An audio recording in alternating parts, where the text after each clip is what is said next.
I'll be listening to the launch team as they give their call-outs over the nets. We call them loops.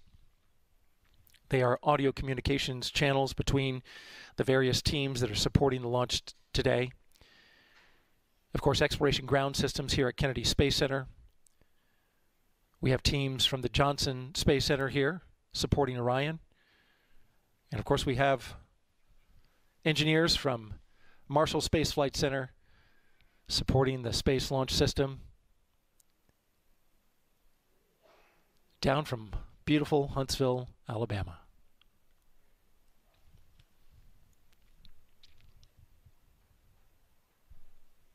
We want to tell you a little bit about the Artemis program as we go along today. If you don't know, NASA is sending astronauts to explore deep space, starting with the moon and then on to Mars, and that's what this rocket here is all about. Here's an introduction to NASA's Artemis program. NASA is returning to the moon, pushing the boundaries of space exploration, science, and technology once again. We're on the verge of exploring more of the moon than ever before. We're going to learn how to live and work on other worlds for economic benefit and to inspire a new generation, the Artemis generation. With Artemis missions, NASA will land the first woman and first person of color on the moon. We will collaborate with our commercial and international partners and establish the first long-term presence on the moon. We go together for all humanity. Artemis I, the first integrated flight test of the Space Launch System, or SLS rocket, and Orion spacecraft will launch from the historic launch pad 39B at NASA's Kennedy Space Center. It will be the first in a series of increasingly complex missions, paving the way for astronauts to explore the lunar surface and to later use what they learn on the moon to explore Mars.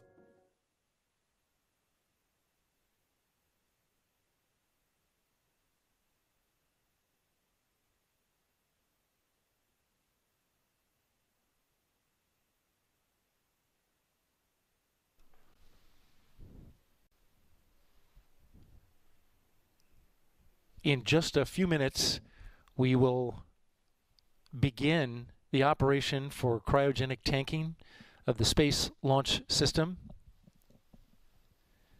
If you want to learn more about the Artemis I program, just go to our website at nasa.gov/Artemis-1.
And we just got the go for liquid oxygen loading operations.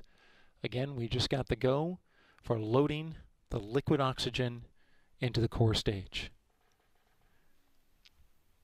Now, coming up in just a bit, they're going to start the loading operations of the liquid oxygen by chilling down the transfer lines. These are the lines that run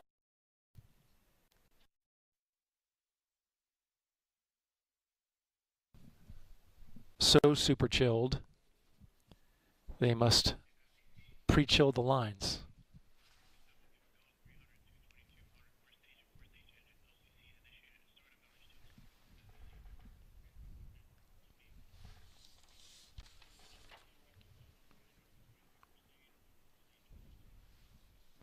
And I just heard them give the go for core stage liquid hydrogen loading operations. So we've got the goes on both the liquid hydrogen and liquid oxygen tanks there in the center of the rocket, the core stage, the largest such tanks in the world. That liquid hydrogen is coming in at minus 297 degrees Fahrenheit. On the hydrogen side, it is minus 423 degrees Fahrenheit. And so the team pre-chills the lines by opening up the valves and allowing a little bit of the liquid oxygen to flow in, not much. But that propellant that does go into those lines that run all the way to the mobile launcher, which then feeds it into the rocket through the tail service mast umbilical at the bottom. That cold gas, the liquid flashes off so quickly once it hits the ambient air.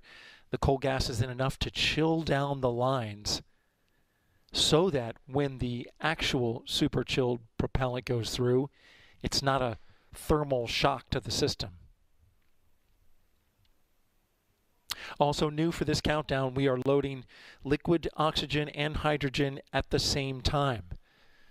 This is part of a change in the loading procedure for liquid hydrogen, what they've come to call a kinder, gentler operation. Previous launch attempts, we had some hydrogen leaks that the team believes the thermal shock could have played a role. And so the liquid hydrogen operation was lengthened, and they will be flowing that very slowly, allowing just a little bit of pressure on the cryosphere to push that liquid hydrogen into the rocket. Now, unlike the liquid oxygen will be pumped. Liquid hydrogen will flow naturally, just using the pressure that's already in the cryosphere to flow it.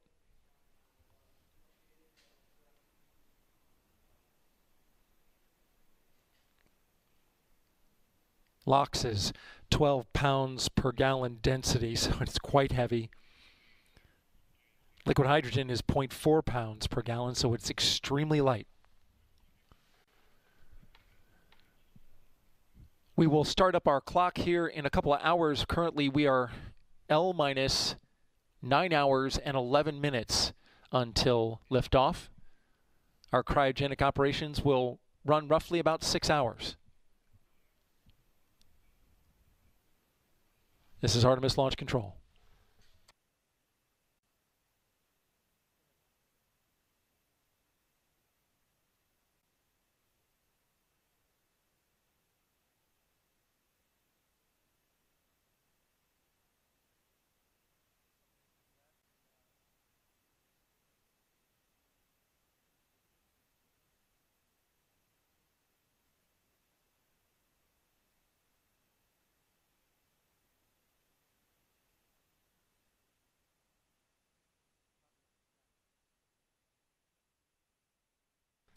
A programming note, if you were watching NASA TV's coverage of our EVA, extravehicular activity.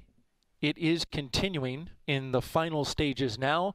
That spacewalk you can watch on NASA's media channel. Again, it continues the final stages of our EVA on the International Space Station on our media channel.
And we have chill down of the liquid oxygen and liquid hydrogen transfer lines. Again, we have chill down of the liquid oxygen and liquid hydrogen transfer lines that carry the propellant from the cryosphere, both cryospheres, to the rocket.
And we have completion of the liquid oxygen transfer line chill down.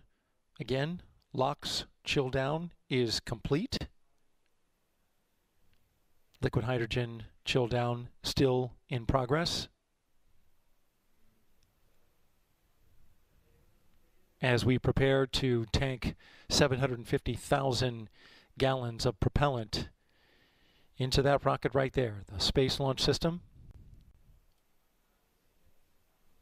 It will take roughly 6 hours to complete.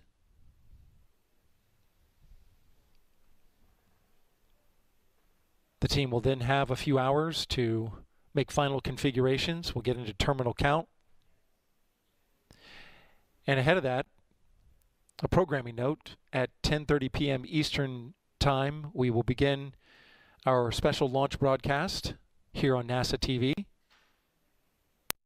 At the same time, we will continue our operational commentary on the NASA media channel. You can find both of them on YouTube. And of course, NASA TV, where if your local programming and cable company or satellite company provides.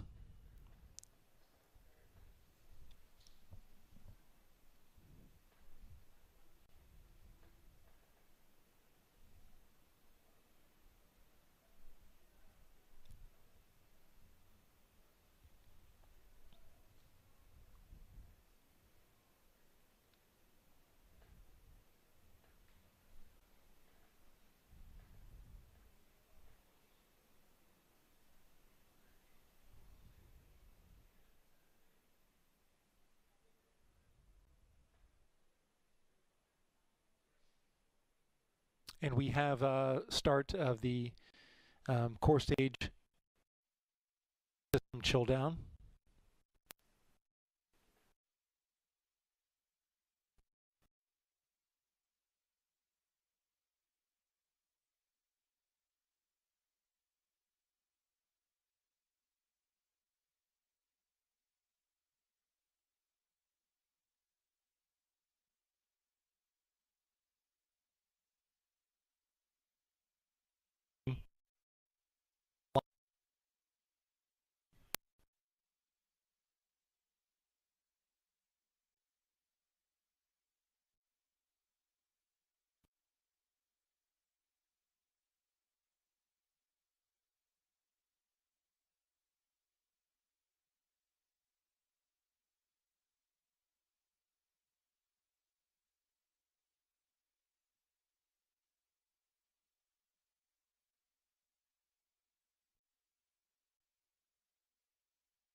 minus 8 hours, 49 minutes, and counting until liftoff of Artemis I, the Space Launch System, and Orion spacecraft.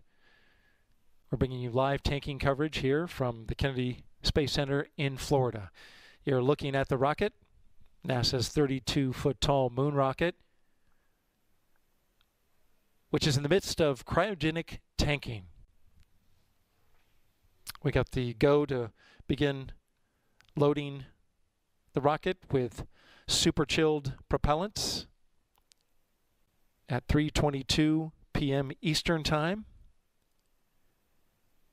And the team is in the middle of chilling down the lines from the liquid hydrogen cryosphere and the rocket. They have completed that on the liquid oxygen side and now are looking to begin chilling down the main propulsion system.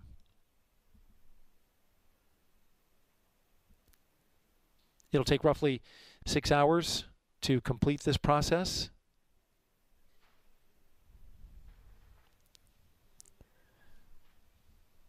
After which, the team will have several hours to finish configuration of the rocket. And then we'll go into terminal count at 12:54 a.m. Eastern Time on November 16th. Liftoff is scheduled for 1:04 a.m. Eastern Time. We have a 2-hour window today. Hopefully we won't need it. Weather officer says we're looking good weather-wise, though you do see on your screen there, get a large cloud deck across the spaceport. A couple holes in it here and there. That cloud cover, it's rather thin where we are here at the Kennedy Space Center, but off to the west, the launch weather officer is tracking some thicker clouds coming our way. It's not a constraint to tanking. We're moving ahead, moving forward, but it is something they're keeping an eye on as we get deeper into the night. This is Artemis Launch Control.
Update on the LH2 transfer line chill down. We have another 5 minutes in chilling down those lines that run between the LH2 cryosphere, liquid hydrogen, and the rocket.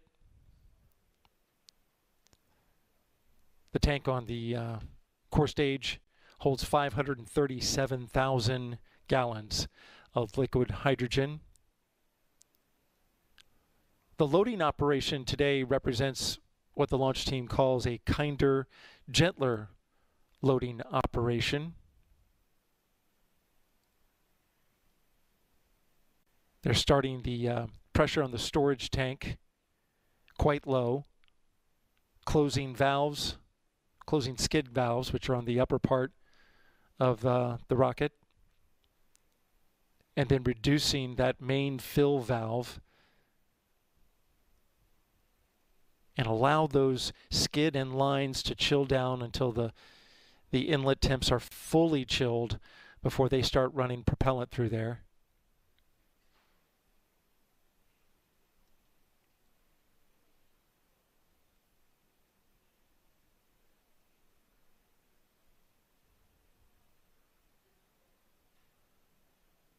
So gravity flow will be the way that they'll move that liquid hydrogen for 4 minutes, and then allow the gas to chill down the entire system. Again, just a few minutes left in that. Liquid oxygen transfer lines are complete. And we're going to get into, after that, slow fill, where we actually start to run propellant into the rocket.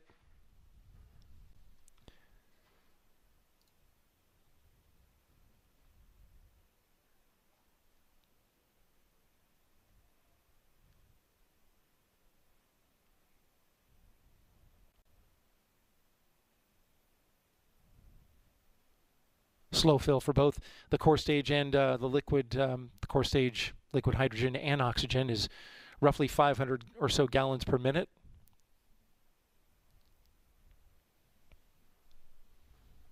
We're awaiting the next milestones. We'll let you know as soon as they happen. This is Artemis Launch Control.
We're currently L-minus 8 hours and 32 minutes until liftoff of Artemis I. Stand by. And we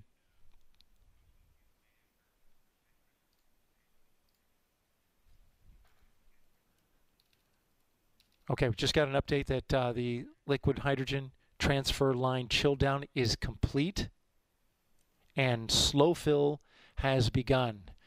Again, liquid hydrogen slow fill has begun.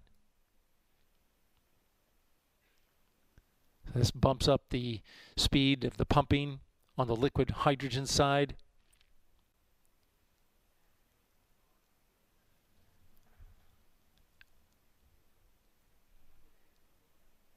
Meanwhile, on the liquid oxygen side, they are currently in a chill down of the main propulsion system. They put in a little bit of liquid oxygen propellant into the system and then drained it back and allowed the gas to cool down the system. That super cold oxygen. Continue to track the milestones as we start the liquid hydrogen side. Filling the tanks on the Space Launch System. This is a major milestone. Launch team watching, of course, the liquid hydrogen process closely.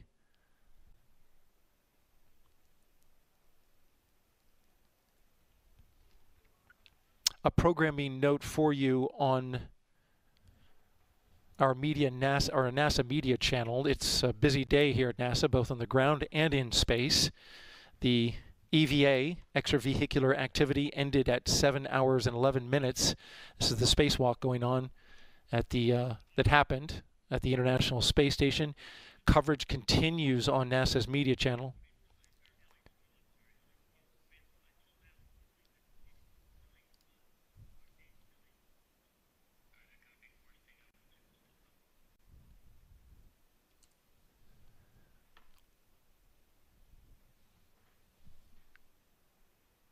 The team just repeating the announcement that they are in LH2 slow fill. But again, the spacewalk coverage continues as they now head into the repress of the airlock and getting the crew back inside with helmets doffed. Again, you can find that on NASA's media channel. Here on NASA's main channel, we continue with the cryogenic tanking of the Space Launch System. It's a great day in Florida for tanking. Weather is not a factor at the moment, even though we have some cloud cover overhead.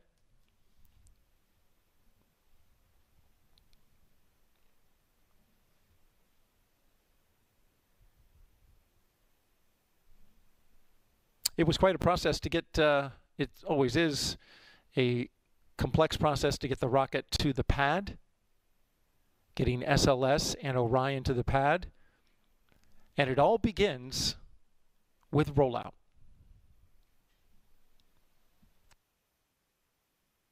Out of the 322-foot tall Artemis I rocket from the vehicle assembly building, signals launch is approaching. The crawler transporter will travel along the crawlerway to the launch pad, carrying the SLS rocket, Orion spacecraft, and the mobile launcher.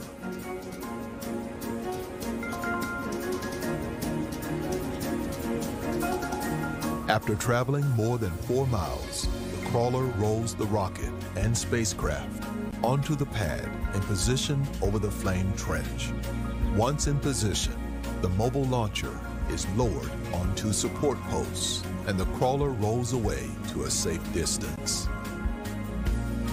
4 mighty core stage RS-25 engines prepare to start as cryogenic propellant flows to the engines. The complex physics of rocketry are about to be put on full display. At T-minus 15 seconds, the sound suppression system releases 400,000 gallons of water, flooding the mobile launcher and flame trench in less than 30 seconds. At T-minus 0, the umbilicals in place to provide power, communications, coolant, and fuel to the rocket and Orion spacecraft, while at the launch pad, retract.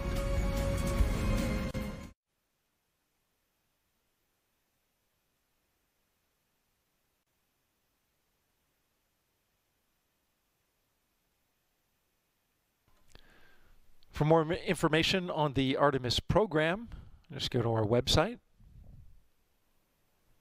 nasa.gov/Artemis-1. Again, nasa.gov/Artemis-1. We have an update in the cryogenic tanking. We are now in slow fill for liquid oxygen. Again, we are now in slow fill for liquid oxygen and liquid hydrogen. Teams go about slowly filling the tank so as to prevent thermal shock to the rocket systems. It's a great shot of the mid-level of the rocket there, and the launch vehicle stage adapter between the core stage and the ICPS.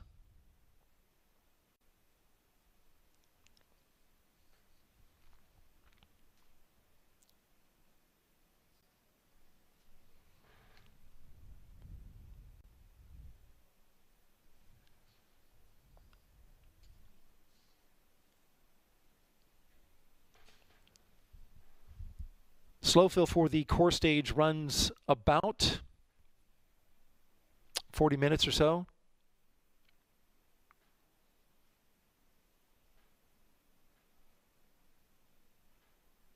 Sorry, check that. It runs 15 minutes.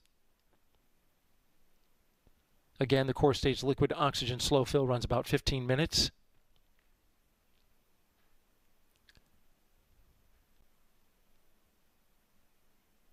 Core stage liquid hydrogen slow fill, this will be a longer process.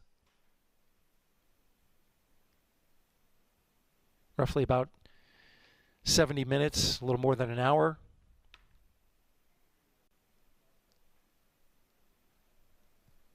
And then we get into fast fill.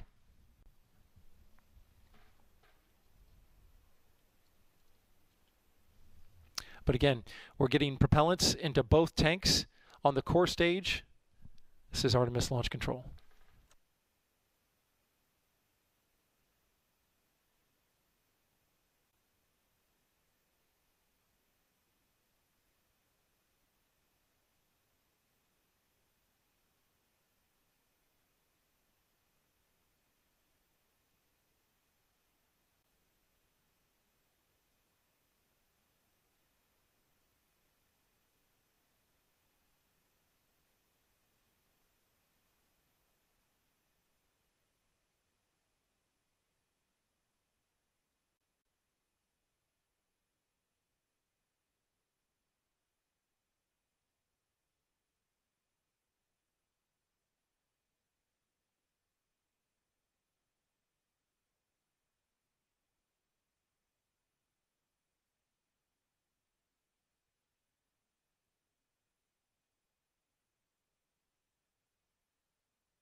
And we have an update of our milestone, the slow fill portion of the liquid oxygen transfer from the cryosphere that you see off in the distance there to the right-hand, lower right-hand part of the screen. You can see one of the cryospheres is now in fast fill. Again, liquid oxygen going into the rocket is now in fast fill as of 2 minutes ago,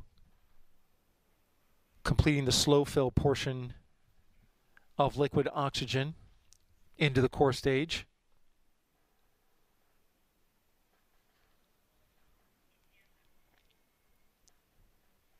And there you see one of the aft struts, which actually comes into play with regards to the liquid oxygen flowing in. That strut that you just saw, there's an aft strut constraint that requires that there be 50% filled liquid oxygen in the core stage tank, that they hold it at 50% rather, until they have at least 5% liquid hydrogen over on the hydrogen side. So the propellants are carefully sequenced. There's a shot of it again. That's the aft strut. It connects the solid rocket boosters to the core stage, a very critical component of the Space Launch System. The rocket actually shrinks as these super chilled propellants go into it. And so there's motion there, very, very small amounts of motion. But in order to keep everything aligned and in good shape structurally, liquid oxygen won't go above 50% until we have, again, at least 5% liquid hydrogen in that tank. And so now that we are in fast fill for liquid oxygen, which is roughly double that of slow fill, a little more than double, we're going to be moving pretty quickly on the tanking of the liquid oxygen tank. And there you can see a shot of the core stage engines and the two solid rocket boosters to either side. 4 nozzles in all. 3 of them you can see. One of them is obscured by the engine in the front, right? This is the business end of the rocket. And an engineer is currently controlling that camera as they complete inspections throughout the process of countdown.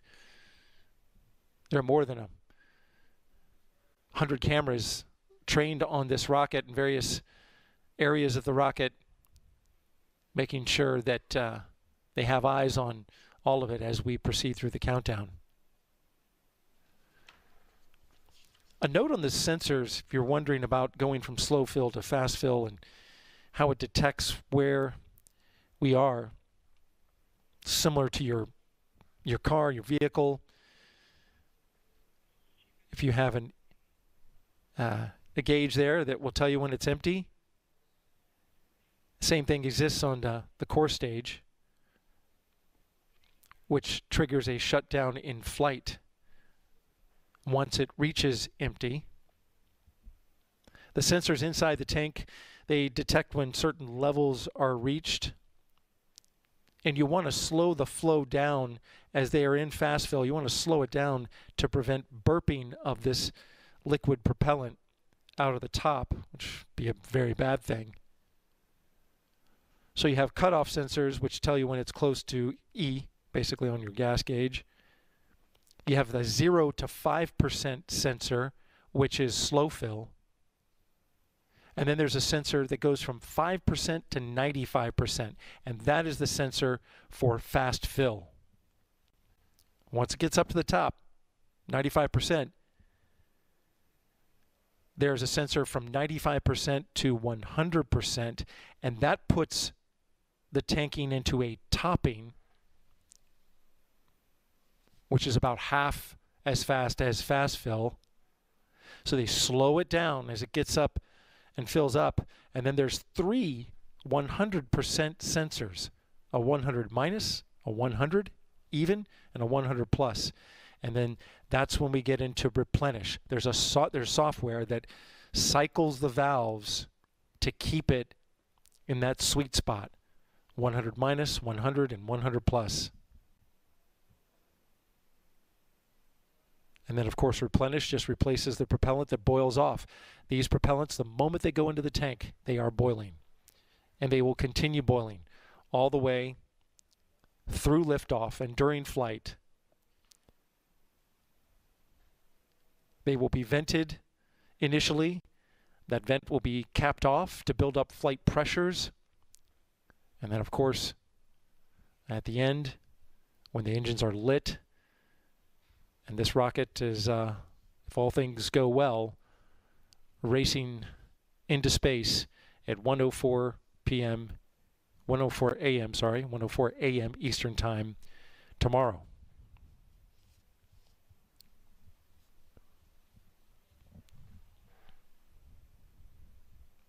We're currently 8 hours and 7 minutes until liftoff. This is Artemis Launch Control.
got a couple of notable milestones that are coming up in the cryogenic tanking of the Space Launch System.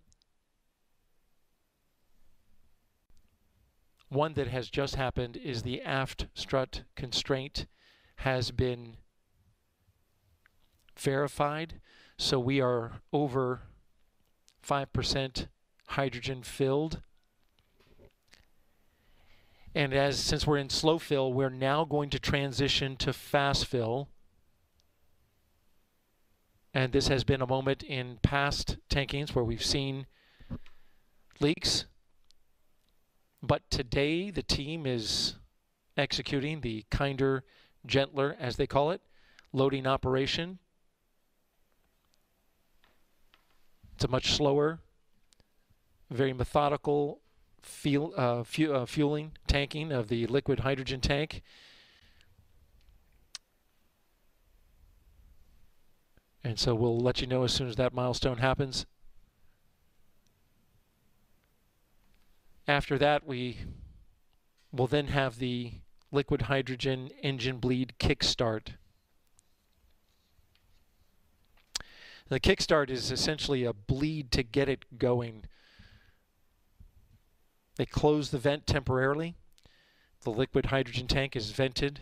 Since it is a liquefied gas, it's boiling off. It vents out the gas. They'll close that vent to pressurize the tank, and then a small amount of liquid hydrogen is bled through the engine, and that gets it going. And then after kickstart, they go to a vented bleed, but at a lower pressure. So they'll open back up the vent, and the bleed will run.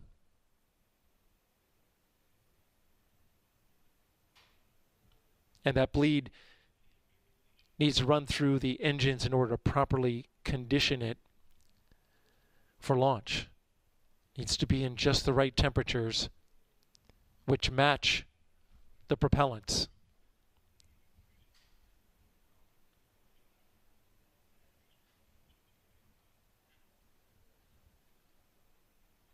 So all those milestones coming up in a bit, and we'll certainly let you know as they happen.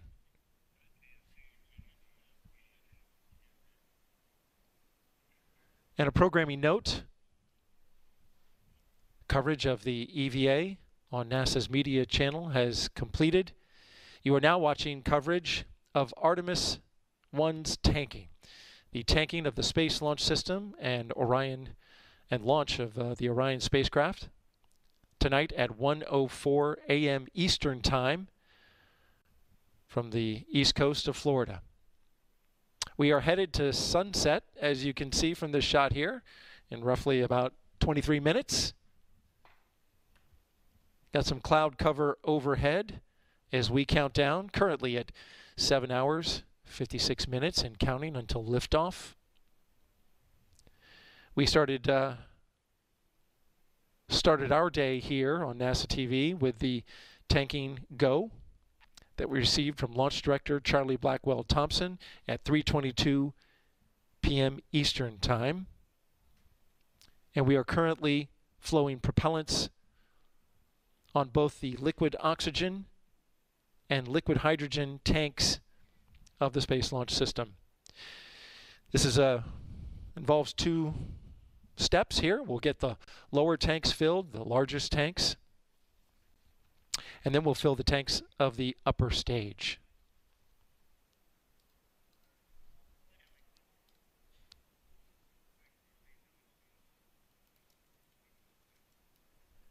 Okay, and I'm hearing in real time, we are now transitioning from core stage LH2 slow fill to fast fill. So core stage LH2 is now in fast fill.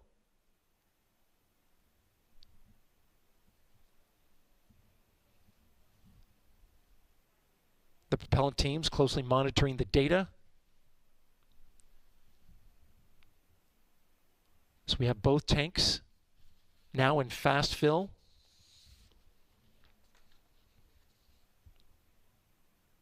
The liquid hydrogen tank holds 537,000 gallons of liquid hydrogen.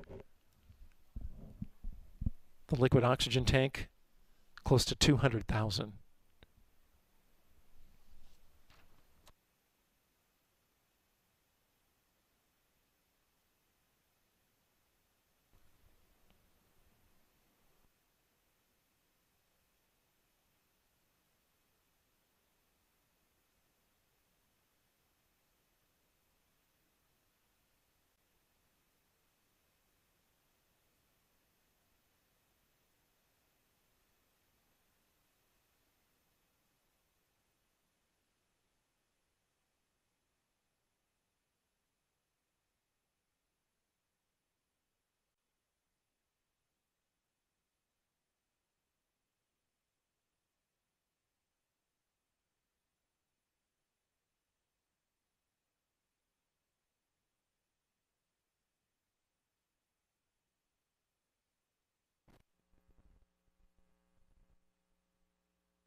Okay, another big milestone coming up here. The engine bleed kickstart on the liquid hydrogen side is proceeding. Again, the engine bleed kickstart on the liquid hydrogen side of the core stage is now beginning. Again, this kickstart is a pressurized bleed to get it going, get it moving. Close the vent to pressurize the tank, and then a small amount of liquid hydrogen is bled through the engines there that you see at the bottom of the core stage. And then that hydrogen that's bled out is then taken out to a flare stack that burns it off.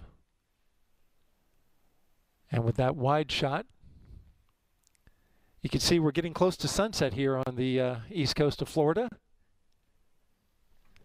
In just about 7 minutes.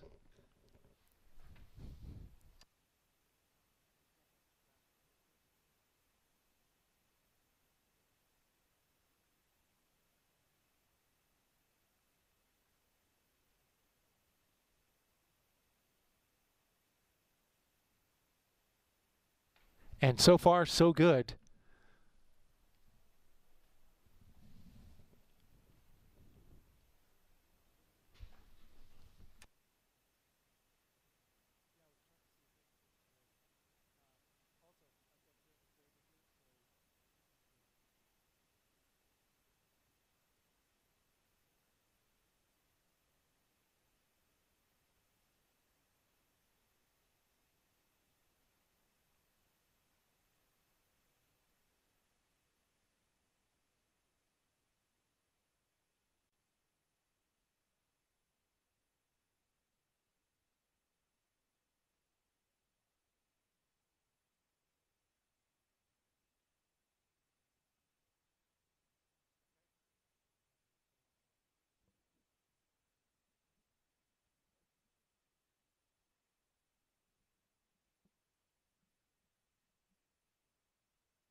We are at L-7 hours, 36 minutes and counting until liftoff of the Space Launch System and the Orion spacecraft here from the east coast of Florida, the Kennedy Space Center.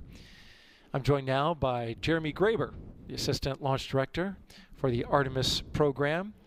Jeremy, thanks for being here. Appreciate it. Thanks, Daryl. Happy to be here. So, the countdown, we're just a few hours into it, and so far it seems awfully smooth. What's your take? So we're doing really well right now. We're in the middle of our tanking operations. We picked up with those tanking operations just a few hours ago. Our launch director, Charlie Blackwell-Thompson, said some great words to our team, and they're actively loading cryogenic fuel into the core stage. So far, everything is going very smoothly, and we're about 25 minutes from coming out of our hold at T-minus 6 hours and 40 minutes. And we've got about an hour and a half of liquid hydrogen fast fill to go, and about 2.5 hours of liquid oxygen fast fill to go.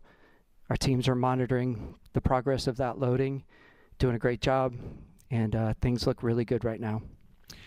The team seemed upbeat when I was at the MMT meeting. A lot of positive vibes all the way around. Charlie Blackwell-Thompson, launch director, didn't have a constraint when she walked into the room. And then, as you mentioned, things have been going pretty well. Now that we're in tanking, this is an area that we have seen issues in the past. The fast fill for liquid hydrogen, especially when we get into the bleed. We're currently in that kickstart bleed, but so far, so good. And there's a different loading operation that was used for this time. Yeah, this team has done a fantastic job working through each of the different wet dress rehearsals and launch attempts.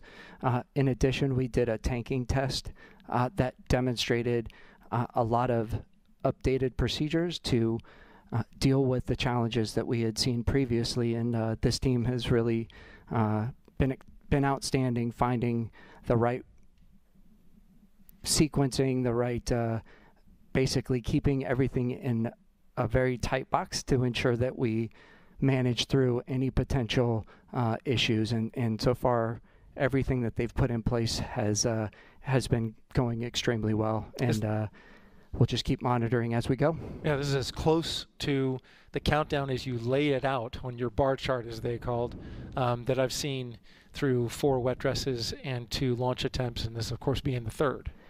Absolutely, we are right on the timeline, which is, as a launch guy, that's where I want to be, right on the timeline. That's right.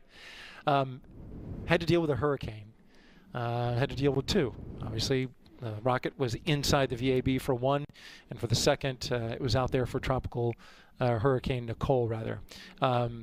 So far to this point, have you noticed anything that you would attribute to the hurricane?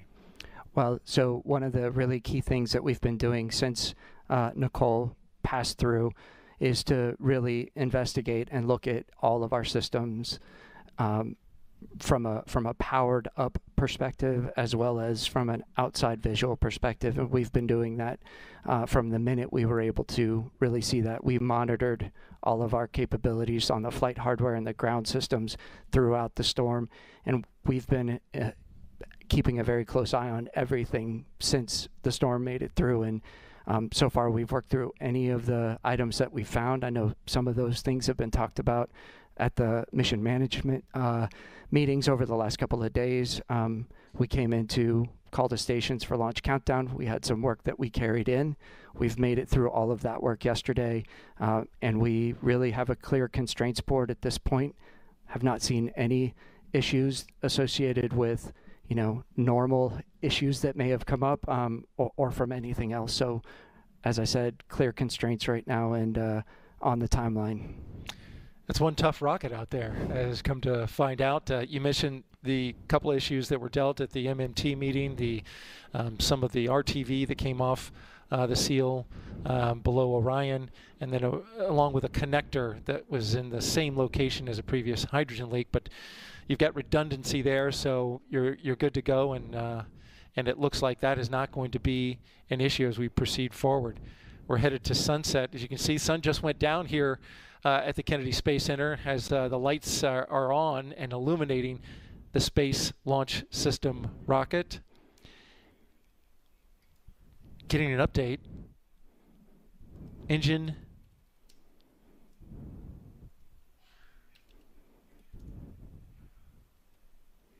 stand by.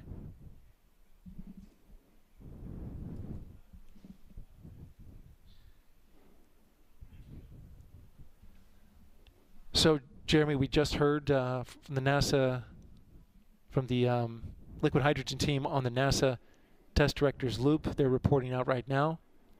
The engine bleed is complete. They did see a little bit of hydrogen in the area, a little bit of leakage, a little over 4%, but that apparently went down. That's within your range, right? Absolutely, that's it within our range. That's you know, an expected leakage rate at that location, and yeah, as you mentioned, the great thing is wherever it got to at that 4%. Since I'm not looking at data right now, I'm sure. But the good thing is it started coming down as they completed the bleed. So that's exactly what we would expect to see, and based on that, it sounds like we're still doing great. That seal in that quick disconnect, it has to conform, right, to that space there. And when you hit it with those cryos, that's kind of part of it, right? Just like you were saying. It's yep. kind of and our expectation through the rest of loading is that leakage rate will come down. That's really what we saw during the tanking test that we performed after the last launch attempt. And so we really do expect to see that leakage come down as we load the core stage tank, the liquid hydrogen tank, and you get more commodity on board. That will really help seal that, and we should see that come down. All right, great news. Real-time update from our Assistant Launch Director, Jeremy Graver. I really appreciate that. Thank you very much for being here, and good luck to you and the team the rest of the way. Thanks, Daryl. Appreciate it. All right, we are at L-7 hours, 28 minutes, and counting until liftoff. This is Artemis Launch Control.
This is Artemis Launch Control. We are currently L-minus 7 hours and 18 minutes until liftoff with a beautiful nighttime shot just a few minutes after sunset here on the east coast of Florida. There it is, the Space Launch System rocket illuminated against the night sky. We are currently in the middle of cryogenic tanking of the Space Launch System rocket. Its two largest tanks, liquid hydrogen and liquid oxygen.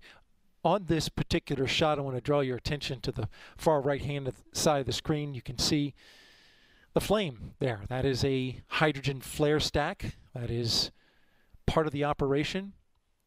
That hydrogen flare stack takes the engine bleed, the hydrogen, the liquid hydrogen that is run through the engines, the RS-25 engines at the bottom of the rocket, to condition it for launch, get it ready at the right temperatures to light.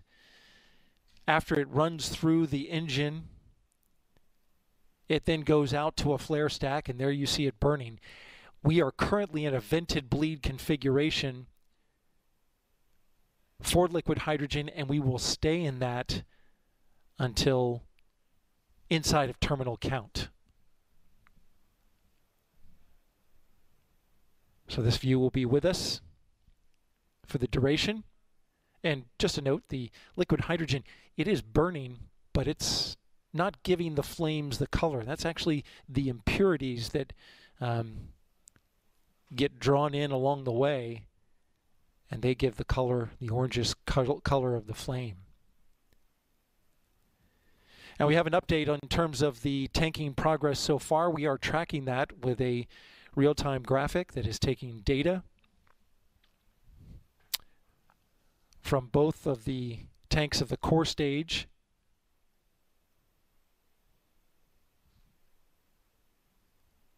This visual will allow you to see our progress. On the core stage liquid oxygen, on the left you can see we are at 35% full, currently in fast fill. And over on the right, the core stage liquid hydrogen, the largest tank towards the bottom of the rocket, 40% filled. You can see the capacities, close to 200,000 gallons for liquid oxygen and 538,000 gallons for liquid hydrogen. We've got about a couple hours left to fill the liquid oxygen as it fills at a slower rate during fast fill.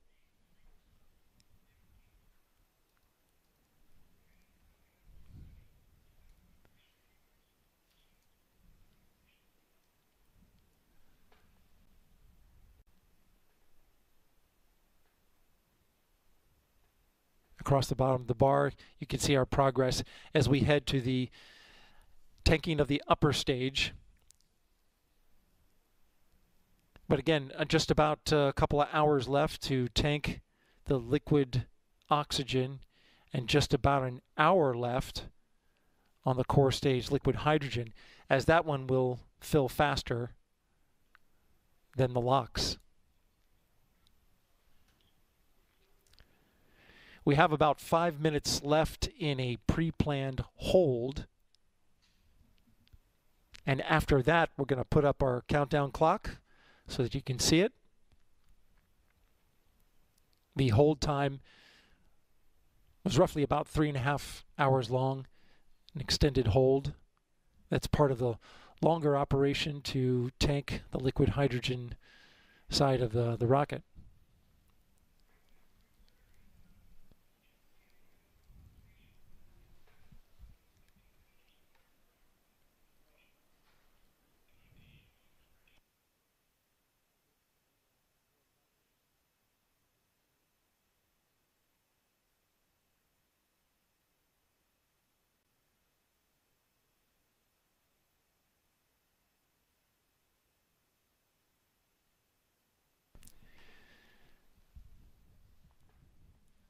Our T0 for our launch today is at 1:04 a.m. Eastern Time. We have a special launch broadcast that will start at 10:30 p.m. Eastern Time. And that will happen right here on NASA's main channel. Operational commentary, which you're watching right now, will continue on NASA's media channel. You can find both of them on YouTube.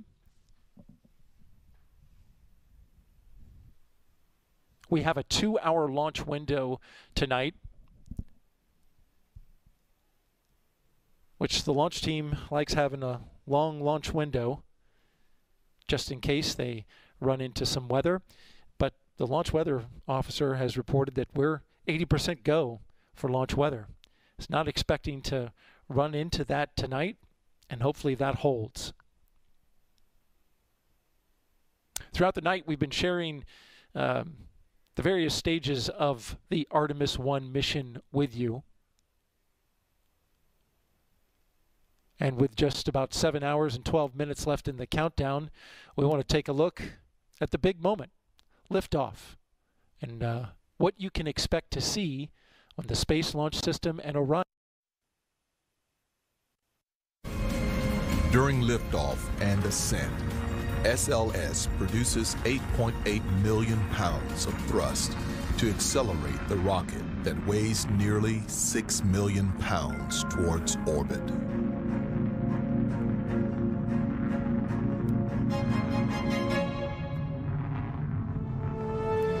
Approximately 2 minutes into the mission, the boosters will have consumed all of their solid propellant and are safely released. The rocket continues to propel toward orbit.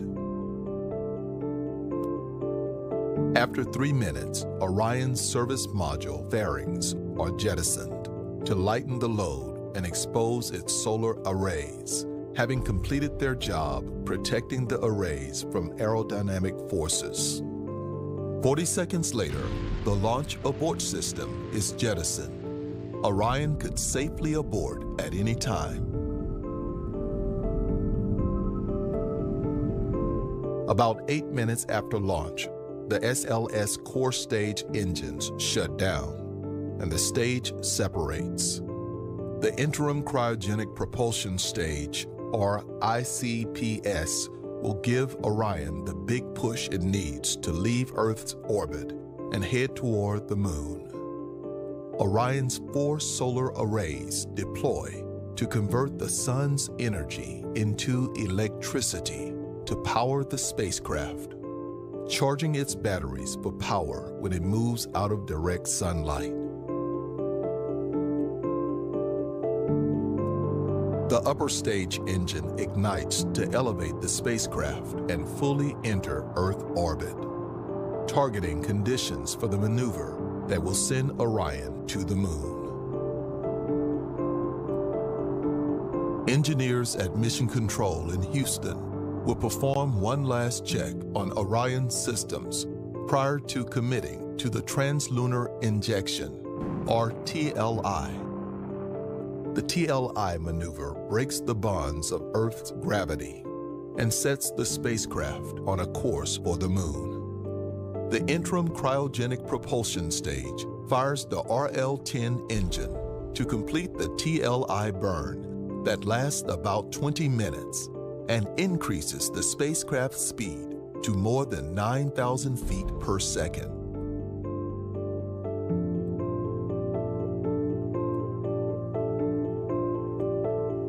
Following TLI, Orion is committed to a lunar trajectory just 90 minutes after launch.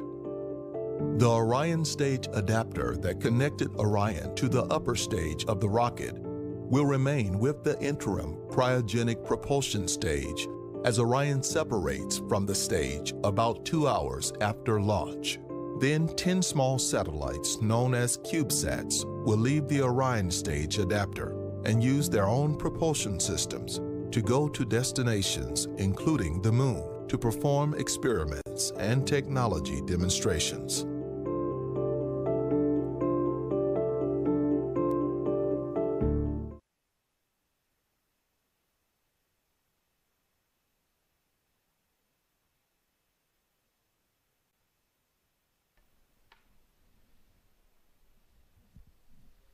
And now we want to put up our countdown clock for you.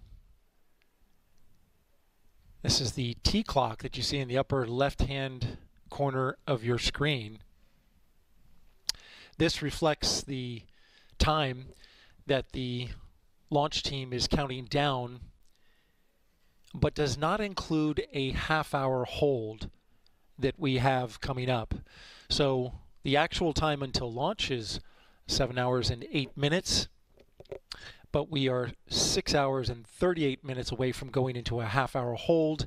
And then once that half-hour hold is finished, they'll go into terminal count and the final T minus 10 minutes. To learn more about Artemis I and our mission around the moon, go to our website at nasa.gov/Artemis-1. nasa.gov/Artemis-1. It's nighttime here on the east coast of Florida, and we continue counting down to liftoff. Currently in fast fill for both the core stage liquid oxygen and liquid hydrogen tank. We've got another couple hours of that for the core stage. So far, the launch team not working any major issues. The range is go. Our weather is good, 80% go. Liquid hydrogen will finish in about an hour, and we'll be able to get started working the upper stage tanking. For now, this is Artemis Launch Control.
And we are now half full of liquid oxygen.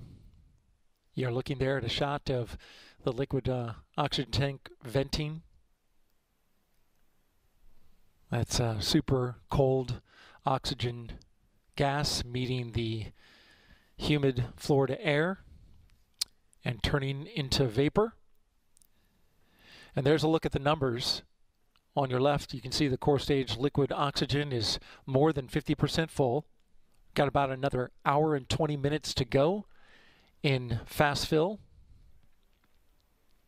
And then over on the hydrogen side, moving quick. More than 3/4 full.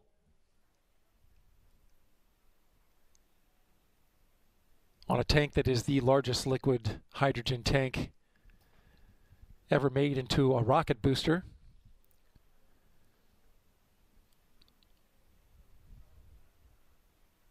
We also got an update from Johnson Space Center and the flight dynamics officer there. Passed to us through PAO. There are 40 cutouts in our 2-hour window tonight.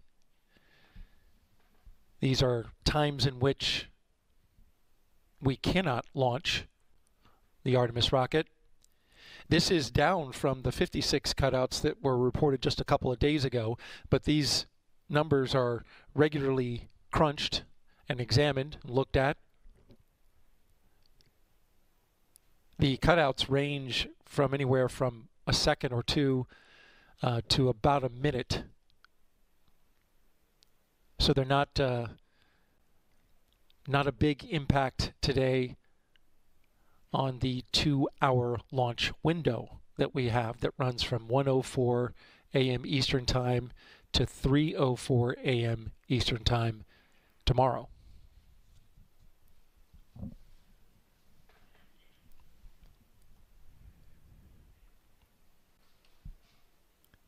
We're looking at the bottom of the Space Launch System rocket, the core stage with the 4 engines, RS-25s, built by Aerojet Rocketdyne. Those are heritage engines that came from the Space Shuttle program. And you can see the liquid oxygen vent at the bottom of the rocket as well, wafting up. A water vapor that's chilled from the liquid oxygen meeting the air.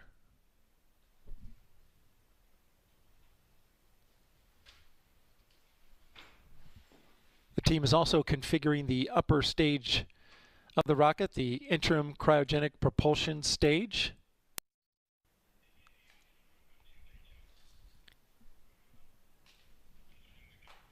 Configuring its guidance and navigation.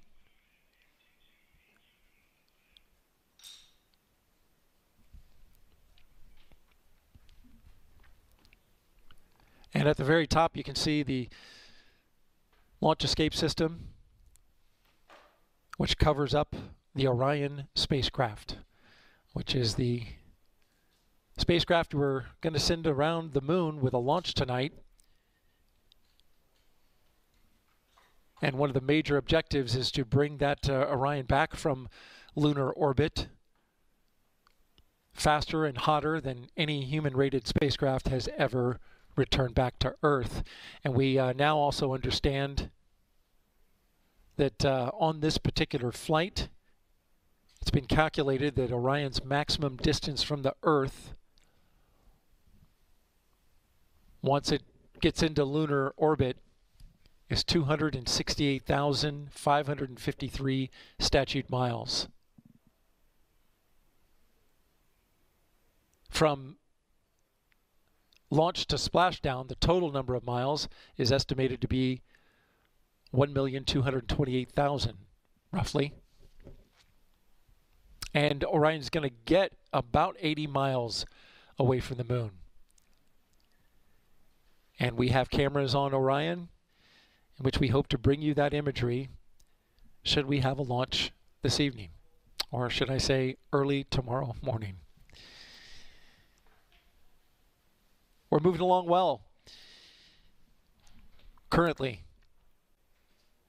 we are 6 hours and 15 minutes on the T clock, 6 hours and 45 minutes on the L clock. This is Artemis Launch Control.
and we have an update now.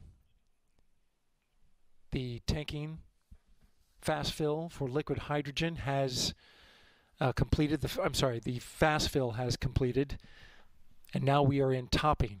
Again, core stage liquid hydrogen fast fill is complete, and now we are at topping.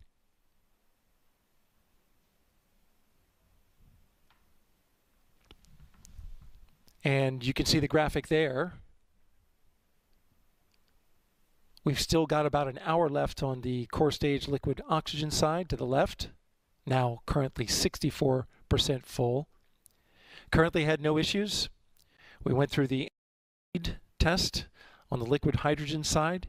Did get a leak rate at just over 4%, 4.3% I believe. And but then it went back down, which is tracking exactly as the launch team expected it to, with the kinder and gentler as they out the lunar orbit that one day Artemis will use to put our gateway station around in lunar orbit called the near rectilinear halo orbit. It's a special orbit. The Capstone mission operations team confirmed that NASA's Capstone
As you can see on the screen, you can see the liquid hydrogen tank is 100% filled.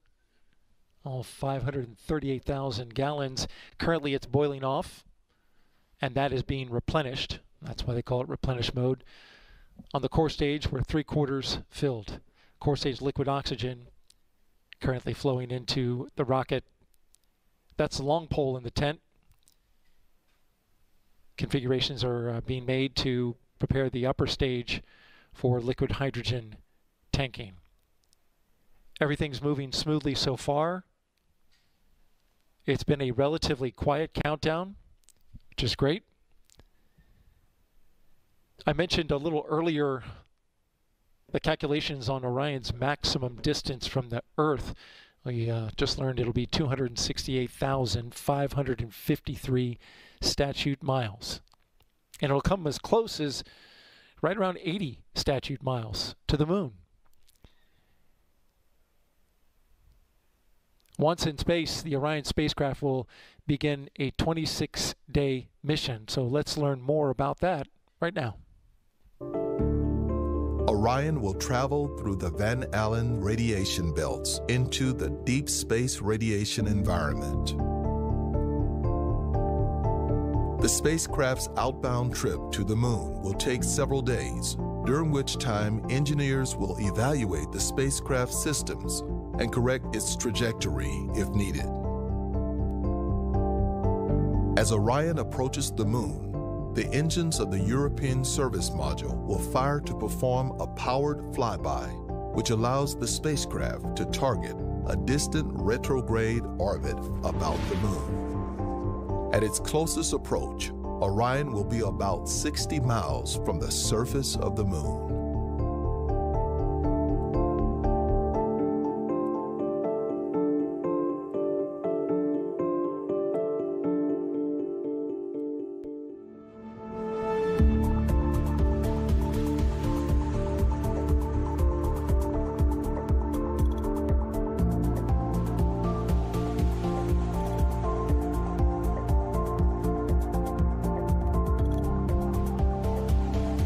As the spacecraft flies around the far side of the moon, all communication with Earth is lost. Orion will be on its own. Mission Control will wait to acquire a communication signal from the spacecraft.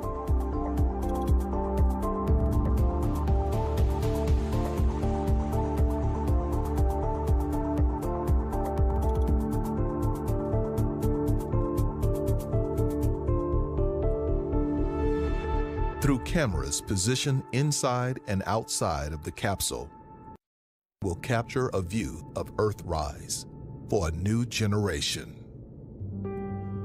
The spacecraft will drift past the far side of the moon over the next several days. A second service module main engine burn will place Orion in a distant retrograde orbit. It will travel in the opposite direction from the path the moon flies about the Earth. The spacecraft will stay in that orbit for approximately 1 to 3 weeks to collect data and allow mission controllers to assess its performance. The spacecraft will use another precisely timed engine firing of the service module along with the moon's gravity for its return trip to Earth. After exiting the distant retrograde orbit, the engines of the European service module will fire to do another close flyby of the moon and aim towards Earth.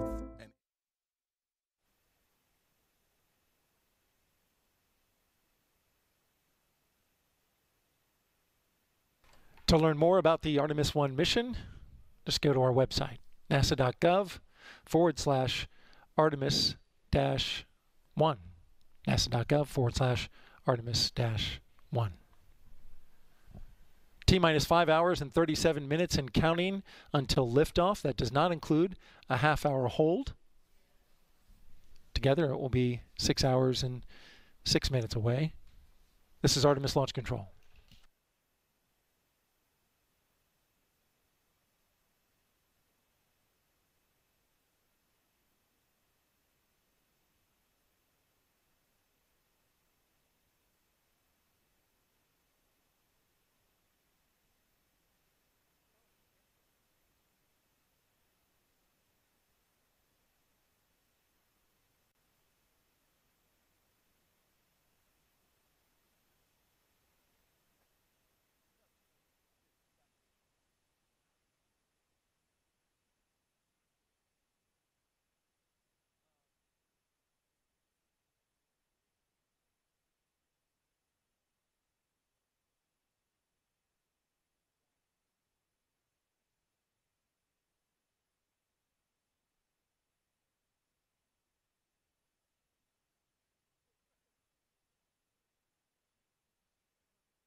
configuration of the upper stage continues. The RL-10 purge for the liquid hydrogen on the RL-10 is complete.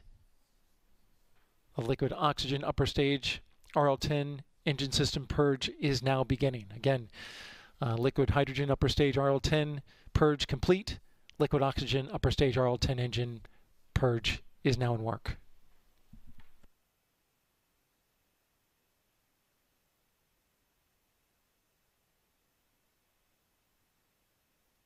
These steps are done ahead of cryogenic tanking of the upper stage.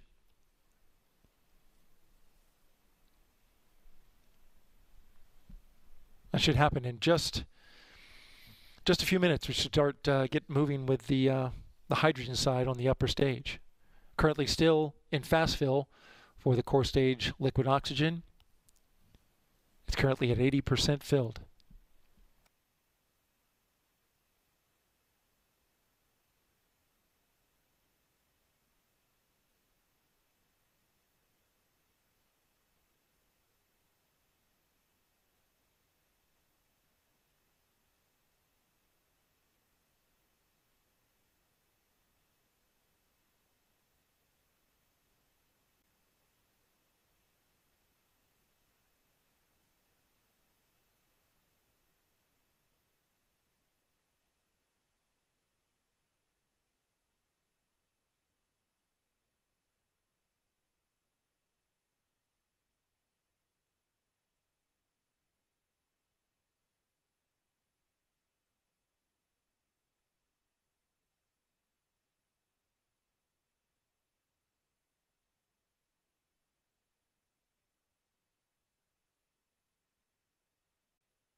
We are currently L minus 5 hours and 43 minutes, T minus 5 hours and 13 minutes until liftoff of the Space Launch System from the Kennedy Space Center here in Florida.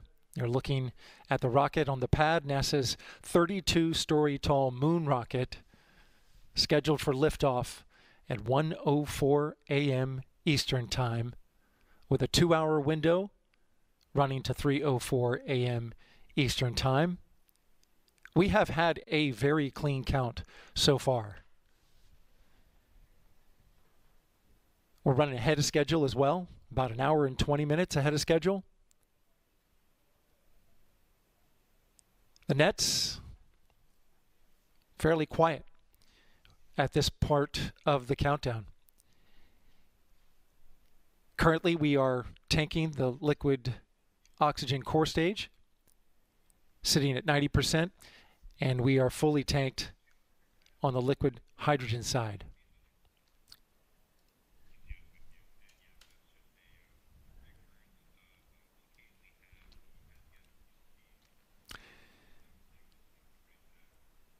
Looking at the engines and the core stage right there in the center of your screen, quite a bit of history there with those RS-25s.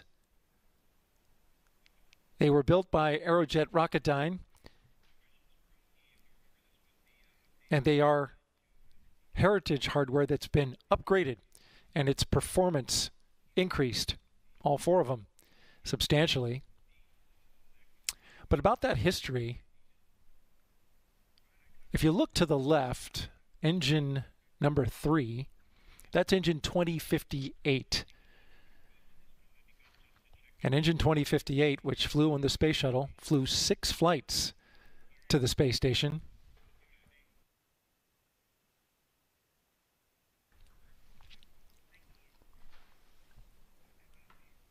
Behind 2058 is engine number 4, identified with a 2060.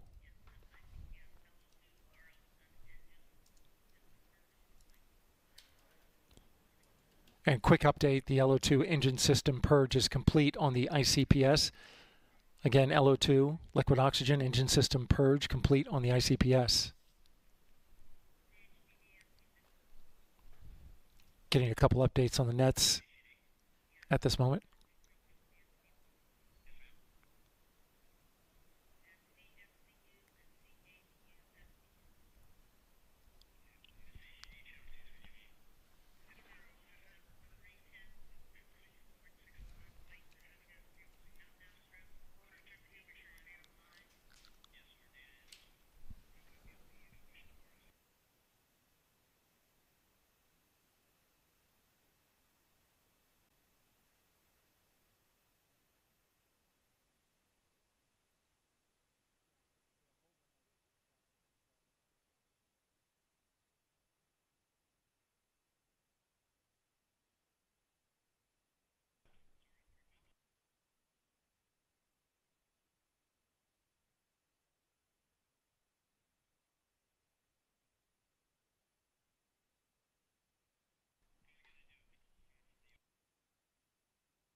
Listening to the launch team just there for a couple of moments. No major issue being reported. But as you're looking now, again, back to the engines. Liquid oxygen venting up from the bottom.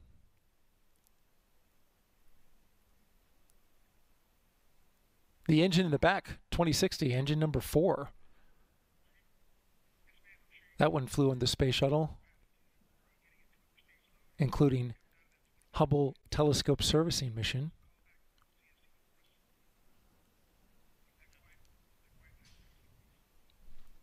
And then to the front right, that's engine 2056, engine number 2 on the rocket. 2056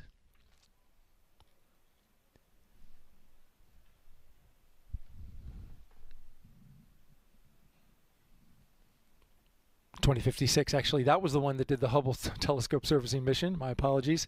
Engine number 2 on the right, and then engine number 3 on the left. Engine number 4 is back left. That's 2060, and that one did the 3 space shuttle flights, including the space shuttle's final mission. But the one with all the star power is engine number 1, and it is on the back right in terms of the setup of these engines. Engine number 1 is 2045. That had 12 space shuttle flights on it, including John Glenn's flight. Astronaut John Glenn, as well as a senator, flew with that engine. And it also included this final space shuttle mission, the final flight, STS-135, the last space shuttle Atlantis, which is currently here at the Kennedy Space Center Visitor Center.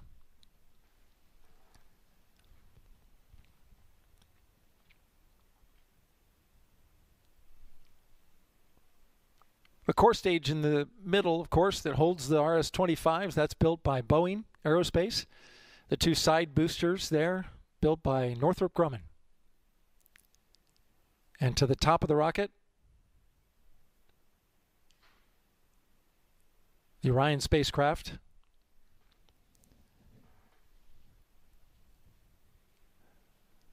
Is built by Lockheed Martin.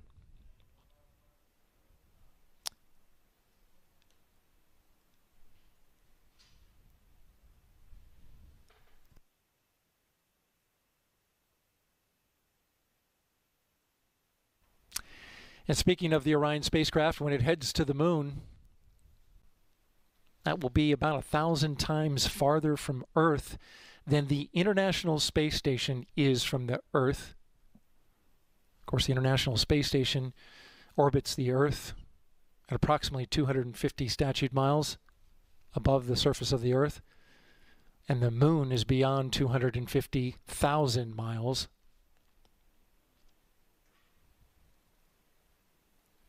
The mission will be a 26-day mission if we lift off tonight.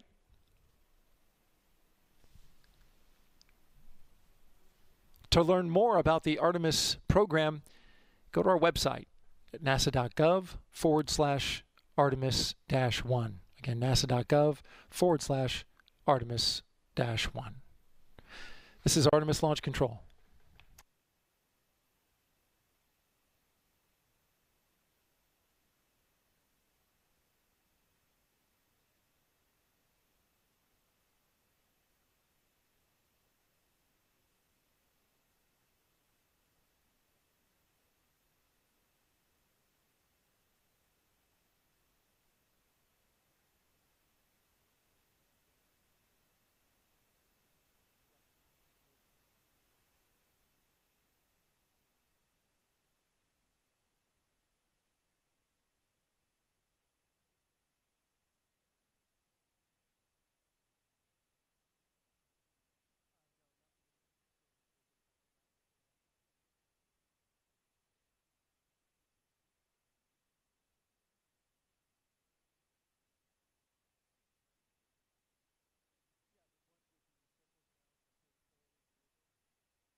coming on console at the Johnson Space Center Mission Control is Judd Freeling and his team.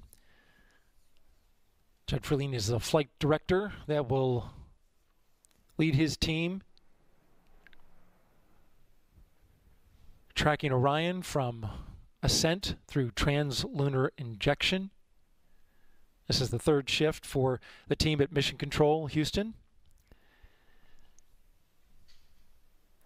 And you're looking live at launch control here at the Kennedy Space Center in Florida. The top row is for the launch directors. And that row below is our NASA test directors, currently flying the ship, so to speak, overlooking the countdown and making sure that everything goes smoothly. And so far, everything has gone smoothly. Got a thumbs up just a couple minutes ago from one of the NASA test directors. Currently, they're working to configure the upper stage of the rocket, the ICPS, the Interim Cryogenic Propulsion Stage. That's built by United Launch Alliance.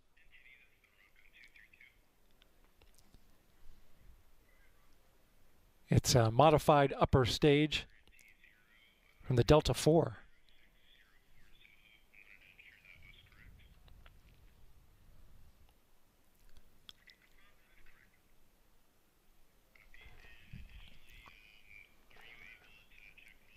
Tanking-wise, we are currently sitting at 100% full for the core stage liquid oxygen and 99% filled on the liquid oxygen side. T-minus 4 hours, 58 minutes until liftoff. L-minus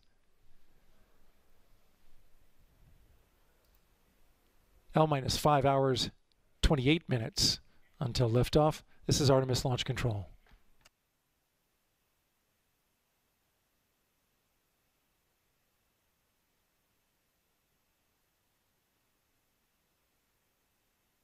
And we just reached topping for the core stage. Liquid oxygen topping on the core stage tank. Just moments ago.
Okay, we've just reached replenish for the core stage liquid oxygen tank. Again, replenish for the core stage liquid oxygen tank.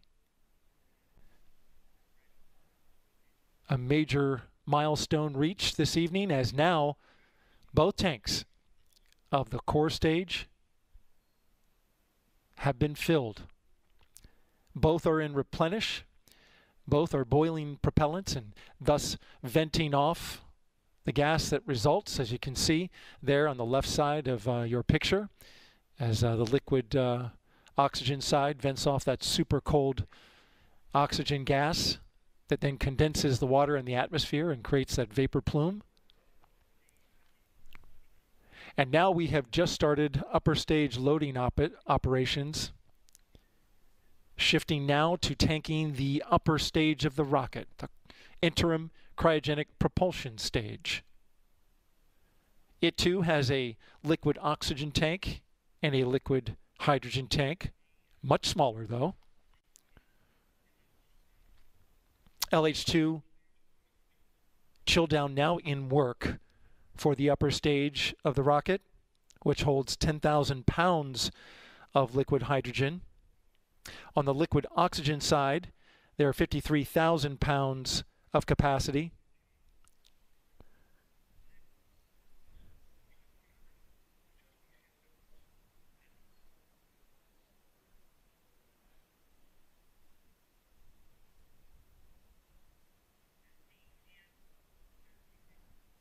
The RL-10 engine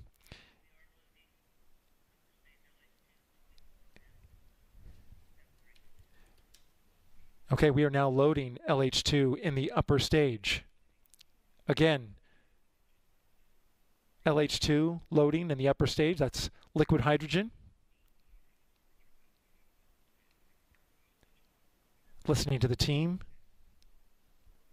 on their communications channels.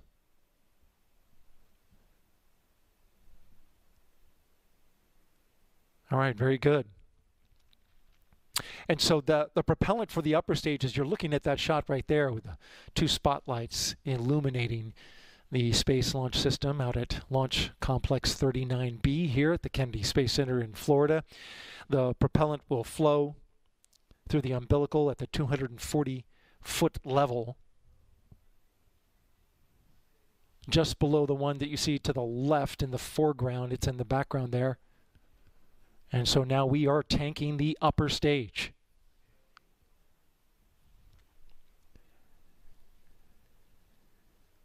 SLS Chief Engineer John Blevins calling this a very clean count.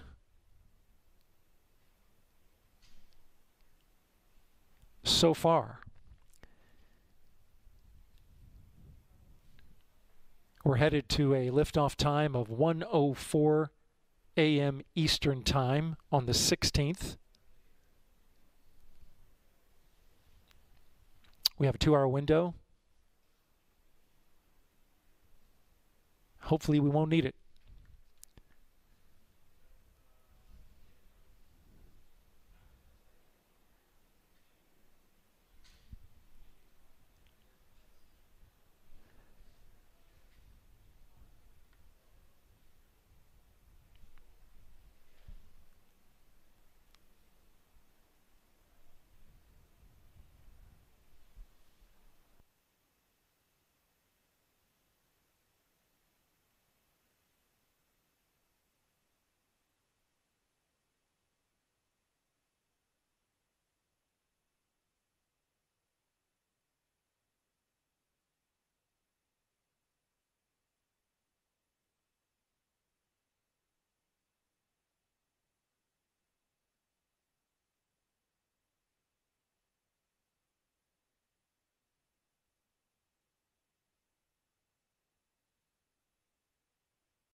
the liquid oxygen team reporting out that they are now ready for upper stage loading operations.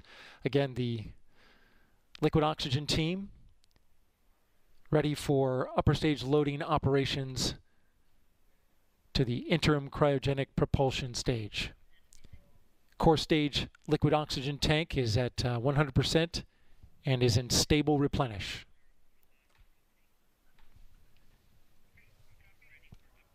It took roughly about 4 hours and 23 minutes to tank the core stage from the moment the go was given by the launch director at 3:22 p.m. Eastern Time.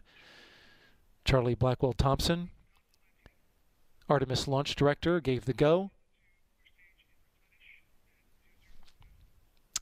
And now loading of the upper stage is underway.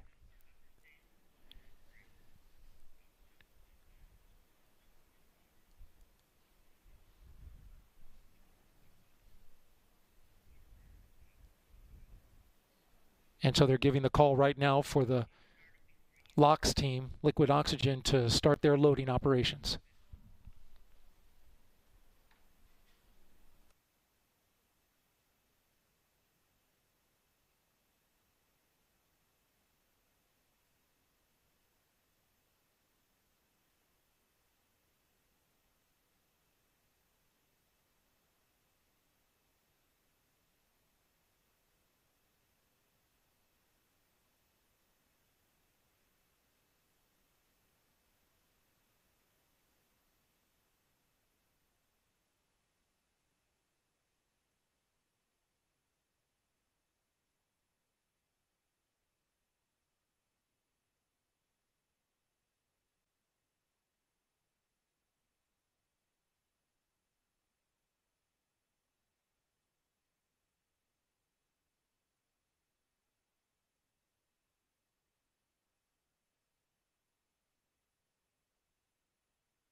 T-minus 4 hours and 12 minutes and counting here at the Kennedy Space Center in Florida.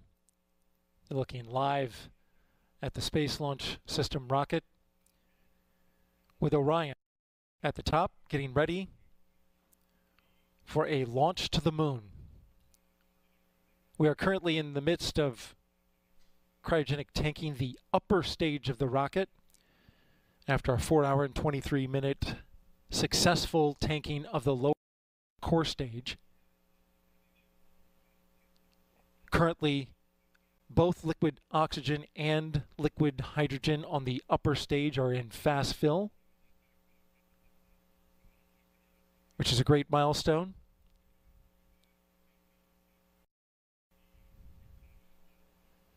The ICPS, the upper stage of the rocket, that's the interim cryogenic propulsion stage made by ULA. It's a modified Delta upper stage. Has 10,000 pounds of liquid hydrogen and 53,000 pounds of liquid oxygen.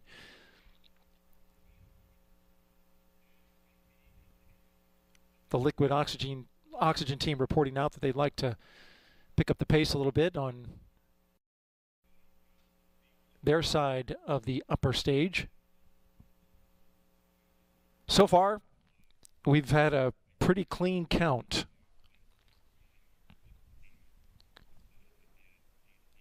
It all started at 3:22 p.m. Eastern Time when the launch director, Charlie Blackwell Thompson, gave the go for cryogenic. Finished that tanking at 7:45 p.m. Eastern Time. We are tracking towards a 1:04 a.m. Eastern Time launch on November 16th. You'll look at the clock at the upper left-hand corner of your screen. That is a time.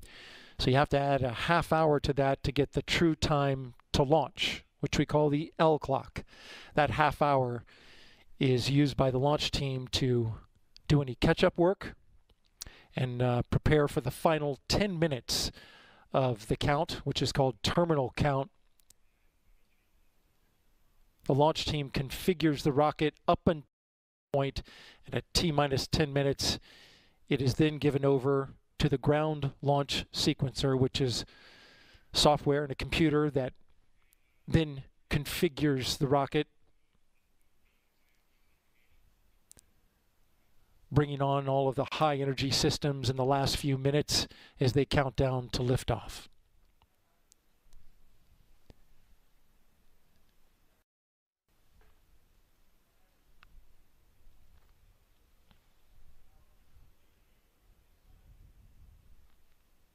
You're looking at the lower portion of the rocket and the midsection of the rocket. You can see the venting happening as the liquid oxygen is now venting from the ICPS. The ICPS has multiple liquid oxygen vents, so you can see them in two locations.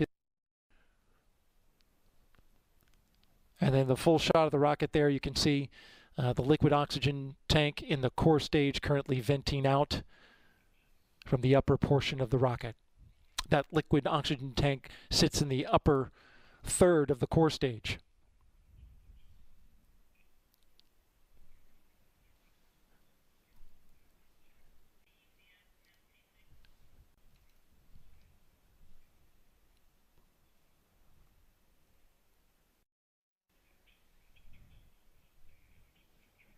Throughout the evening, we've been telling you a little bit more about the Artemis mission.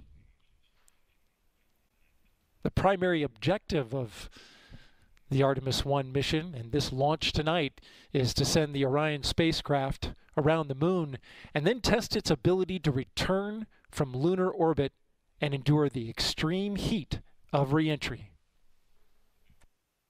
Interagency team, including the United States Navy and Air Force, along with NASA engineers and technicians, will begin preparations for Orion's return home. During the journey home, Orion will maintain the desired tail-to-sun attitude to optimize spacecraft cooling and maximize power production in the deep space environment. Another week passes as Orion coasts towards Earth.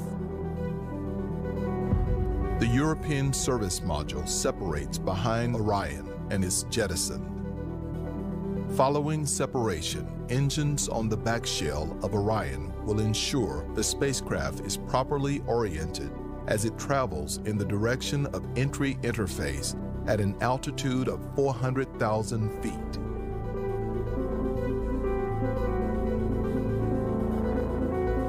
At entry interface, Orion will enter the Earth's atmosphere, traveling at a speed of 25,000 miles per hour, decelerating at a rate up to 4 times the force of gravity.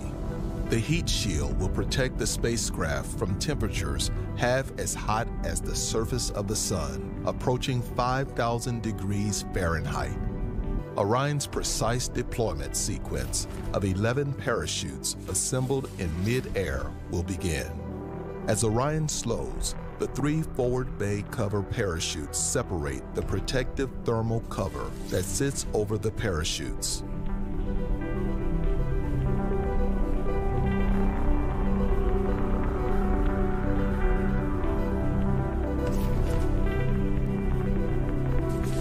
Two drogues used to slow and stabilize the crew module during descent cut free, and 3 pilot chutes are deployed, used to lift and deploy the 3 main parachutes. At 9,000 feet in altitude and a speed of 130 miles per hour, the 3 main parachutes, 116 feet in diameter, will slow the crew module to a safe landing speed of less than 20 miles per hour. After a 4 to 6 week long mission, and after traveling more than 1.3 million miles, Orion will target a landing 16 minutes after entering Earth's atmosphere. Following splashdown, Orion will remain powered for operations and recovery teams to conduct inspections. Orion will then be pulled into the ship and secured for its return to Kennedy Space Center. We are going together and invite you to follow along at www.nasa.gov/Artemis-1.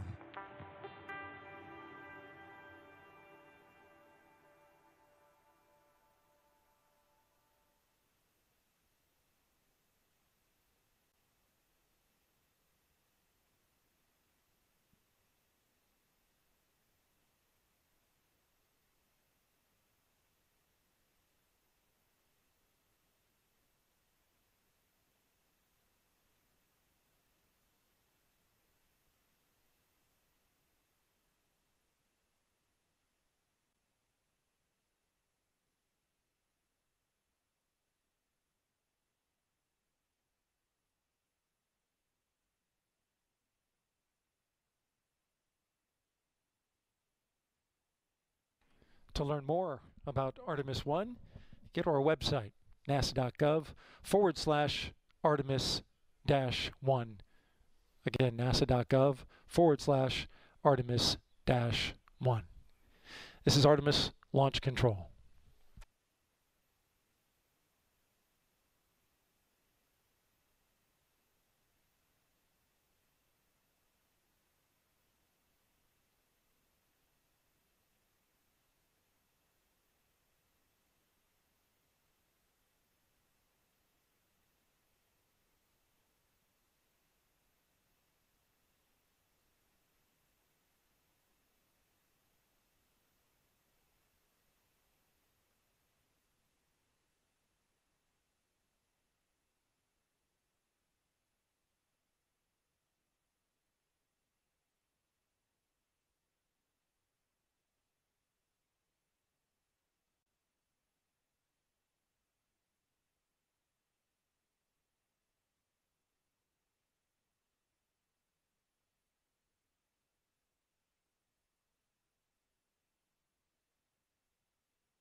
quick update on the tanking of the upper stage of the Space Launch System. We are in fast fill for both liquid hydrogen and liquid oxygen. Liquid hydrogen stands at 18% filled. Again, 18% filled on the liquid hydrogen side, and we are 44% filled on the liquid oxygen side. Both of these are the tanks on the upper stage of the rocket, the ICPS. Again, 18% filled for LH2, 44% filled for liquid oxygen.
T-minus 3 hours, 38 minutes, and counting here at the Kennedy Space Center in Florida, where we are waiting the launch of the Space Launch System rocket.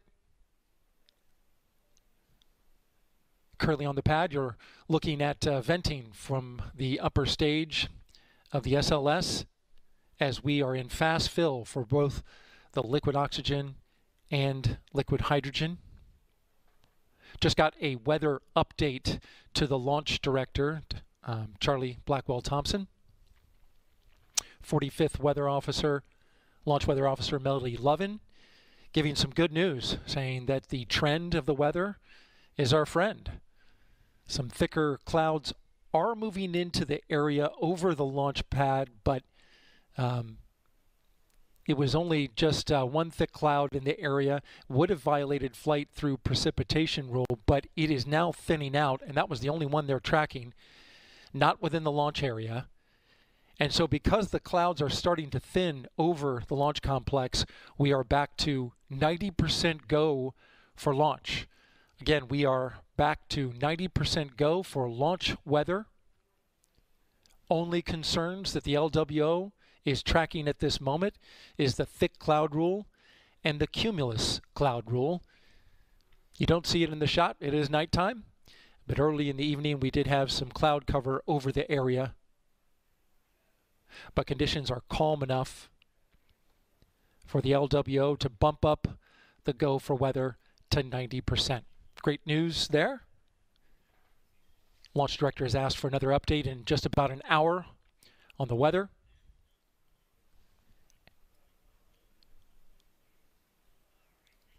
And I just heard a completion of LOX fast fill complete for the upper stage liquid oxygen tank.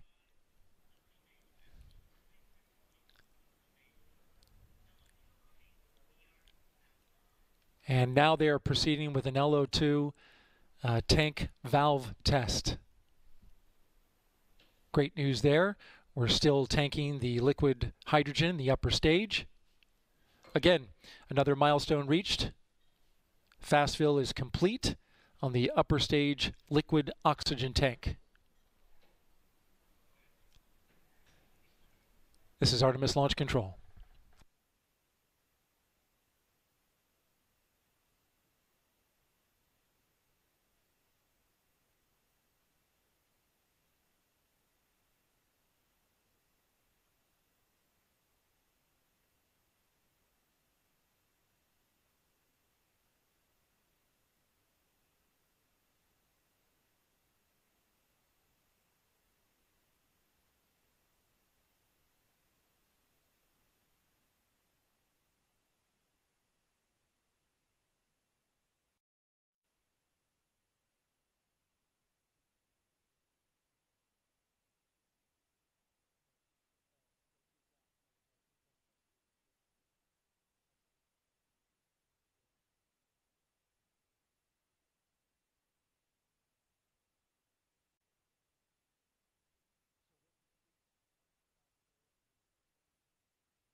T-minus 3 hours and 17 minutes until liftoff of the Space Launch System.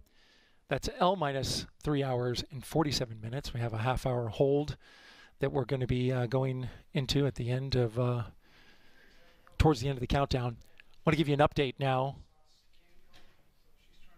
The launch team is tracking an intermittent leak on the cord stage replenish valve. This is on the hydrogen side.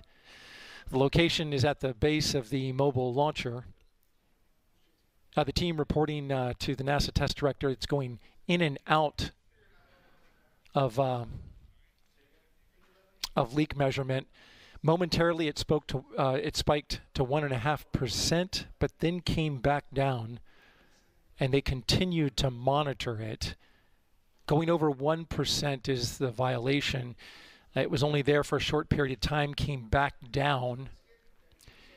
It's 1% is the violation, Mark, as I understand from the engineers, because this is an open air sensor, different from the closed volume sensors on the previous leaks, if you may recall from the previous launch attempts.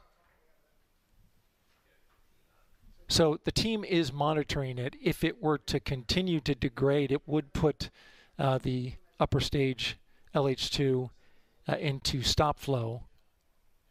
It's back down at the moment into the 0.2 range. And so, again, the team just continues to monitor, but they have advised Launch Director Charlie Blackwell-Thompson that there's not a lot they can do from here. If it were to go back up above 1%, they would have to send the red crew into the pad. Now, that's the team that is specifically trained to go into the launch pad with a tanked rocket and do work. But we're not there yet. I want to emphasize, not there yet. Again, the team's monitoring this. Of course, we'll keep you updated. Percentage-wise, let's talk about the upper stage. We are at 60% filled for the liquid hydrogen upper stage. For liquid oxygen, we're almost filled, currently at 92%. Again, upper stage 60% for liquid hydrogen and 92% liquid oxygen. We're in fast fill for liquid hydrogen and topping for LO2. Quick look at the core stage just to review. We can put up a graphic that'll give you a check on that. Core stage reached its replenish mark, which means fully tanked and filled at 7:45 p.m. Eastern Time. And there you see the graphic. 100% on both tanks. The core stage, of course, 750,000 gallons of super chilled propellants. And of course, we'll continue to track the countdown. This is Artemis Launch Control.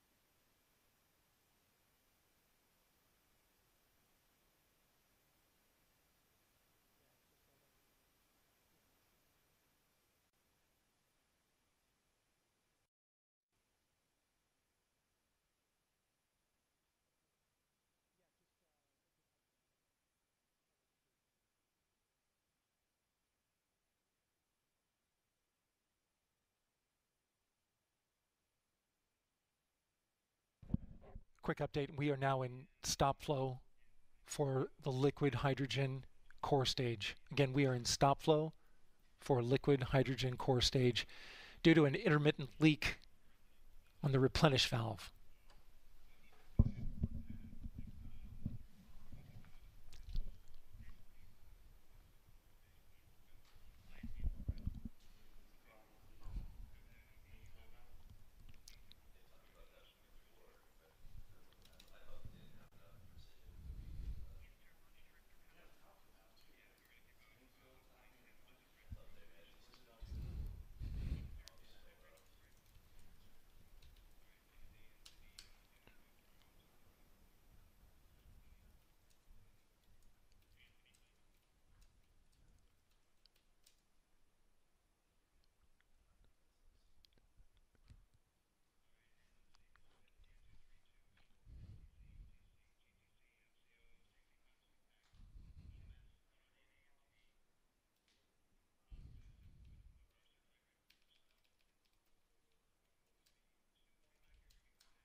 Okay, the NASA test director has advised that they are now putting a plan into work to send the red crew into the pad.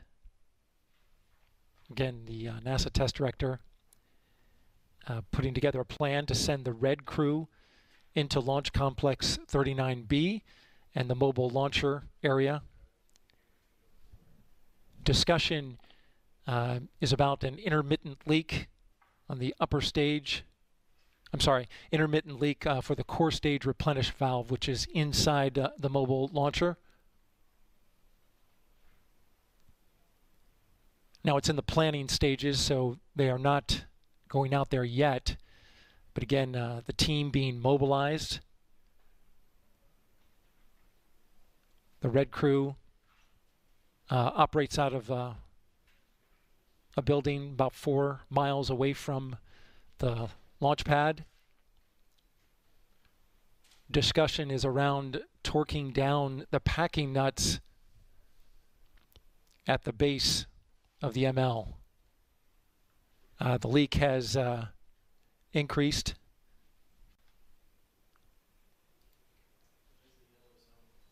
And so the team currently taking planning action to send that red crew team in. Of course, we'll keep you updated on the latest. This is Artemis Launch Control.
Upper stage LOX is in replenish. Upper stage liquid oxygen is in replenish. Meanwhile, the launch team continuing to work a solution to an intermittent leak at the core stage replenish valve. It is on the side of the mobile launcher, and the discussion is around sending a red crew into the launch area, up to the pad, and having them go up and torque bolts connected to a valve that has shown some intermittent leaking. They're currently discussing it now. Stand by for more information. This is Artemis Launch Control.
Okay, T-minus 2 hours, 44 minutes and counting. Have an update on the situation with the intermittent leaky valve for the core stage liquid hydrogen. The NASA test director just briefed about getting ready to send the red crew onto the launch pad. The cause is an intermittent leak on the core stage liquid hydrogen replenish valve. Its location is on a skid on the side of the mobile launcher. As a result, the liquid hydrogen for the core stage is in stop flow, coming out of replenish, which replaces the liquid hydrogen that is boiled off. And so the only way to fix it at this moment is to send a red crew out to the pad. This is inside the blast danger area and is considered a hazardous operation.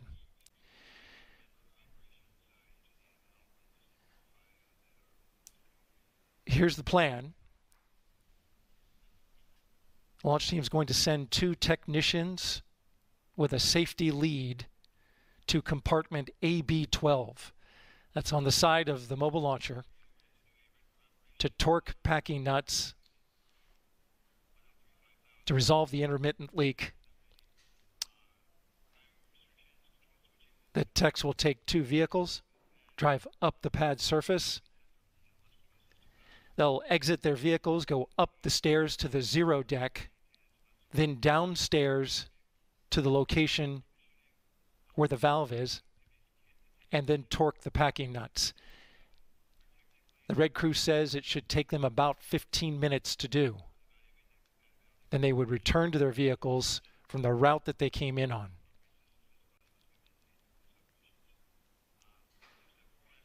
Now, emergency services, EMS, have been notified along with pad rescue, and they are standing by for the start of this operation.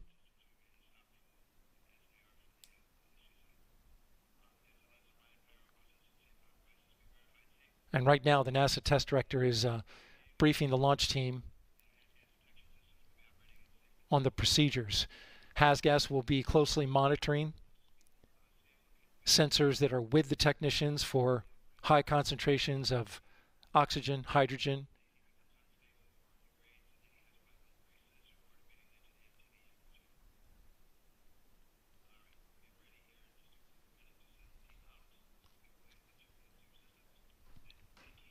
And so there is a high degree of focus by the teams, especially the safety team, hazardous operations, currently getting ready to be underway in just a few minutes. Again, intermittent leak on the core stage liquid hydrogen replenish valve. It's on a skid on the side of the mobile launcher. The red crew team has been mobilized. The plan to torque down bolts inside the ML where the valve is has been briefed to the launch director. It's been signed off on, and we're awaiting the departure of the red crew team out to the launch pad. Stand by for more updates. This is Artemis Launch Control.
All right, Launch Director Charlie Blackwell Thompson just gave the go for the Red Crew team to enter Launch Complex 39B that you see there on your screen to work a issue with a leaky replenish valve on the side of the mobile launcher. The mobile launcher is the gray structure that you see there. The Red Crew team is a highly trained group of individuals, 2 technicians and 1 safety lead that will be making entry into the pad to tighten down bolts, the packing bolts on the valve. It is a straightforward job as described to me by the launch team. Once they're at the valve location, the Red Crew has advised it should take about 15 minutes to do the work. So they should be in and out of there relatively quickly. There's no troubleshooting to be done. They have a specific task that they're going to go in there and perform. And then they'll depart the pad. It is a hazardous operation inside the blast danger area. And the launch team will be tracking their every movement. EMS is standing by, along with pad rescue.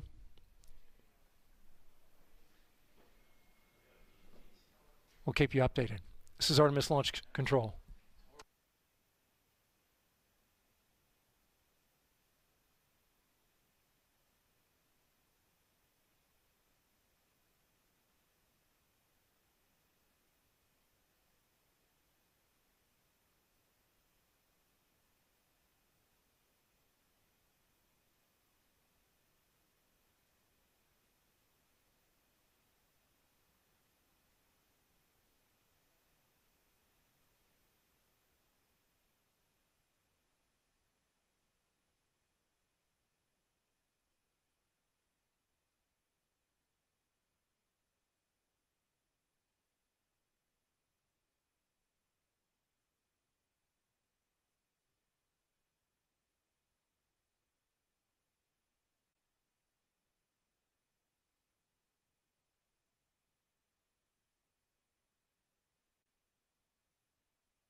Okay, you're looking at a live shot of the launch pad and the two vehicles at the bottom that just arrived, the two technicians, and the safety representative.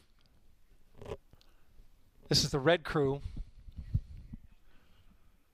that is specifically tasked to go out and tighten some bolts on the core stage hydrogen replenish valve on the side of the mobile launcher.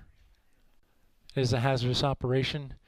But as you can see from this camera view, and I have view of the safety team here, they're monitoring multiple camera views and watching the red crew as they do their work, looking to fix an intermittent leak that popped up about an hour ago.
T-minus 2 hours and 13 minutes.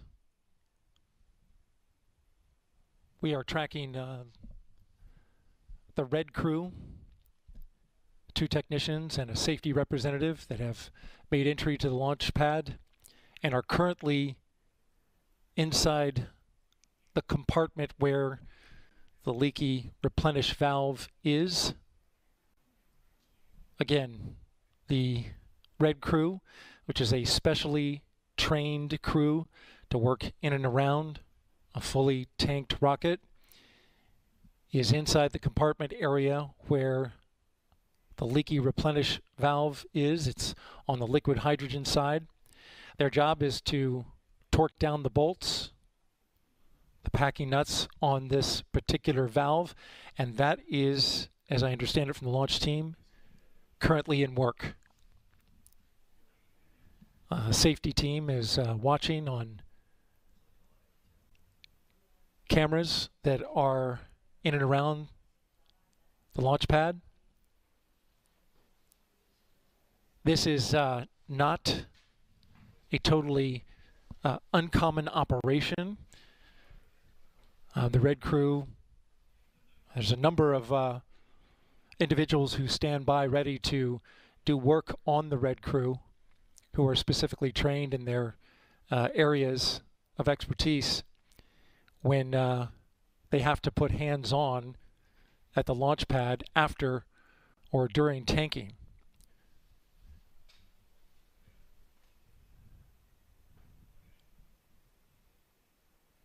So this is likely to eat into the launch window. An update on the tanks. We are in replenish on both the liquid oxygen core stage and upper stage. We are in stop flow for liquid hydrogen on the upper stage and the core stage. And that stop flow, of course, is related to the intermittent leak on the replenish valve that's on the side of the mobile launcher. We saw the red crew go in. The red crew estimates it'll take about 15 minutes to complete the job. And then they're coming right back out.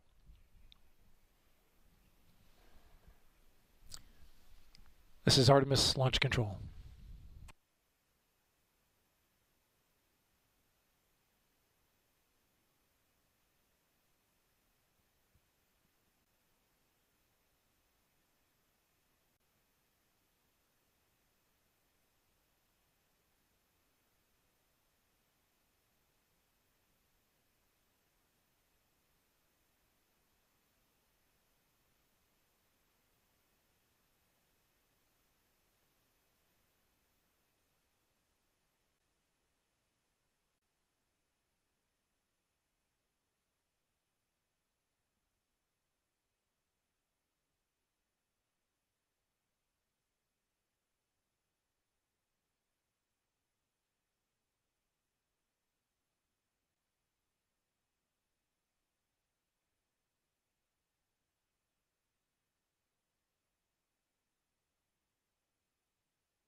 T-minus 2 hours and 7 minutes and counting.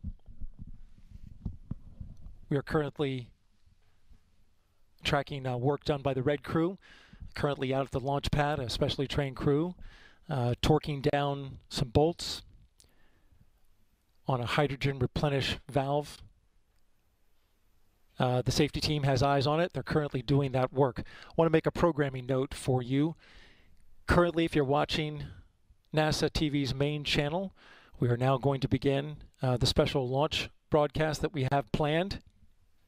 Meanwhile, over on the NASA television media channel, we will continue with operational commentary. Again, we're getting ready to start a launch broadcast, a special launch broadcast on the NASA TV main channel, but we will maintain operational commentary on NASA TV's media channel.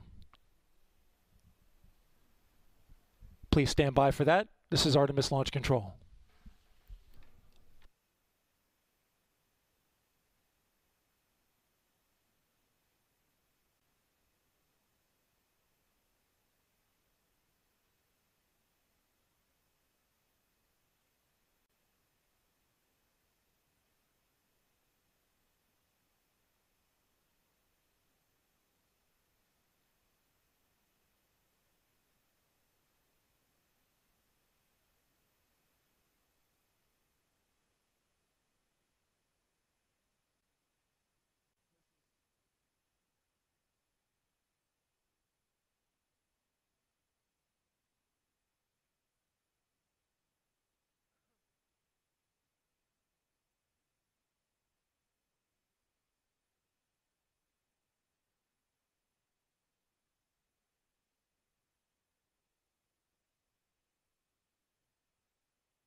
"50 years after we last left footprints on the moon, NASA's Artemis I is our first bold step towards getting us back there and pushing us farther than we've ever been before."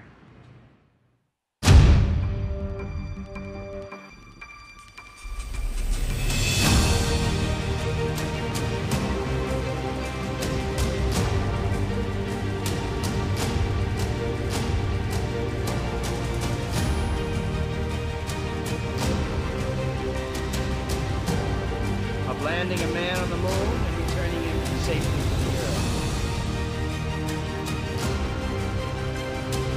Tranquility Base here. The Eagle has landed.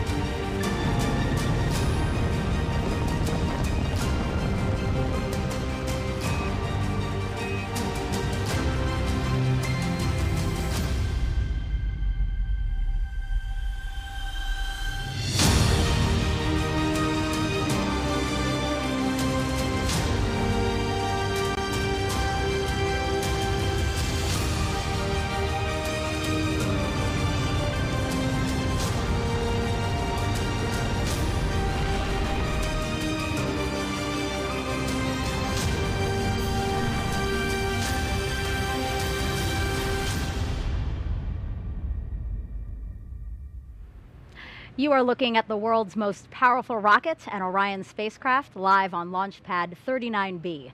Artemis I embodies the hard work of thousands across the world, determined to explore for the benefit of all. Welcome, and thank you for joining us live at Kennedy Space Center, where the energy here is palpable as we attempt to make history today. I'm Megan Cruz, and this is NASA astronaut Kayla Barron. Kayla, great to have you here again. So awesome to be here tonight. Well, some of you may know this, but Kayla served as a mission specialist for NASA's SpaceX Crew 3 mission. It launched to the International Space Station in November of last year, and she lived and worked there for about 6 months. Today, I am thrilled to have her here with me to talk about this rocket behind us illuminating beautifully the night sky here in Florida. Yeah, it's so awesome to be here tonight. When I first walked up and saw the view from the desk here, I was just blown away by how close it is and what an awesome view it's going to be when we get to launch time. Yeah, it's a magnificent view, and I know you're especially excited about this because if we launch today, this will be the first launch that you actually see from the ground. Exactly. I've never been able to come see a launch in person, except for my own, of course, but that's a little bit different perspective. Very different, yeah. But to be here for the world's most powerful rocket and the first test flight of Orion and SLS is just amazing. Yeah. So our 2-hour launch window opens at 1:04 a.m. Eastern Time. So Kayla, tell everyone, why are we returning to the moon? We are returning to the moon to learn more about it. The moon is a perfect place to learn more about our solar system, how the moon formed, but also how the Earth and the rest of our solar system formed.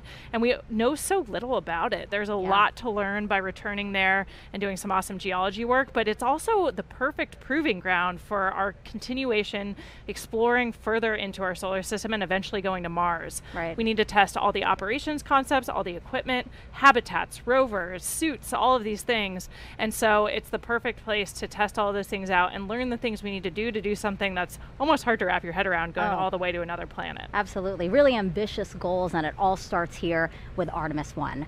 So Artemis I is the first flight test of NASA's brand new Space Launch System, or SLS rocket. It's the world's most powerful rocket and will send an uncrewed Orion spacecraft farther around the moon than any of the Apollo missions before it.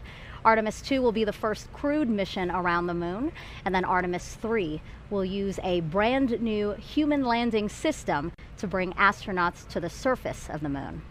Future Artemis missions will dock to Gateway, NASA's lunar orbiting space station, before descending to the moon. So Kayla, what must we demonstrate with Artemis I before we put astronauts on board for those future crewed missions?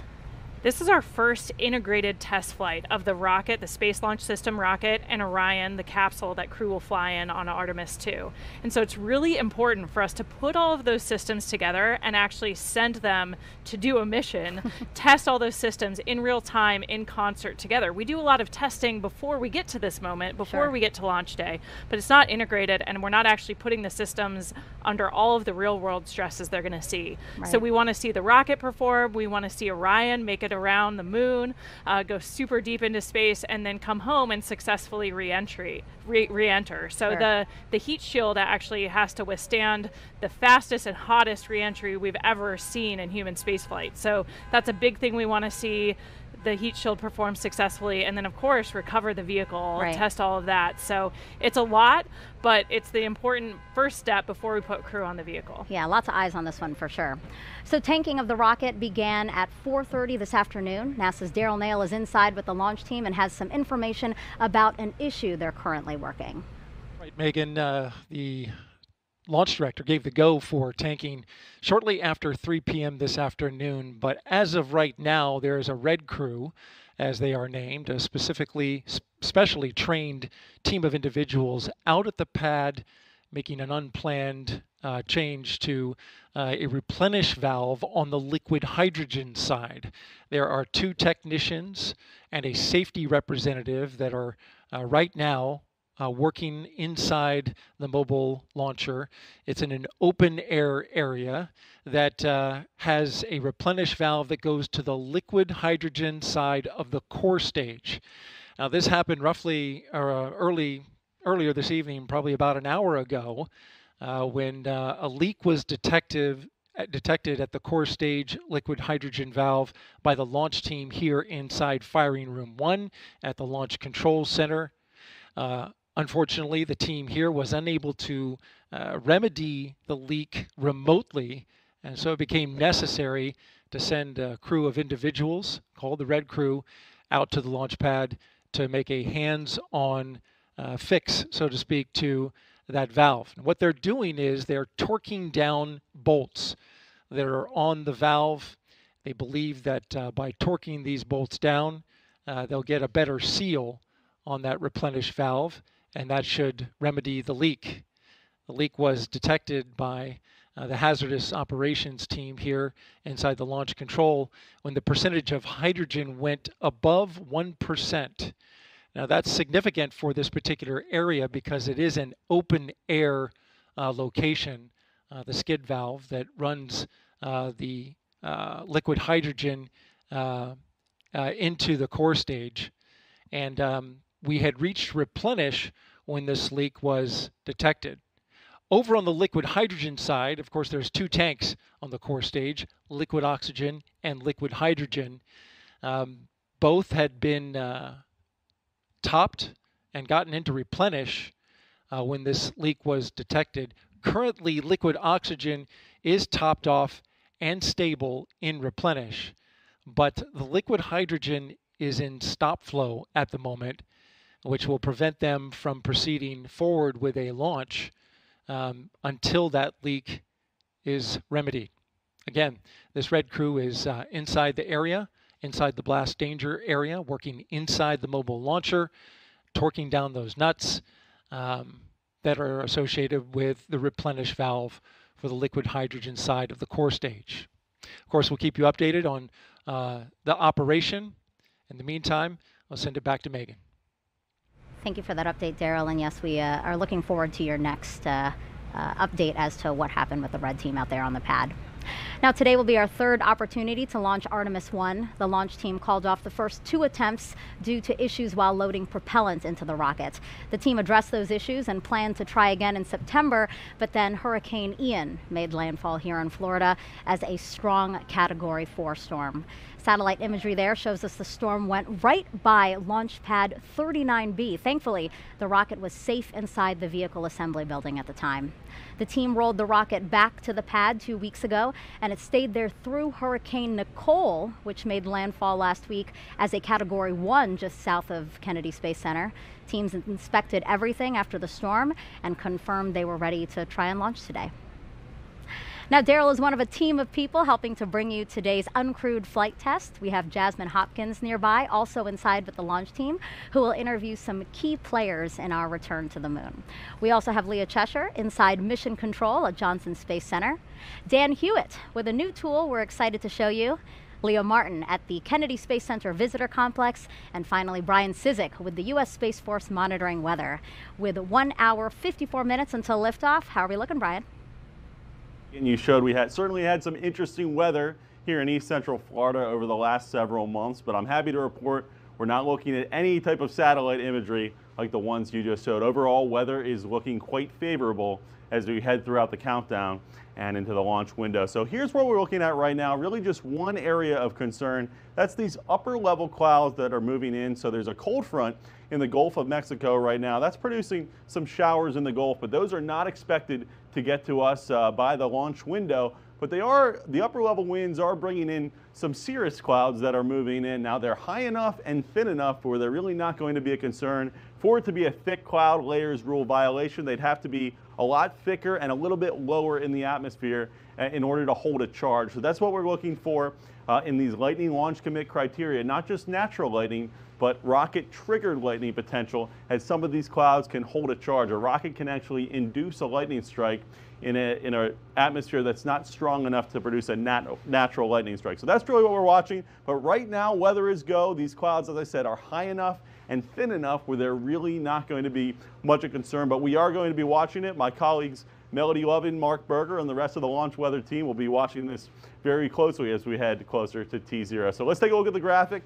The latest briefing, 90% go. Really the only concern being the thick cloud layers rule and a very small concern for the cumulus cloud rule. But overall, the weather is looking favorable. As I said, right now, weather is go. Those clouds are high enough and thin enough where we do not expect them to be a concern. So I'm happy to report a very favorable launch forecast as we head closer to T0.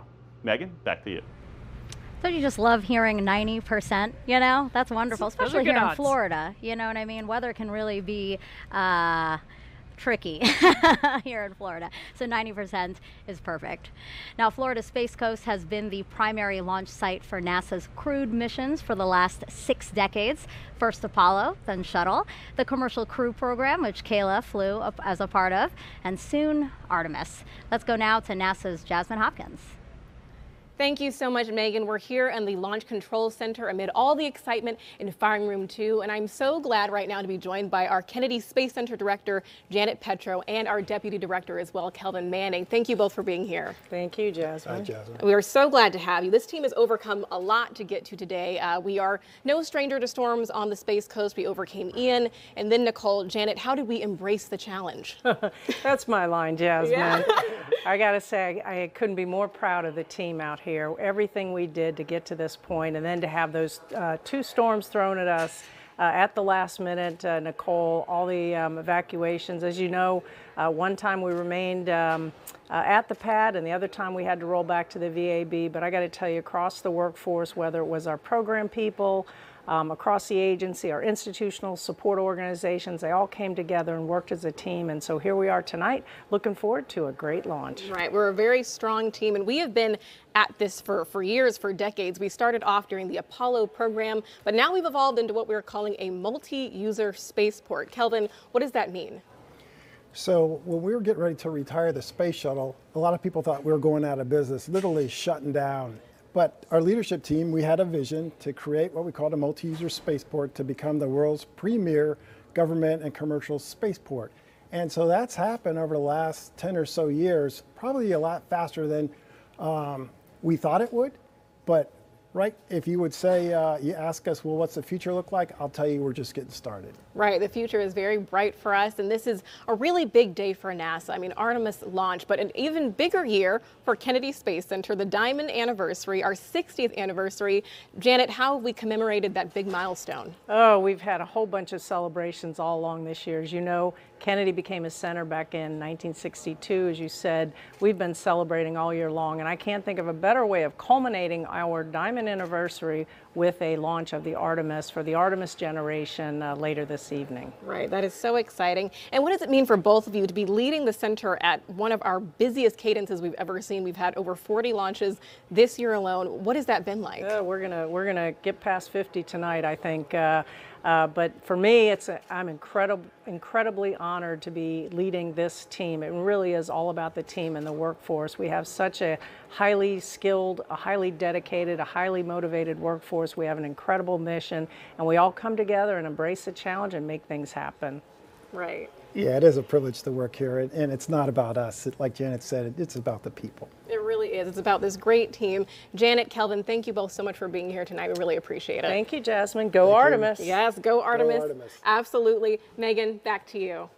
Great to hear from them. So 1 hour and 48 minutes and counting till our 2-hour launch window opens. We heard Dale report out that there is a team at the pad working an issue. So why don't we go back to him now to see if he has an update for us. Yeah, Megan, now continuing to track the Red Crew's work at the launch pad. This is a specially trained team of 3 individuals, 2 technicians, 1 safety representative who are currently right now inside the mobile launcher at the base of the launch pad. They are doing work on a replenish valve, currently torquing down the bolts in order to remedy a leak in that replenish valve that was detected a little over an hour ago.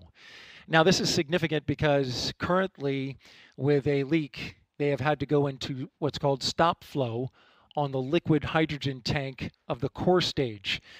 Normally, under replenish, they continue to flow liquid hydrogen into the tank as it boils off in order to maintain a level of around 100%, but that has been in stop flow, and so at this moment, we are slowly losing liquid hydrogen in the core stage hydrogen tank. The Red Crew went in and is currently working a little longer than expected on the issue.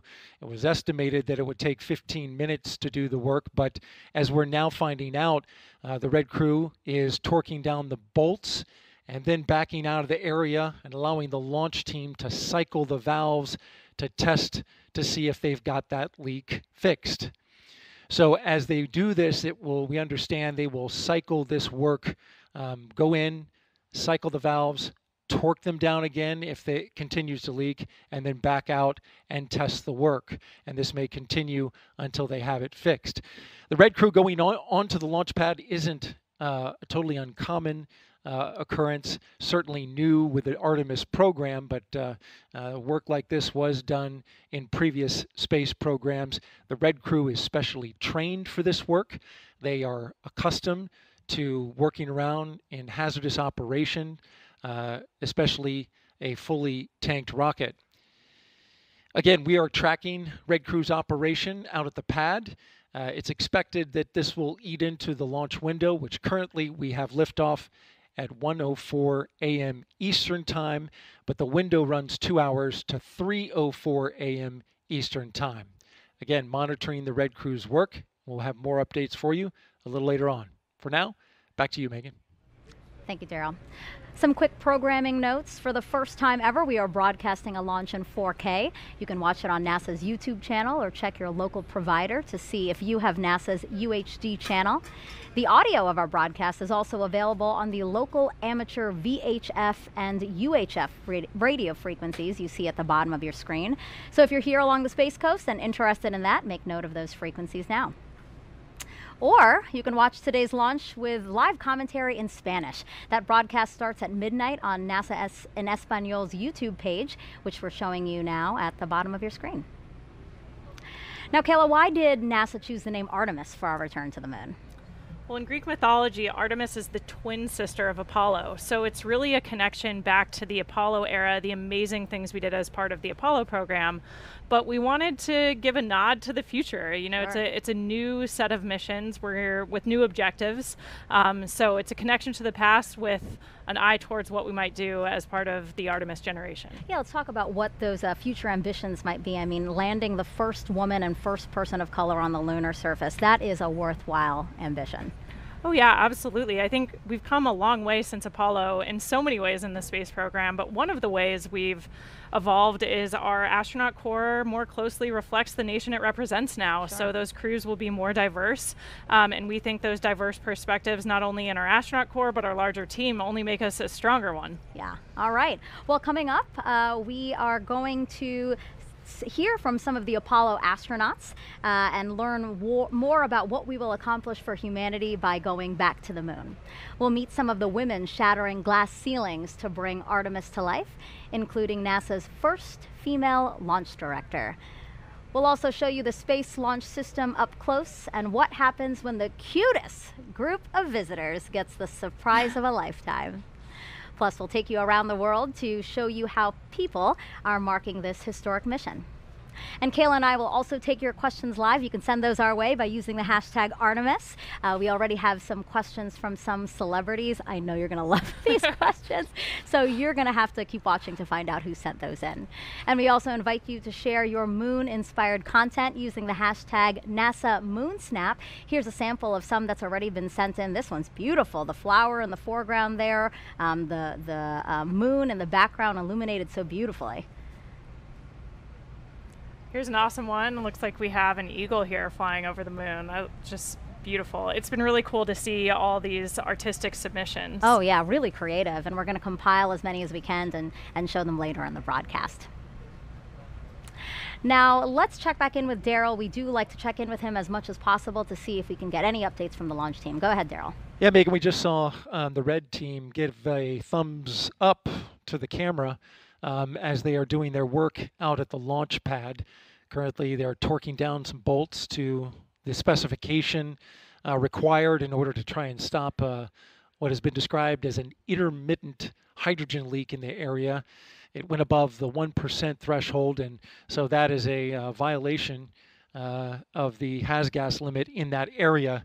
The team continuing to work. As you look at the rocket on the pad, they were called out to the pad about a half hour ago, and they appeared to be making their way, at least have stepped back from the area of work. The way that the workflow has been going is they torque down the bolts, step back a little bit. The launch team then cycles the valves to check to see if the leak is still there, and then they come back in, and this has happened a couple of times, and start torquing the bolts again. The rocket was nearly fully tanked. The core stage was in replenish for both hydrogen and oxygen. The upper stage had nearly been finished when the leak was detected, and the countdown, though it is continuing, the rocket, the leak had to be addressed in order for the launch to proceed. The replenish puts the hydrogen back into the tank after it boils off, and so currently we're in a stop flow which no longer allows a replenishment of the hydrogen tank, and that would not allow us to have a launch without those tanks being in total replenish, and also in a vented configuration, which has also been put on hold. I'm sorry, not a vented configuration, but rather an engine bleed has been stopped. And so that would need to continue as well in order to get the engines conditioned for launch. That's the latest here from Firing Room 1 at the Launch Control Center. Megan, we'll send it back to you. Thank you, Daryl. 1 hour, 41 minutes until, again, the planned start of the 2-hour launch window. Right now, let's head over to the Apollo Saturn V Center at Kennedy Space Center's Visitor Complex, where NASA's Dan Hewitt is just inside in front of a Saturn V rocket, which is the only vehicle to date to carry humans beyond low Earth orbit. He's going to show us what he has behind us there, the moon board. It's an interactive tool. Yeah, thanks, Megan, and welcome everybody. We're in the Saturn V Center, fitting that the rocket that carried astronauts to the moon of Apollo is just over our shoulder as we meet the rocket that's going to do it with the next generation under Artemis. So SLS, the Space Launch System, is out on the pad right now. It's on the mobile launcher. Before we jump into that, just to give you some perspective, so that valve that Daryl's been talking about is in the base section of this mobile launcher down here. That's different from the areas we were focused on in August and September in these 33-foot-tall tail service mast umbilicals that are delivering the hydrogen and oxygen to the core stage of SLS. But let's jump right in. A couple of key components to SLS. We're going to start here on the sides with the solid rocket boosters. If they look familiar, they're derived from those that flew the space shuttle. In fact, some of the segments of these boosters today were flown on previous space shuttle missions. We call them solids because of the type of propellant inside. If you were able to look in, you would see a mix of ammonium perchlorate, aluminum powder, and a binding agent called polybutadiene acrylonitrile. That's your expert vocabulary word for the day. Now, as these are firing, they're providing more than 90% of the steering and 75% of the thrust as SLS makes its way uphill. And those are attached to the core stage, 212 feet tall, 5 major sections. We're going to start at the fun part down here on the bottom. 4 RS-25 engines, again, derived from those that flew the space shuttle. In addition, we have this core engine section here where we have all of their necessary plumbing, also the connection points where we're feeding the propellants into the core stage itself. And as these are firing, each one providing up to 500,000 pounds of thrust during operation, consuming 1,500 gallons of propellant every second as they go uphill. Now, these are liquid rocket engines, which means you need a fuel, about 500,000 gallons of liquid hydrogen, and an oxidizer, about 200,000 of liquid oxygen up here. That hydrogen gets fed through feed lines down at the bottom of the tank here. The oxygen coming from these 2 feed lines you see running down out of this, the intertank section. The inner tank also has the upper attachment points for the solid rocket boosters. The bottom attaches down here at the engine block. Now all the way up top we have the forward skirt. It's where you have your core avionics, your brains for flying SLS, as well as connections to the mobile launcher and some antennas. And if we zoom in, why does it look all bumpy? We have a spray-on insulation on the core stage. These propellants are stored at cryogenic temperatures, hundreds of degrees below 0 Fahrenheit. And so we have to try and keep them as cold as possible. Now, underneath this upper skirt, we have the second stage, the Interim Cryogenic Propulsion Stage, or ICPS. This is a modified upper stage from the Delta IV family of rockets from United Launch Alliance. Single RL-10B-2 engine, also propelled by liquid hydrogen, liquid oxygen.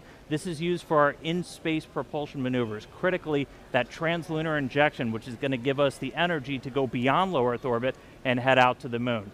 Altogether, that's the Space Launch System. It's going to be making its first flight, hopefully today. It's going to be a heck of a show. Let's get back to the countdown. I'll send it over to you, Megan. Thanks, Dan. 1 hour, 37 minutes and counting until our 2-hour launch window opens tonight. The Space Launch System rocket and Orion spacecraft together, standing just taller than the Statue of Liberty at Launch Pad 39B. It's the culmination of years of development and thousands of tests. Here's a look at its path to the pad. The Space Launch System is really the backbone of the Artemis missions. It's the truck, it's the big carry vehicle. It allows us to carry both crew as well as the equipment that we need to live and work on the moon. 60 years ago, NASA was in a race to get to the moon. This time is more than just a race. It's about establishing a long-term presence. Can you imagine rolling the Statue of Liberty out to put at the pad? That's what we're doing. It will lift up from Earth with more power than the Saturn V, which was the first vehicle to take us to the moon. Artemis is our next giant leap.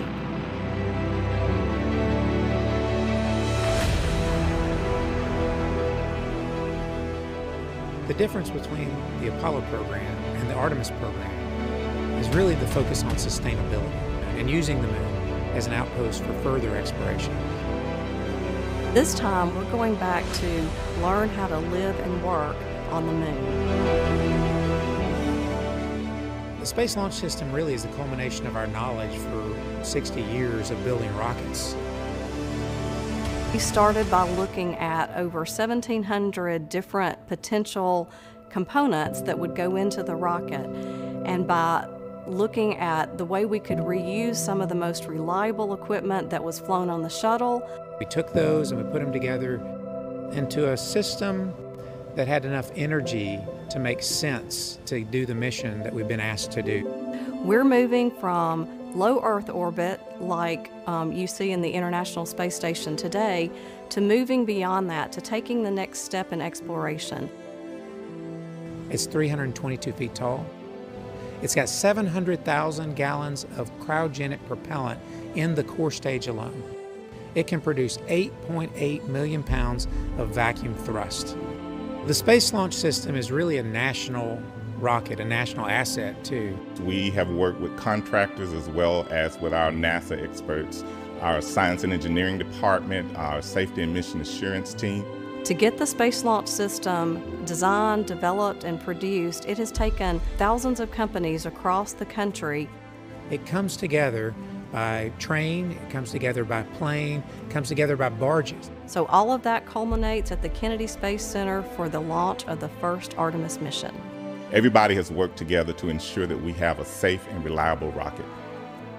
At NASA, safety and testing is extremely important because ultimately this rocket isn't meant just to carry cargo, it's meant to carry people. It takes all types of education, all types of backgrounds, all types of diversity to do the things we do, and it'll be great to see a diverse crew land on the moon. Where the Space Launch System comes in is providing that reliable transportation so that we can start flying these rockets on a routine basis to take people and to take payload to that outpost, the moon, and also the gateway system. We have a generation who've never seen deep space exploration, and this will give them an opportunity to see that this is something that they can potentially do themselves. It's going to be a paradigm shift for NASA. We're going to be back to looking at things that nobody's ever done before.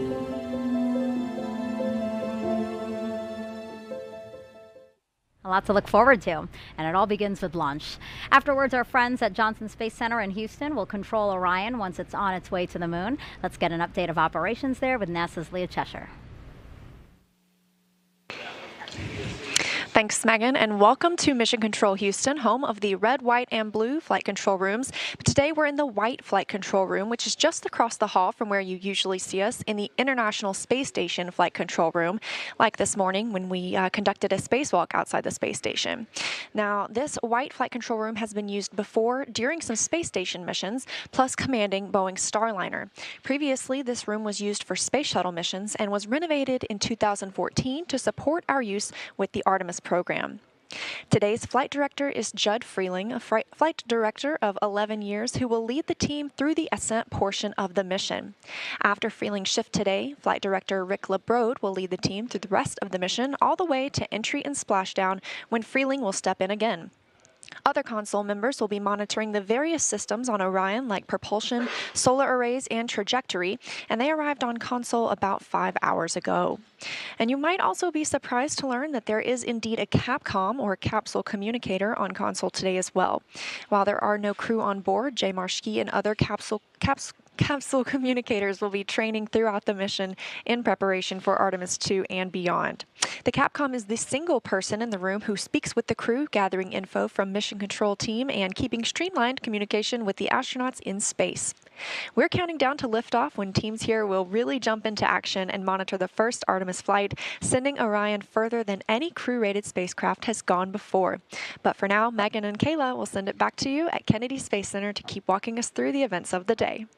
Well, you just heard Leah remind us that no one is inside Orion today. Again, it's because Artemis I is a flight test to prove we can safely return crew from lunar orbit on Artemis II.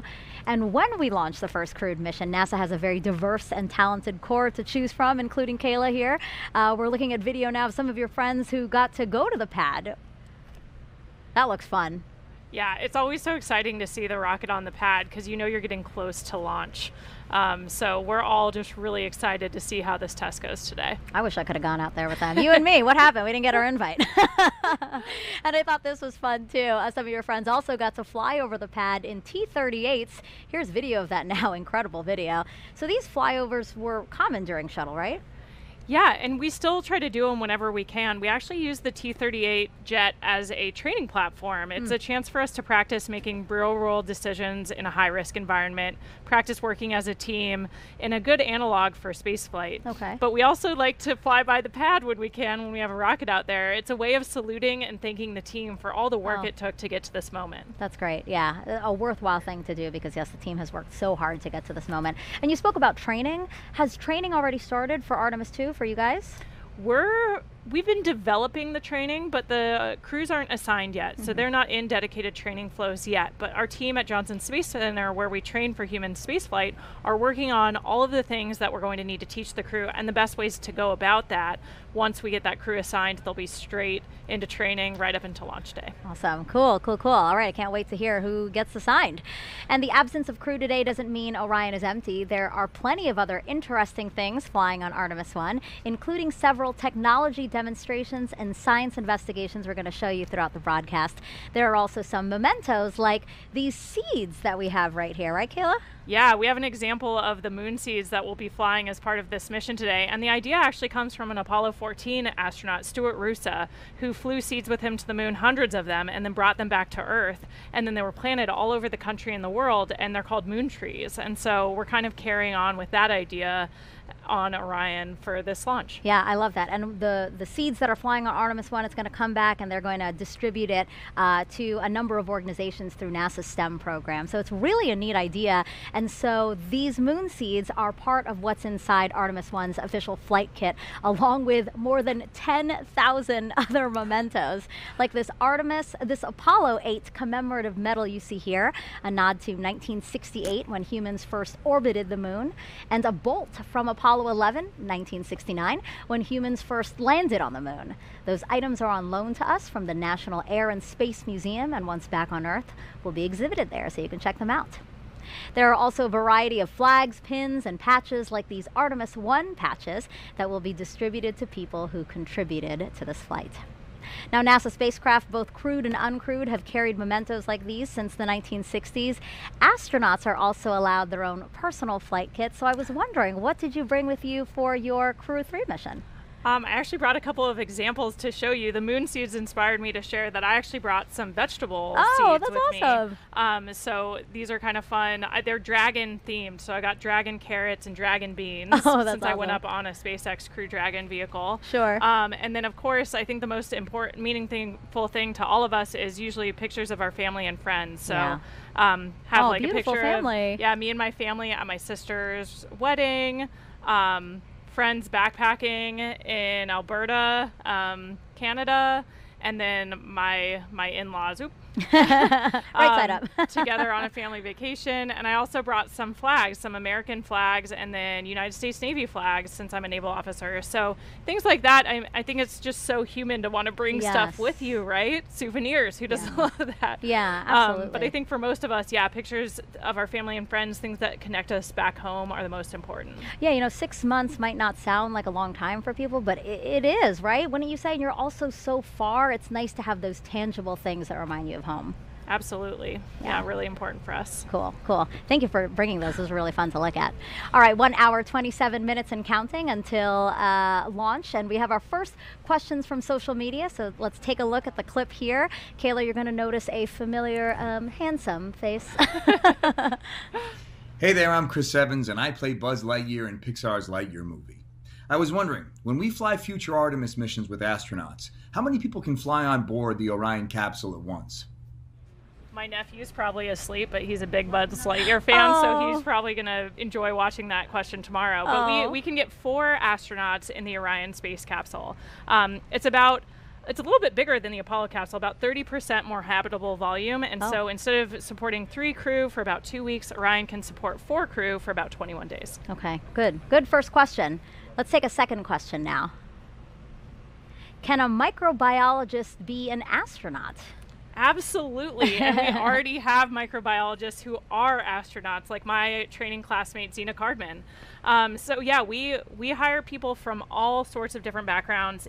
All you have to do is have a STEM degree. Beyond that, you can come from any pathway. So some of us are military astronauts like me, either aviation or I'm a submariner, but we have a ton of people from different scientific and engineering communities, including microbiologists. Yeah, I love that it's so diverse, because I think diversity really adds to what you guys can do. Yeah, and those unique perspectives, I think, make us stronger as a team whenever we're tackling a new problem. Having people with different, not only academic backgrounds, but all of these scientists, a lot of them have different field experience. So like Zena worked in some really extreme environments in Antarctica, in caves, doing a lot of her research. So it's not that different than what we're hoping to do at the South Pole of the moon. So these perspectives are really important for us to form the best team that we can. Yeah, that's interesting. All right, I think we have time for one more question, so why don't we pull one up? What is the coolest part about Artemis to you?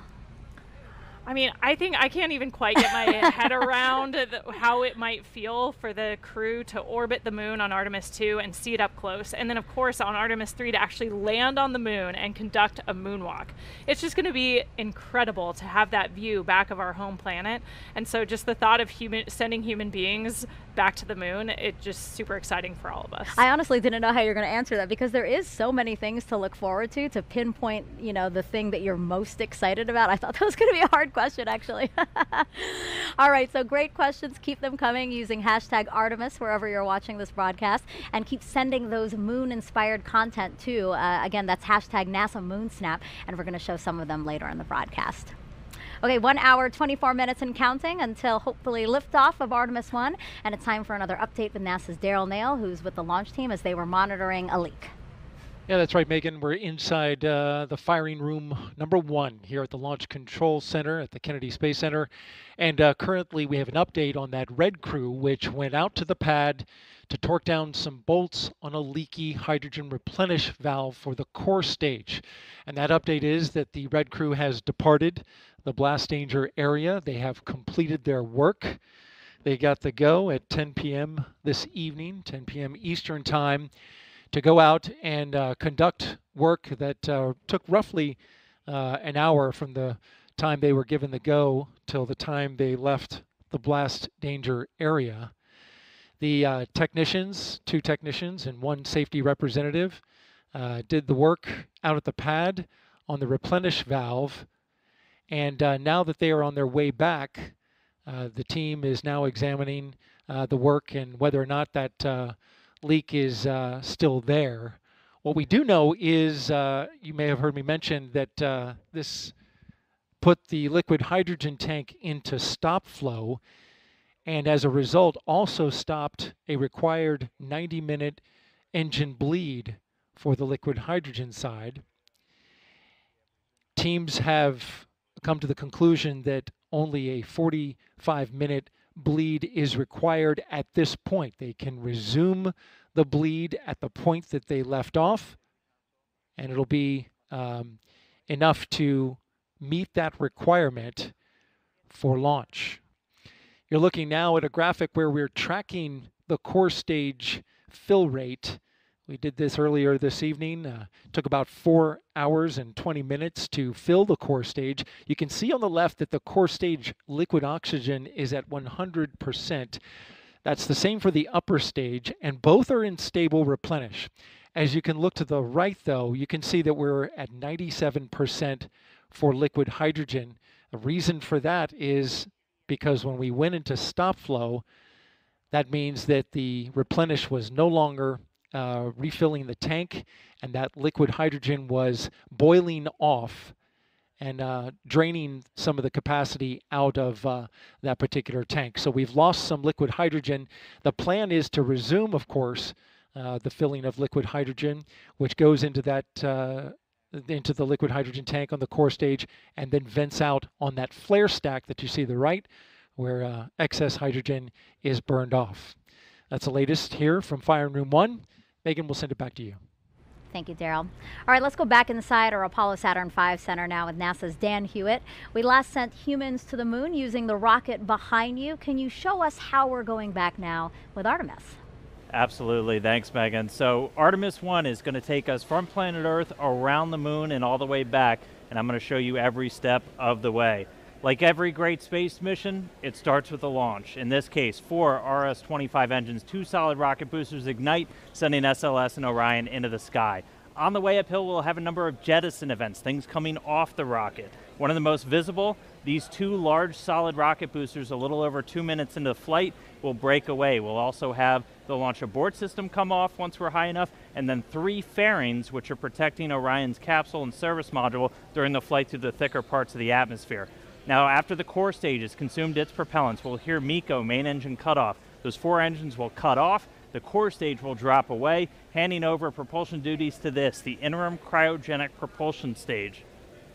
Its first job is a perigee raise maneuver. Perigee just means the lowest point of your orbit. This will give us a nice circular path for Orion around our planet. While it's there, we can really check the spacecraft out, make sure everything from electrical systems, guidance, navigation, and control, communications are all functioning before we commit it to heading to the moon. And we do that with this, the trans-lunar injection. This will be about an 18-minute firing on today's timeline, and this is done to give us enough energy to get out of low Earth orbit and make our way to the moon. Shortly after that, the ICPS will separate. It'll do a disposal burn, sending it around the moon and into an orbit around the sun. But from there on out, propulsion duties get handed over to the European service module. It's going to make a couple of outbound trajectory correction burns on the way out, critically testing that orbital maneuvering system engine, that large one on the very bottom that's going to be needed when we start making our maneuvers around the moon to get into what's known as distant retrograde orbit, or DRO. To do that, we're going to do the outbound powered flyby, dipping in about 70 or 80 miles off the lunar surface, really pushing with that large engine. That's going to slingshot us around. We're going to do a final orbit insertion maneuver, and then we will be in DRO, distant retrograde orbit, this dotted line right here. Distant, we're about 40,000 miles off the lunar surface, and retrograde, because the moon orbits the Earth in a counterclockwise fashion, we're going to be going clockwise, opposite retrograde. It's a very stable orbit, doesn't require a lot of energy to maintain your space there, really lets us put Orion through the paces, learn about using this spacecraft in deep space. But eventually it'll be time to come home. We'll fire up the engines once more, do a departure burn. This is what commits us from departing the moon and heading back home. We'll dip in close to the surface once more for the return powered flyby and execute correction burns on the return transit as we target a splashdown in the Pacific Ocean. Before that happens, the spacecraft separate. The European service module's job is done. It drops away to burn up, revealing the heat shield. This is goal number 1 for this flight, is testing that heat shield at lunar return velocities, because when we hit the upper atmosphere, we're going to be moving more than 20,000 miles an hour, heating that up to more than 5,000 degrees Fahrenheit. So really need to make sure that that can withstand that heat of reentry. After it makes it through, parachutes deploy, Orion splashes down in the Pacific, a Navy ship and other recovery assets are standing by to pick it up out of the water and bring an end to the first mission in the Artemis program. So that's all still going to unfold. It all starts with launch today, though, so let's get back to the countdown. Over to you, Megan. Our return to the moon would not be possible without our partners across the country and the world. So joining us now is Frank Davina, head of ESA's European Astronaut Center. Good evening to you. Good evening. Well, so I want to ask you, talk to me about Airbus and how that company and ESA contributed to the Orion spacecraft. Well, Airbus is of course the lead manufacturer and integrator of the service module of our Orion capsule, and that will fly to the moon. So this is a very important part, of course, because without the service module, it's clear that we would not get to the moon or would not be able to return from it. So it's a very important partner for ESA, but there are industries across Europe, not only Airbus, but across Europe, that are contributing to the service module in Italy, in France, Belgium. Really, it's a really European project. Yeah. Frank, we've been close partners, NASA and the European Space Agency, for decades now, and partnering on things like the space station, scientific exploration, and of course commercial crew missions. Matthias Maurer, ESA astronaut extraordinaire, was on my crew, Crew 3. Can you tell us a little bit more about what makes these partnerships so important? Well, it's important, these partnerships, because we want to do sustainable exploration of the moon. We want to explore space on a sustainable way. And I think partnerships in that sense are essential. One nation alone, could they do it? The US maybe, yes. Europe certainly could not participate to a lunar program by themselves or could not do it by themselves. But I think if we do it as a partnership, we can go a lot further, we can do a lot more. We can leverage technologies, we can leverage talent in all these countries across the globe that can really push the partnership forward. So looking ahead to future Artemis missions, we're going to have ESA astronauts on board those. Have you guys begun preparing for that training, anything like that? We have actually started preparing already for lunar missions, surface missions. We have a program called Pangea in ESA, which is basically, there are NASA astronauts participating in those trainings. Stephanie was just over with us just 1 week ago, doing field trips, and we are actually starting to prepare to see also which technologies do we need to use that we can at the best possible way do science on the moon, because of course we just do not go there to walk around or do two things. We want to do real science, we want to do discoveries, we want to live there for a sustainable way. So which technologies do we need? And that we are actually starting already in the European Astronaut Center. We actually started already more than 5 years ago developing this training program. So yes, we are involved again together with our NASA colleagues and colleagues from the international partners to start preparing crew to really do sustainable surface exploration of the moon. Yeah. And you guys are doing more than just crew, right? You guys are contributing to the Artemis programs in other ways? We are contributing to the Artemis program in many ways. Of course, the service module that we will see launching here hopefully today is the biggest part today. But we are looking into a lot of other capabilities. First of all, there is the gateway.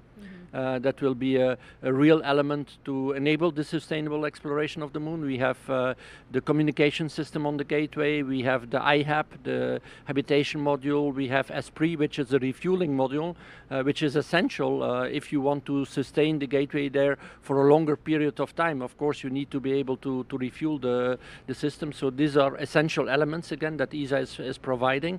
We're also providing small technology experiments, radiation, for example, will be very important. We are looking in crew exercise device for the gateway. We are looking into medical systems. So these are also small components, but for the crew that are very important because we need to keep the crew healthy there, of course. You're a great partner. You have so much that you're contributing. We really appreciate it. We have a lot that we can contribute. And, Thank you. And of course in this ministerial, because we have now our ministerial conference coming up next week, where the big decisions are going to be made for the next decade. And there we will propose a European lander that will bring logistics to the moon. And this logistics capability that will be a big part of the integrated Artemis program will allow us to have European astronauts actually walking on the moon. So that is really interesting for us. Wow, Frank, thank you so much, and we continue to look forward to the contributions that we can make together with this partnership. Thank you so much. Thank you for having me, and good morning to the viewers in Europe. Thank you so much.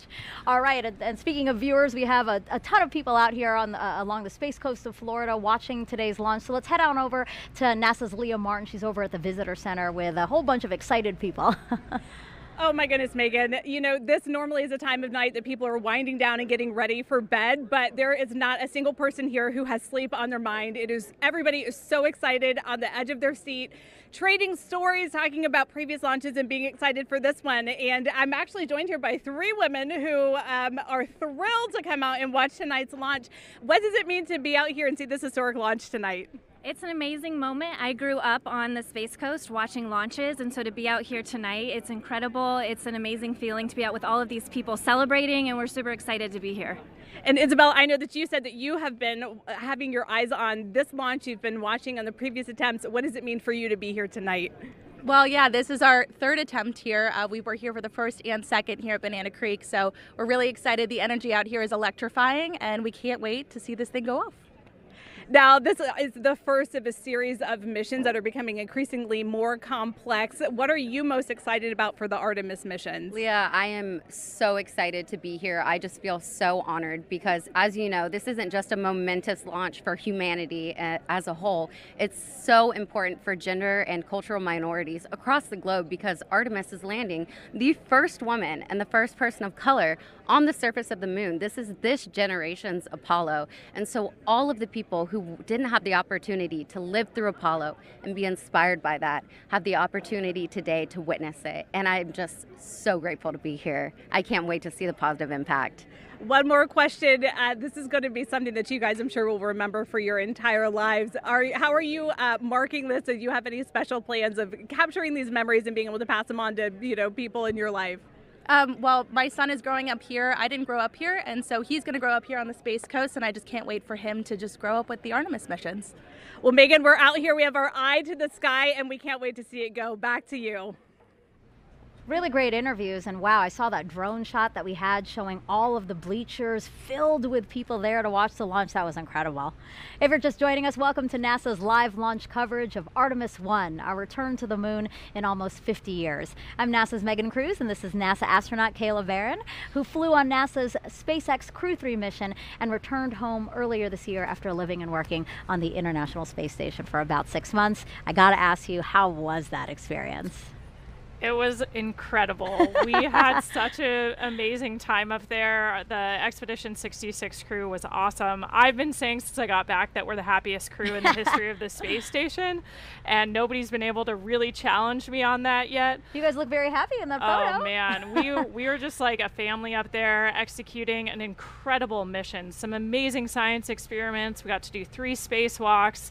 It was just, you couldn't have planned a perfect first mission for me, Matthias, and Raja, and of course our veterans up there, Mark and Tom. It was amazing. We had an incredible time. Yeah. Wow, look at that photo of you in the cupola. That is amazing.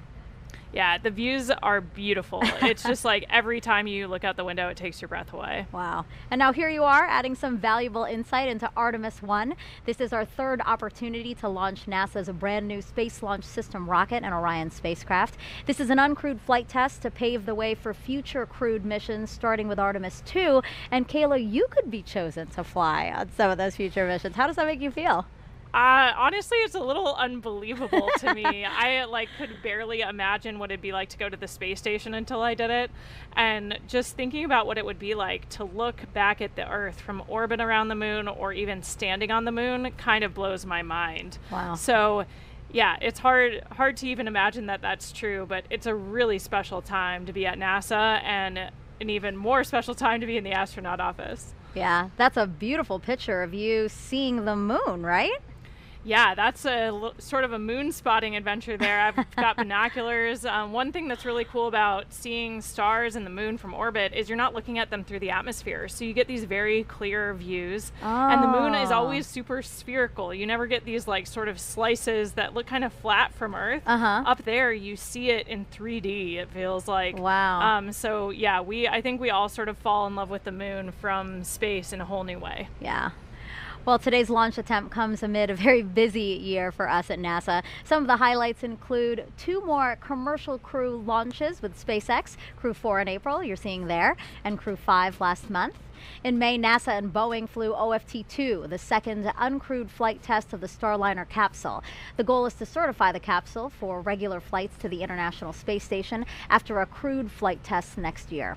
In July, we released the first images captured by our James Webb Space Telescope, and wow, they are magnificent. Pictures like these could help us answer some of astronomy's biggest questions about how our universe began. And then in September, we intentionally slammed the DART spacecraft into asteroid Dimorphos and successfully changed its course. The asteroid wasn't headed for Earth, that's important to say, but the test was to show that we could defend our planet if needed. And recently, 2 other missions that benefit the Artemis program. Last week, we tested a new inflatable heat shield that could help us eventually land humans on Mars. And just 2 days ago, Capstone arrived at its intended orbit around the moon. The small satellite launched from New Zealand in June and will now test the unique lunar orbit for a future space station there. You heard us talk about a gateway. Now, Kayla, what do you think about all that NASA is accomplishing? I mean, those are all just amazing examples of why it's such a cool time to be part of human spaceflight and the larger space program. We're learning so much, not only about our home planet, but our galaxy and the universe. Like those James Webb images just capture my imagination every time they release a new set. Yes. And so it's, we have a lot going on and a lot to be excited about right now. I hope people are following along for it because it is truly great, and we want people to share along with that. So, all right, 1 hour, 6 minutes and counting from liftoff of Artemis I. Let's head back to the Launch Control Center with Daryl Nail. Yeah, thanks, Megan. And so we get an update for you now. The Red crew, of course, completed its work on torquing down the bolts for that replenish valve on the core stage hydrogen side. And now we are back in replenish for core stage hydrogen, which is good news. The team now looking to work on that upper stage, and we understand for the update to the NASA test director, they just informed the NTD that they can start getting back the flow on the upper stage as well. It went into a stop flow roughly around 10 p.m. Eastern time after a leak was detected. You can see the core stage status there. The liquid oxygen side is in stable replenish, both for the core stage and the upper stage of the rocket. Over on the right side, you can see we've lost some hydrogen since going into a stop flow that allowed some liquid hydrogen to boil off during about an hour or so while a Red crew was sent out to the launch pad to make repairs. Now, the hydrogen bleed for the engines was reestablished, and it looks like the team is back on track to recover that after a stop flow halted the bleed. They are required to bleed that liquid hydrogen through the RS-25 engines for 90 minutes, but they're picking up where they left off, and that appears to be on track. In the meantime, we've had an update from the range, and the range has informed the NASA test director that currently at the moment, if we were to launch now, they are no-go due to the loss of signal on a radar site. That's currently being worked right now. Again, the range advising the NASA test director that they are no-go. The range is not clear for launch until they remedy that issue on their radar site. And so we're also tracking that. In the meantime, we started this at 3:23 p.m. Eastern Time. Got the core stage tanked in about 4 hours and 23 minutes, and now looking to get everything back on track to try to make that launch window at 1:04 a.m. Eastern Time, which has a 2-hour window associated with it, all the way to 3 a.m. Eastern Time. That's the latest from the firing room. Megan, back to you. Thank you, Daryl. Now, there may not be astronauts aboard the Orion spacecraft for this flight test, but there are some passengers there with very important missions. Inside the Orion spacecraft, as we fly around the moon, we have some cool experiments going on to help us understand what the environment is like. Although there's no humans aboard Artemis I, we do have a few special passengers aboard that will help us pave the way for future Artemis missions. So there's basically 3 occupants riding. You can kind of think about it like 3 astronauts. We have a moonican. We will also have 2 torsos that are learning about the moon and learning about the environment for our astronauts before they go. We have a mannequin on Artemis I. We call him our moonican for short. That moonican is called Commander Moonican Campos. The name is actually in homage to Arturo Campos, who was an important person who helped bring the Apollo 13 capsule home. The moonican will sit in the commander's seat, and it will wear a suit just like our astronauts will wear. Moonican Campos is actually weighted to simulate an actual human aboard the Orion spacecraft. So it will help us understand what our astronauts will experience as they go to the moon and home. The Orion Crew Survival System suit and the Orion seat were designed simultaneously to fit together as a seamless package.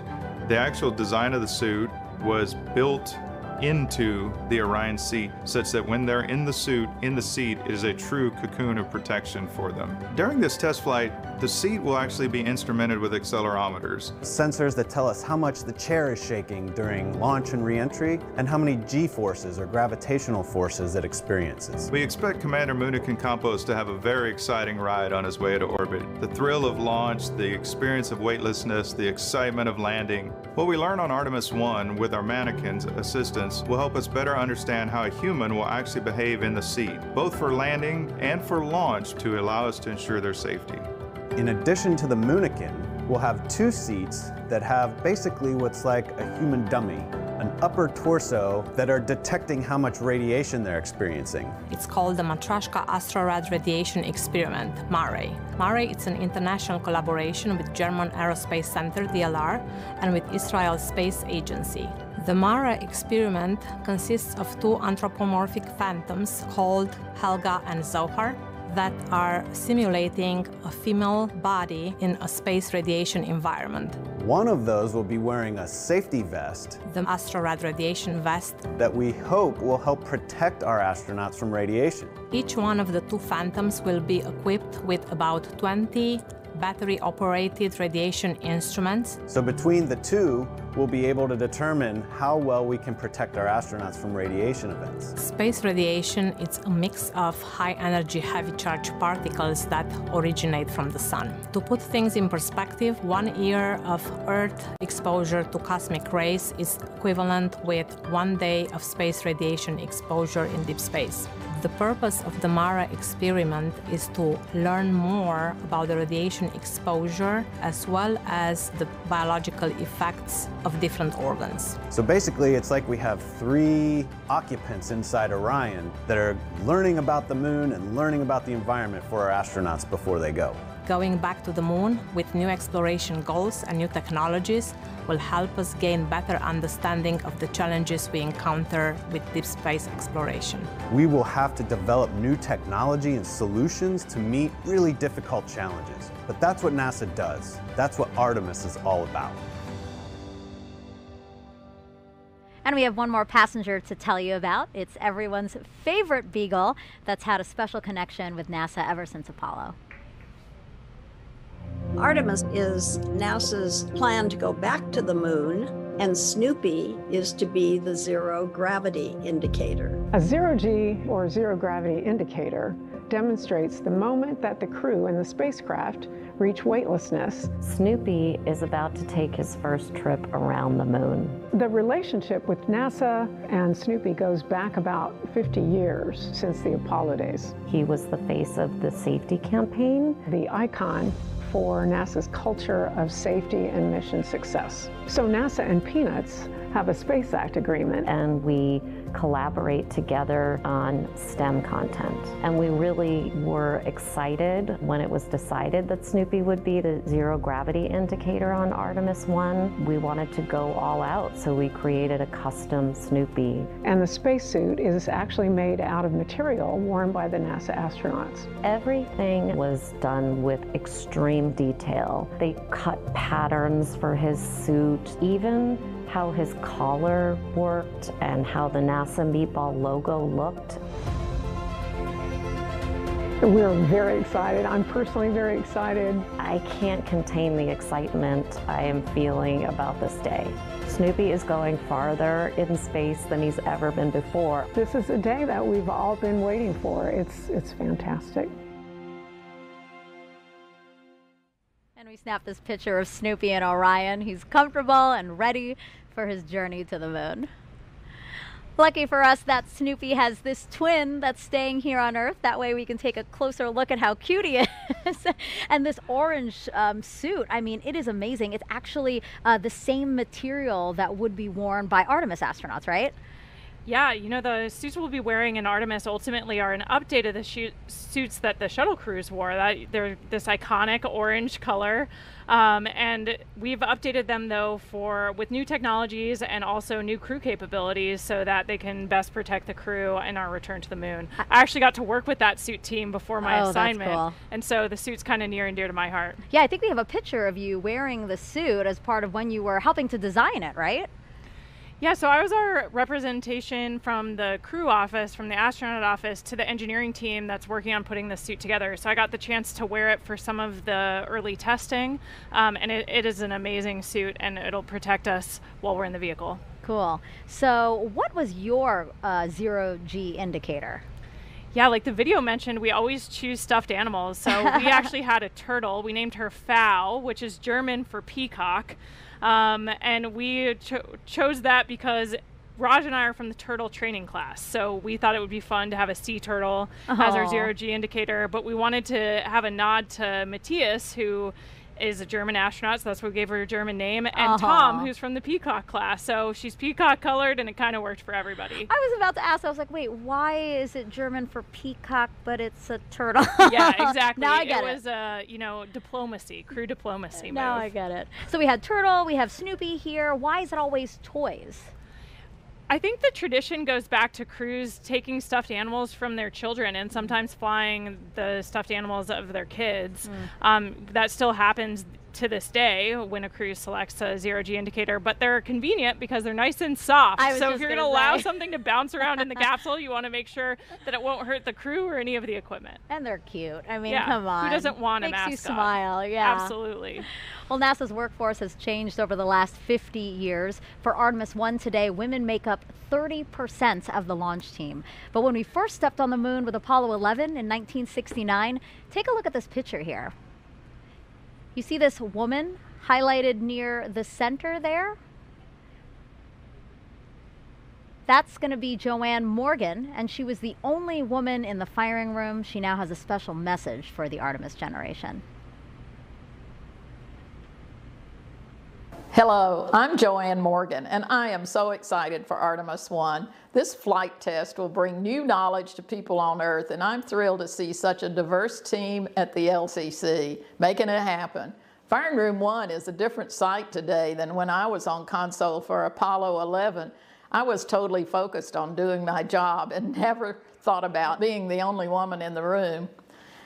Today, women at NASA are center directors and launch and flight directors and have substantial roles in engineering, science, and technical areas. This is so important for a new generation, the Artemis generation, to see how individuals are leaders and contributors to the mission, and for youth across America and the planet to see this as well.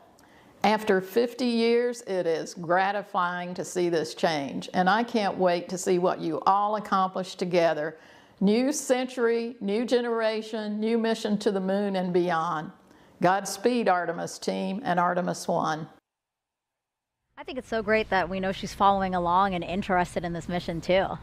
Yeah, it's so awesome to see the women who have come before us at NASA and paved the way for a much more diverse team to contribute to these amazing missions. Yeah, and speaking of women breaking the mold, before serving as a NASA astronaut, I know you were a naval officer and a member of the first class of women commissioned to the submarine community. How amazing is that? I mean, what would you say as you look at these pictures? What would you say to women, young girls who might be thinking, hey, I might want to join a predominantly male field?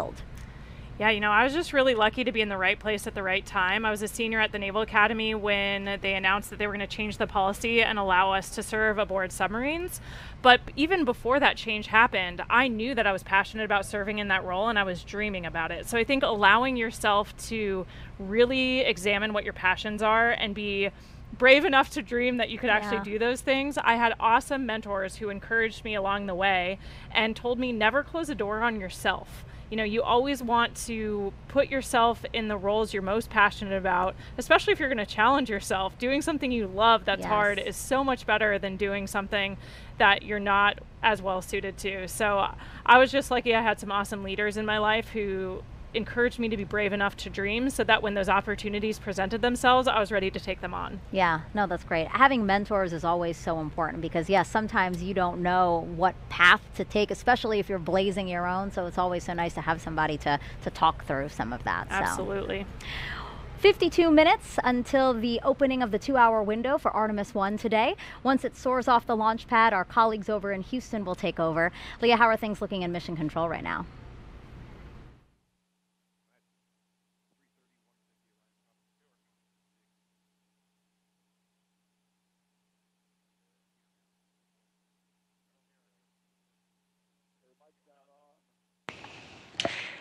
Hey Megan, I'm here now, and thanks for joining us again here in the White Flight Control Room here at NASA's Johnson Space Center. So you might be wondering why Johnson Space Center will control the flight of Orion after liftoff, even though it's launching at Kennedy Space Center, and that's all about how our flight control centers are designed.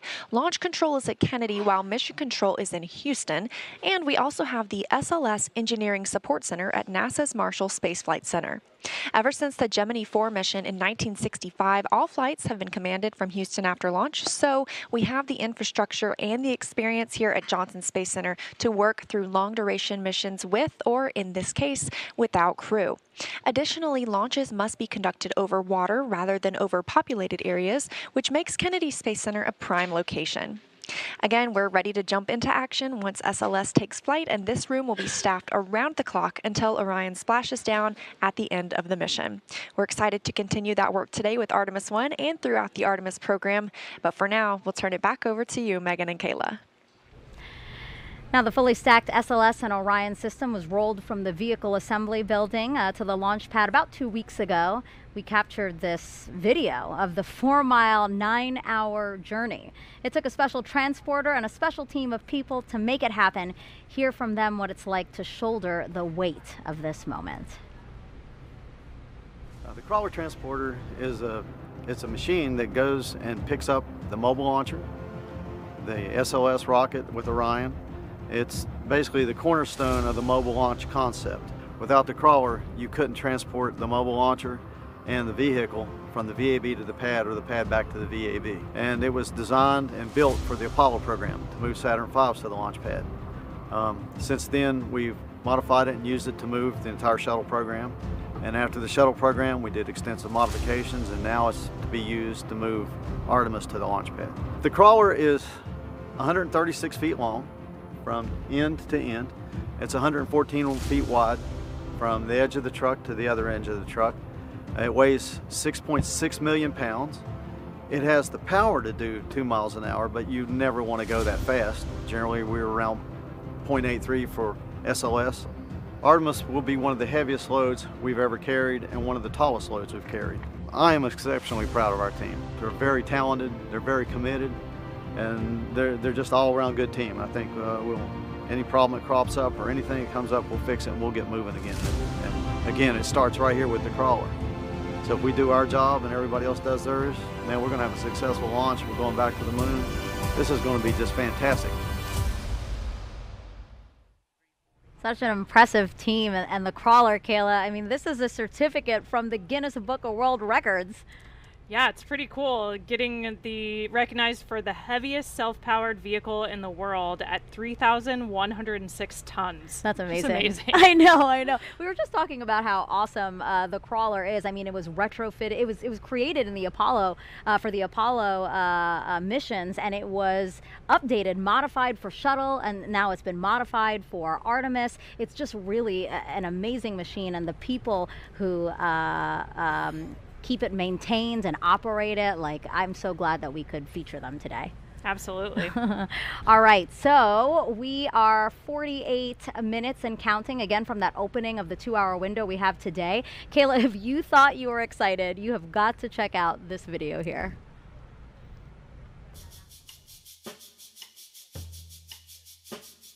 This is really cool. We got some children that are on a bus, and they're going to come here to the vehicle assembly building, and the administrator and I are going to jump on the bus and surprise them. We're going to give them the opportunity to come in and go up the elevator with the rocket. Wow! This is so cool! Hello! Look at that thing! Whoa, that's awesome! Hey guys, would you like to see a moon rocket? Because it is the future of our country, indeed the future of the world. And we saw what our space program does for science and technology and engineering and mathematics. We saw that in the Apollo generation. All right, guys, what do you think?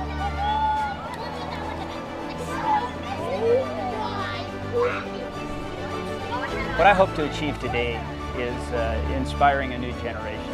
I mean, the more people that we can get to see up close and personal this rocket, it's awe-inspiring. And I cannot wait till the launch. When America sees our rocket actually launch on a test flight to the moon, you know, it's just going to spark a whole new push for what we are doing. Best day of my whole life ever. It's going to be incredible. It was a dream come true.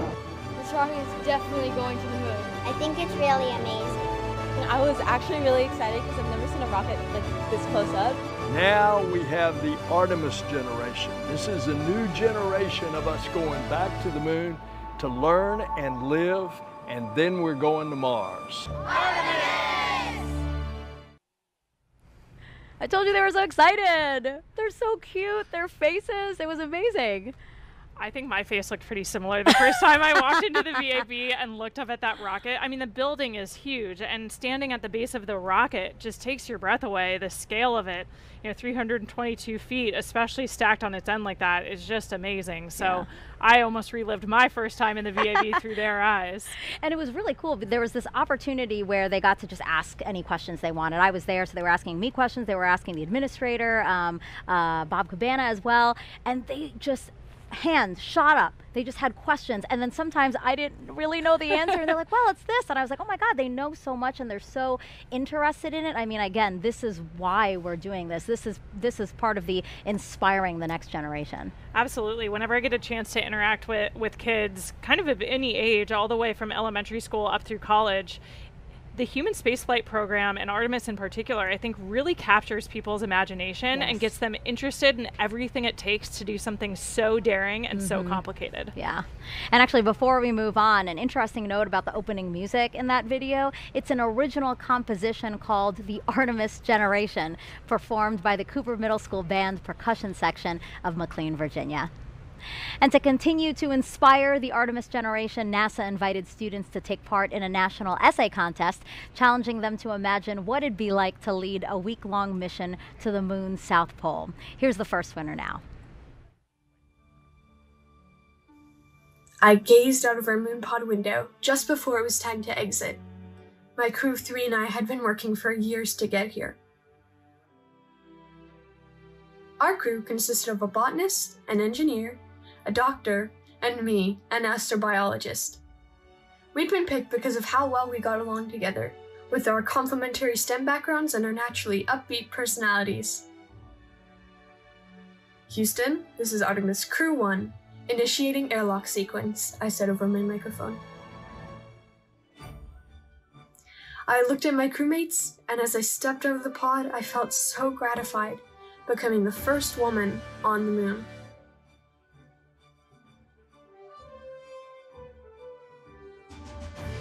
Our purpose was to set up a moon habitat containing the 4 things needed to keep a crew safe: oxygen and clean water, a waste disposal system, the veggie project for food, and a protective outside shell made of regolith and mycelium.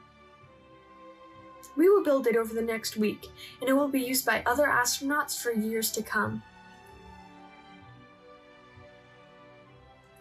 Embarking on this incredible adventure, I couldn't help but be grateful to be given this opportunity to lead the most remarkable crew, and to know that I was a part of the Artemis generation.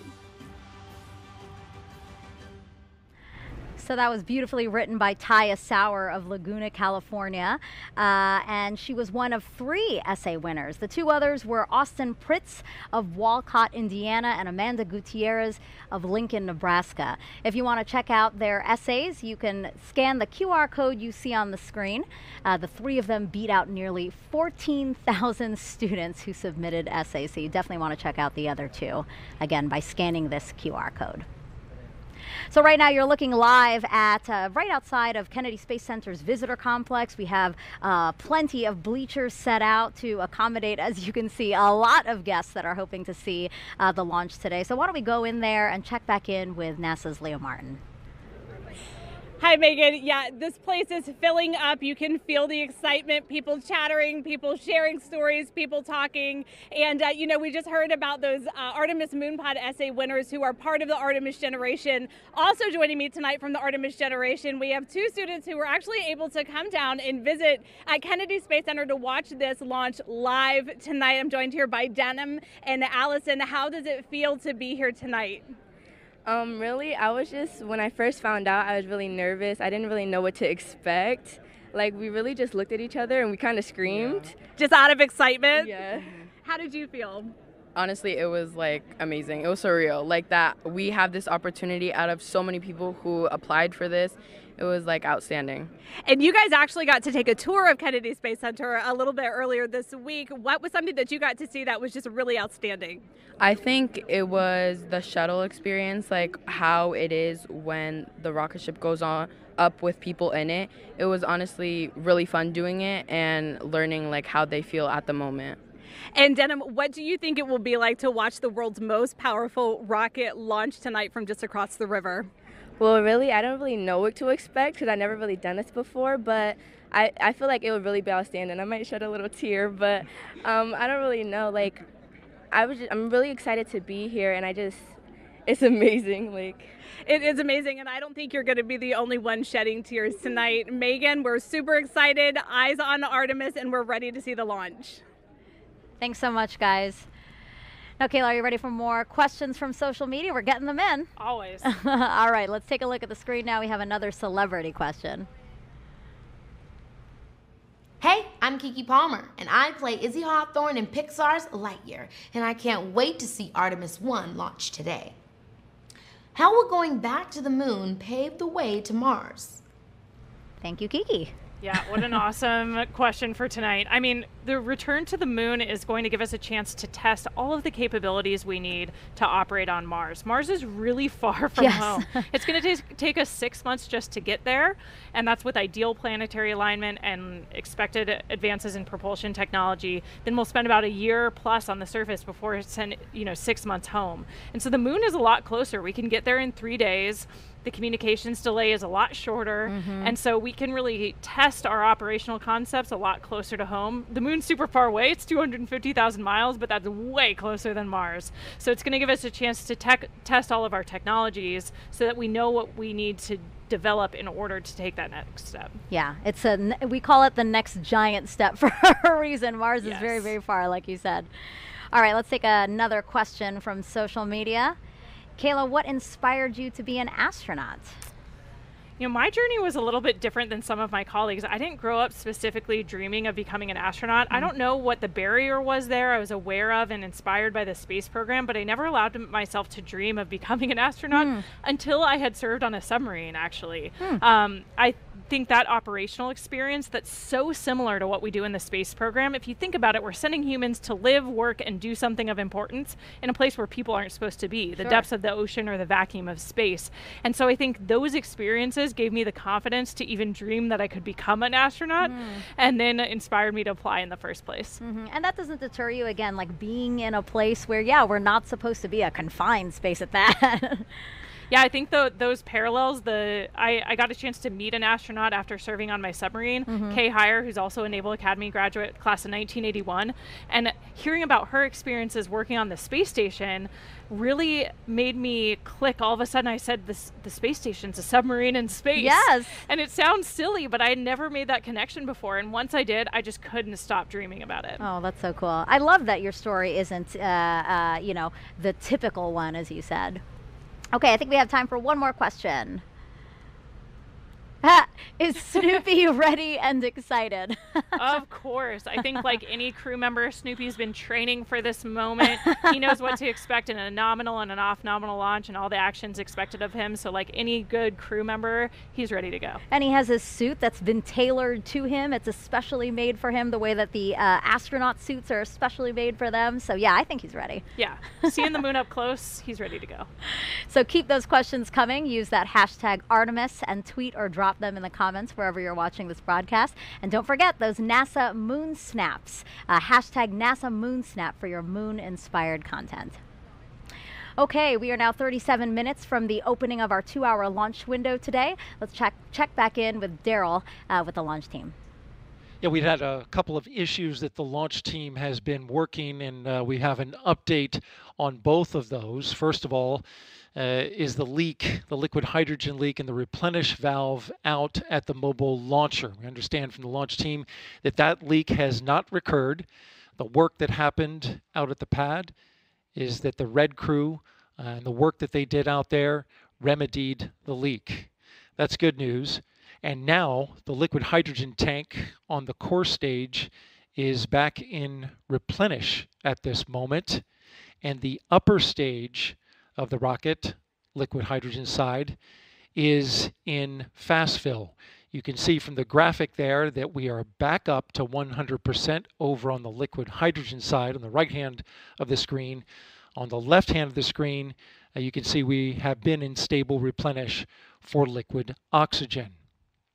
Now, with regards to the range, they reported that they had an issue to the NASA test director with their radar sight.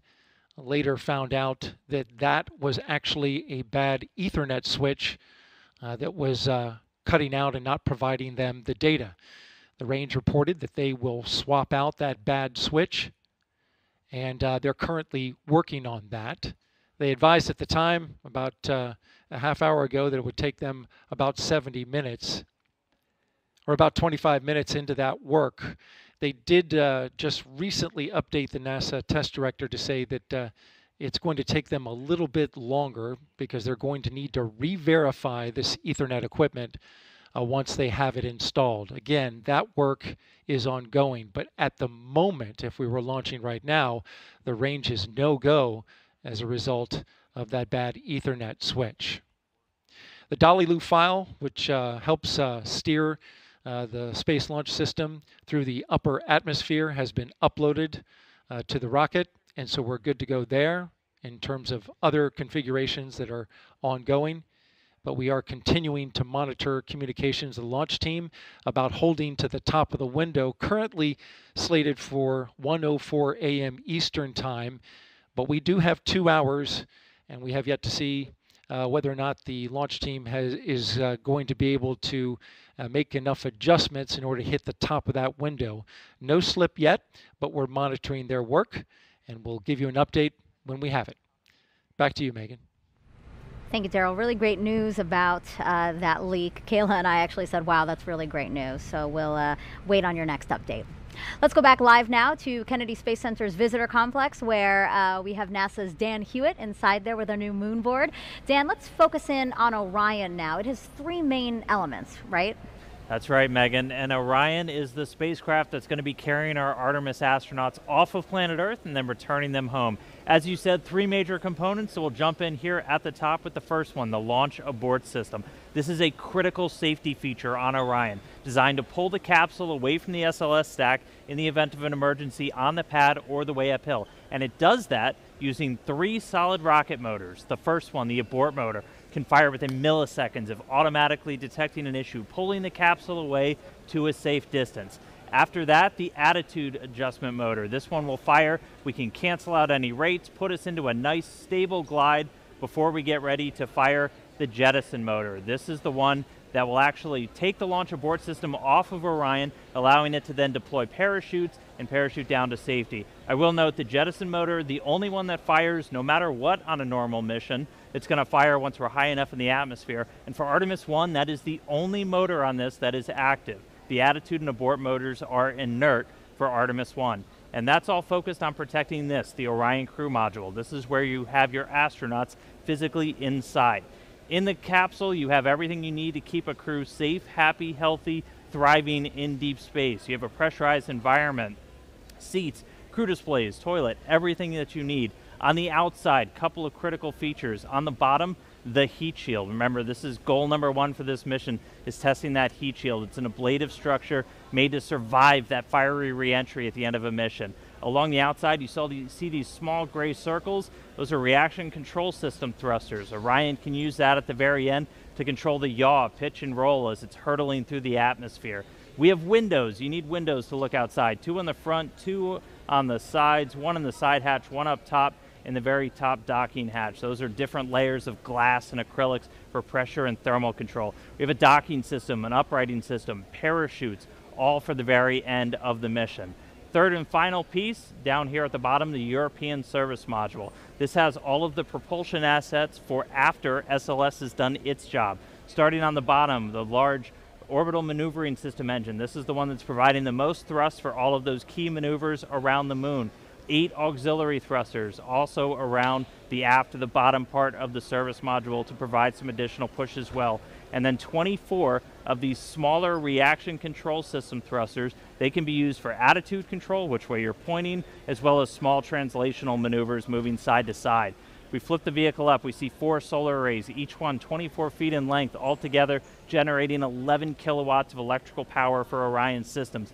Inside the service module, you have tanks for things like the thermal control system, potable water when we have a crew on board, and also pressurized oxygen and nitrogen for an atmosphere, which gets fed through this umbilical here to the crew module, along with electrical lines. That's also what's going to separate us at the very end of the mission. So that's Orion. It's going to be making its first flight around the moon on Artemis I. Can't wait to see it, taking those selfies around our lunar neighbor. Send it back over to you, Megan. Thanks, Dan. That last component Dan talked about, the European Service Module provided by the European Space Agency. Let's go to Jasmine for that. Thank you, Megan. We are back in Firing Room 2 with the Launch Control Center, and joining us now is Philippe Delou, ESA's Program Manager for the Orion European Service Module. You have quite the title there, a big title for a big job, I'm sure. We are very glad to have you here, and we understand that the European Service Module is powering Orion that's going to send humanity farther than ever before. Philippe, how is it getting us there? Yeah, thank you. Good evening, everyone. So yes, the service module accommodates the propulsion system that contains, among the tanks and the pressurization of the system, the engine. All the engines, 33 engines in total, among which the main engine, which is going to perform the burns to put Orion into the moon orbit and then back on the trajectory to return to Earth. The other engines are used for attitude correction during, attitude control and trajectory correction during the travel to the moon. In addition to the propulsion system, the service module generates the power and distributes the electricity to the crew module and the service module equipment so that they can operate. And the third function is the thermal control of the system. The service module accommodates radiators to reject the heat that is produced by all the equipment and the crew that will eventually be in the Orion. Finally, not on Artemis I, but on future Artemis mission, it will have tanks to store the crew consumable, the water, the oxygen, and the nitrogen. Right, so we understand too that you are monitoring launch here in Firing Room 2 with us, and you also have a team. We're going to bring up a picture of that team right now, or a live look inside ESA's control room in the Netherlands. So can you tell us, what is your team working on today? Yes, well, the ESA team is not only back in the Netherlands, it's one aspect, but we have also a significant team in the control room in Johnson, in the MER control room. And their role is to monitor the telemetry from the service module to make sure that all parameters are within their nominal behavior, that the operations are performed also nominally, and for sure identify if something goes wrong, if something goes not nominal. And if something non-nominal is identified, then they will have the role to support the NASA team to troubleshoot the anomaly and prepare the recommendation to be brought to the mission management team for a decision on how to operate the vehicle forward. Great. We're really glad to hear that your teams are monitoring here, Johnson in the Netherlands as well. And this has been a huge collaboration. There were 10 countries that contributed to the European service module. Can you tell me about that teamwork? Indeed, it was a real teamwork of about 60 companies across 10 European countries. Well, together with the prime contractor, we have selected the finest companies available in Europe to build the state-of-the-art equipment which is needed to go back to the moon with humans. Right, we're going back to the moon and farther even beyond. Thank you so much, Philippe. I really appreciate you being here tonight. You're welcome. Thank you very much. Of course, of course. Megan, back to you. Now it's time to check back in with Mission Control in Houston. Leah, how are things over there? Things are good over here at Johnson Space Center, which is just one part of an agency-wide effort with many NASA programs doing their part to make future missions a reality. When the first woman and first person of color travel to the moon, they'll be wearing a state-of-the-art launch and entry spacesuit called the Orion Crew Survival System. When they set foot on the moon, they'll be in another all-new next-gen suit, both being developed at the Johnson Space Center and through partnerships with commercial providers. During those spacewalks, astronauts will collect samples for further study of the moon. The Astromaterials Research and Exploration Science Division at JSC is preparing to receive rocks, soil, and ice collected from the moon's south pole, which has a unique crater impact history and ice deposits that have never been sampled. And leading the effort to advance capabilities for science, exploration, and commercial development of the moon is the Commercial Lunar Payload Services Initiative, or CLPS. More than a dozen American companies are developing science investigations and tech demos. Additionally, we need a sustainable presence, a space station in orbit to facilitate continuous lunar access and serve as a home base or a jumping off point for new deep space exploration missions. This is where Gateway comes in. It's a multi-purpose lunar space station being developed by a worldwide effort led out of JSC. NASA is again teaming up with international and commercial partners to create this essential component. Artemis and Gateway will enable NASA's Human Research Program to better understand how the human body adapts beyond low Earth orbit, ensuring future astronauts traveling to the moon and Mars have the tools to keep healthy and thrive in new environments. And with that, we're going to turn it back over to Megan and Kayla at Kennedy. Thank you so much. So Artemis will also facilitate new discoveries about the moon. So to tell us what we're hoping to learn, we have Sarah Noble here. She's the Artemis Lunar Science Lead. Great to have you here. Thanks. So tell us about what we know about the moon. Yeah, so we learned a ton about the moon during Apollo, right, from the samples and the data that we collected. In fact, we're still learning from those samples and data even today, 50 years later. But then since Apollo, you know, we've actually been studying the moon mostly from above, learning about getting more of a global perspective on the moon that we really didn't have during Apollo. And so that's allowed us to ask a lot better questions and to understand where to go to find the answers to them. Now that we're headed back to the moon, sending human beings as part of the Artemis program, what are we hoping to learn that's new? Yeah, so we're going to an entirely different part of the moon for Artemis, right? During Apollo, we kind of landed almost in the same place, like 6 times, right? In the sort of central near side of the moon. But for Artemis, we're going to go explore a new part of the moon. We're going to go to the South Pole, which is some of the oldest rocks on the moon. It's the part of the original crust of the moon. And there's places there that are permanently shadowed, where we think that water and other molecules sort of get trapped, and we really want to understand what those are, and so that we can use them for both science and for as a resource.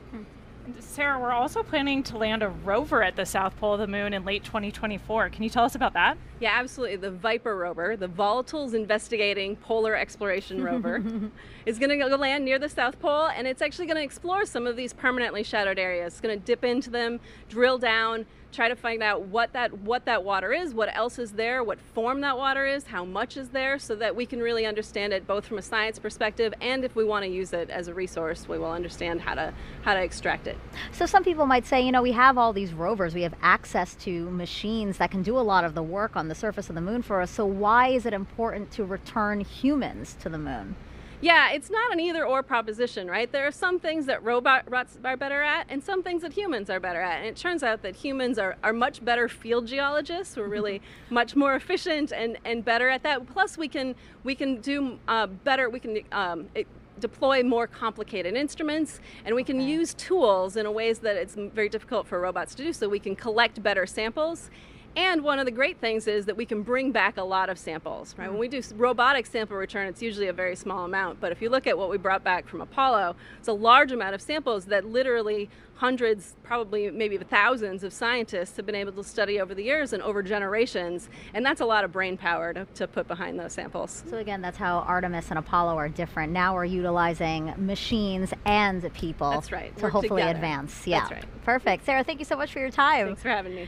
So in honor of our destination, the moon, we asked you all to create moon-inspired content and share them with us using the hashtag NASA MoonSnap. We got so many wonderful submissions, so why don't we check them out now?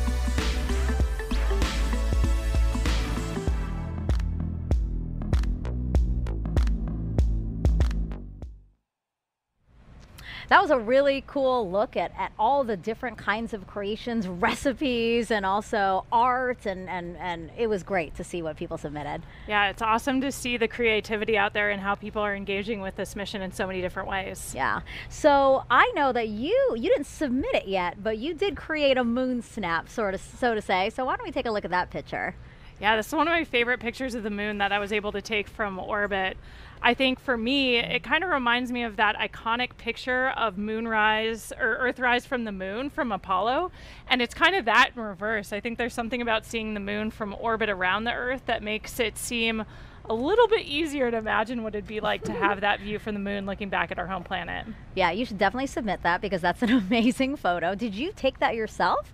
Yeah, out of the cupola window aboard the space station. Wow, the resolution's great. The cameras we have up there are incredible. Yeah. It's awesome. So I haven't taken a moon snap, so I had nothing to submit. So how do you feel about creating a moon snap with me? Let's do it. All right, well, take that, if you don't mind lifting it up, and we're just going to snap a photo here. Oh, lighting.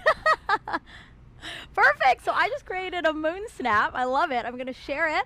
And again, this is just to encourage people to really get involved in this mission. So we will continue to collect and share those photos. So again, if you have a NASA moon snap, just use that hashtag.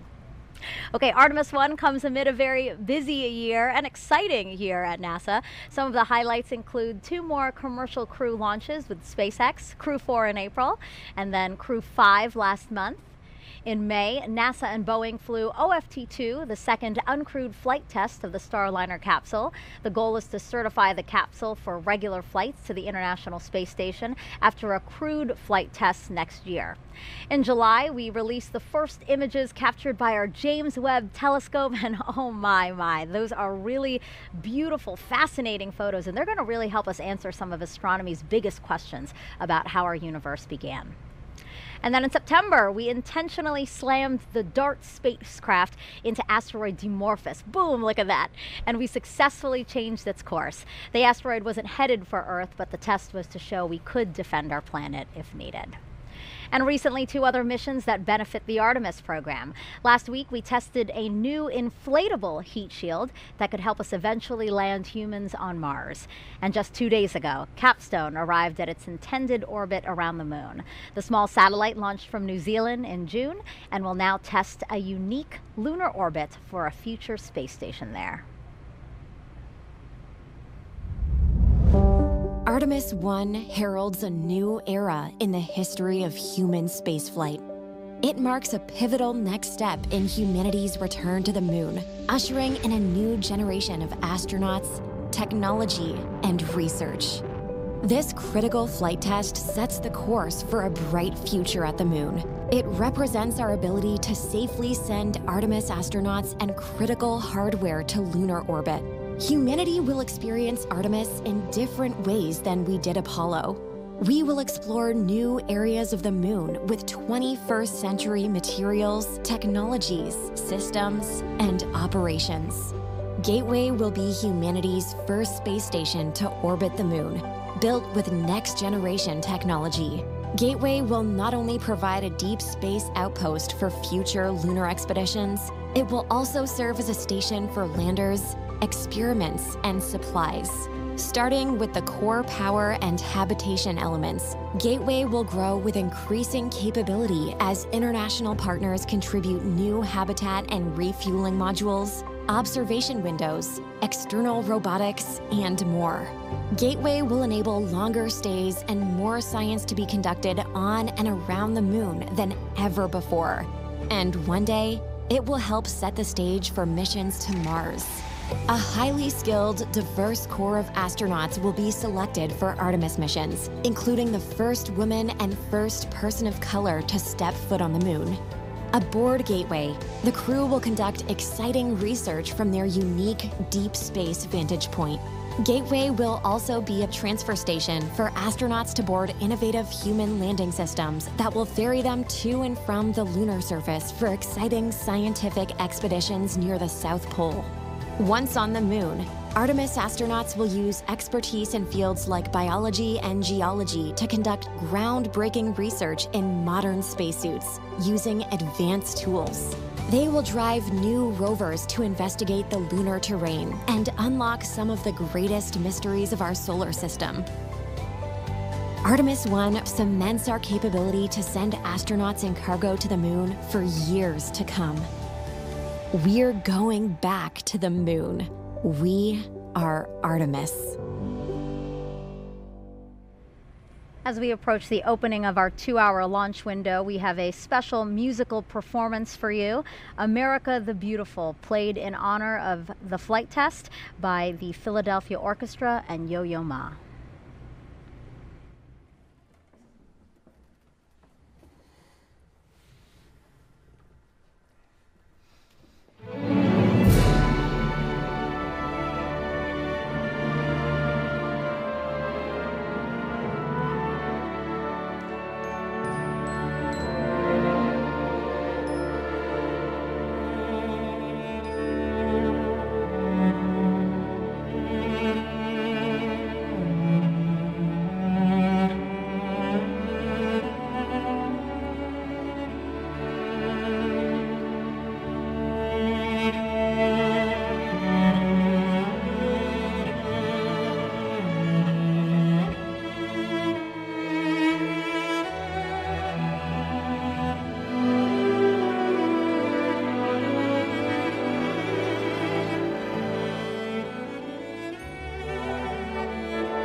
Truly beautiful performance. It really has me feeling quite emotional right now. Yeah, perfect tribute for tonight's launch. You know, it's just, it gives me a sense of pride, really, to just remember that our country continues to lead our nation in space exploration. So, and as such, the White House is closely watching this historic launch.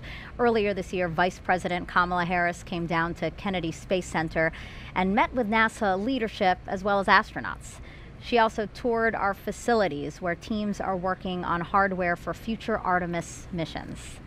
Before leaving, she signed a piece of the Orion spacecraft that will fly on Artemis III. She's doing it right there, which will return astronauts to the lunar surface.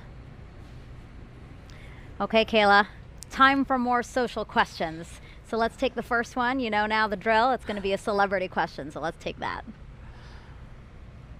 Hey guys, I'm Jack Black, and I'm super excited for the Artemis I launch today. I was part of a little movie called Apollo 10½, A Space-Age Childhood, and I have a few burning queries. Question the first. How is Artemis different than Apollo? Artemis is different than Apollo because we're returning to the moon, but this time we're going to stay. So rather than a short visit where we can do some amazing science, but it was pretty limited by these short visits, kind of a small area of the moon, we're going to the South Pole and we're going to learn how to live there long term. So we're going to be building habitats, we're going to have rovers, we're going to have all of this infrastructure on the moon supporting scientific discovery, but also that next big step to Mars. I love seeing celebrities also take part and ask questions because it really shows that this is something that's captivating a lot of people. So that was really fun to see Jack Black. Also, query the first. That was funny. All right, let's go to the second question. How does it feel in space?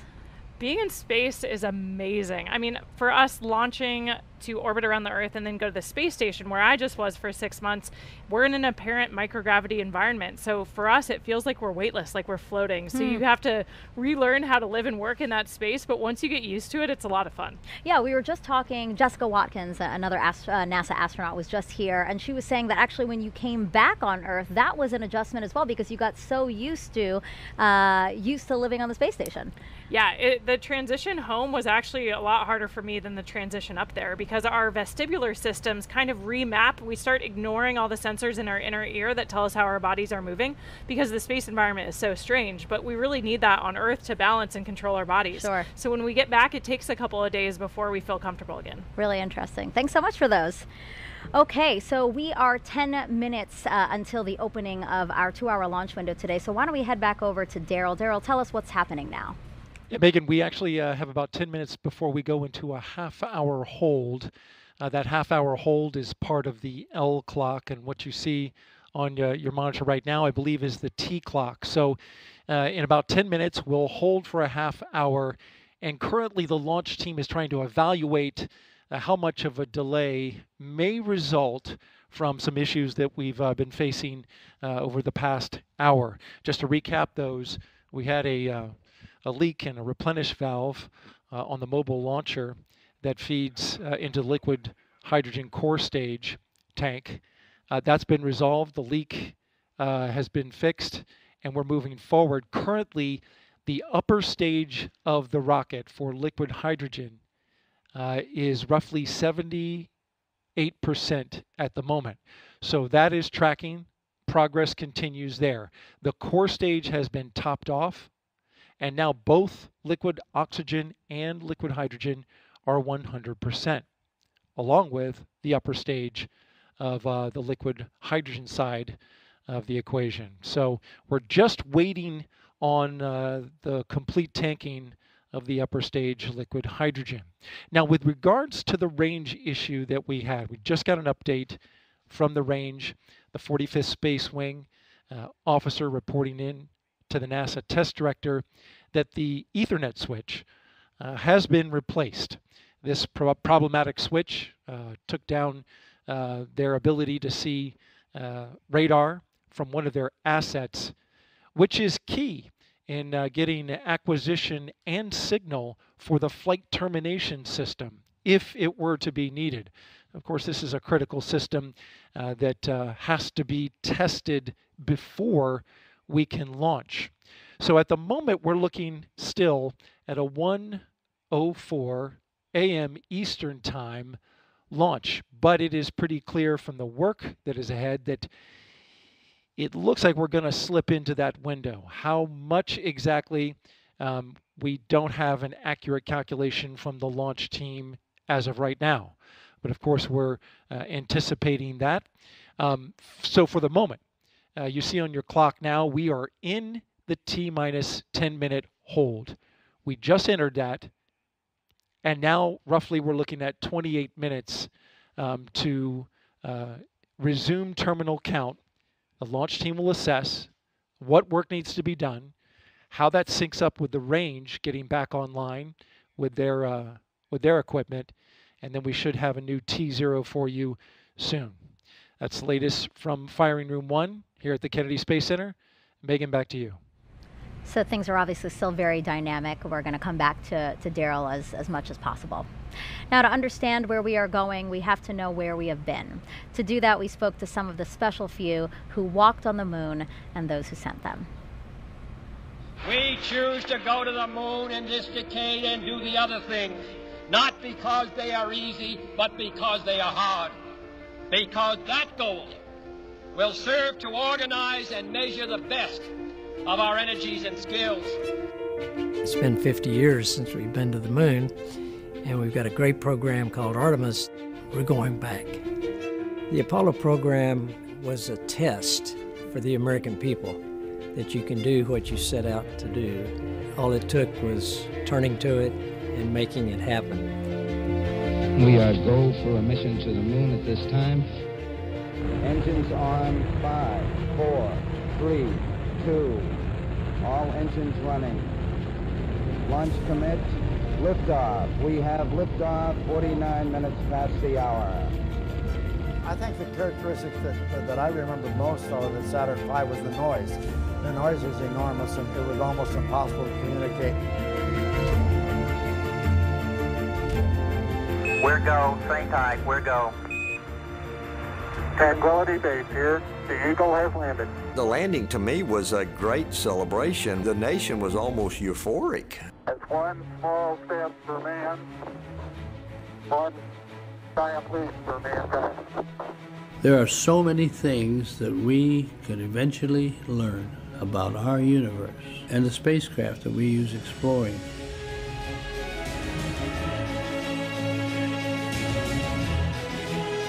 We are a nation of explorers. During Apollo, we were on national TV literally every day because we were doing something visible that Americans could see and they could feel and say, look what we are doing.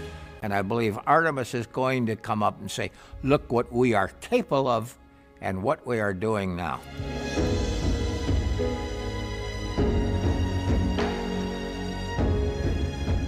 Artemis will stand on the shoulders of Apollo. They're going to have the eyes of the world on them when they start down this trail. The science of a space flight is one that will continue to inspire. Going to the moon generates technology, more communications, more computer technology, more sophistication in manufacturing that help us in everyday life. We have a generation that is ready, a generation with that technology, a generation with the education. Artemis represents the future in space. It is our next big step, and it is time to take it.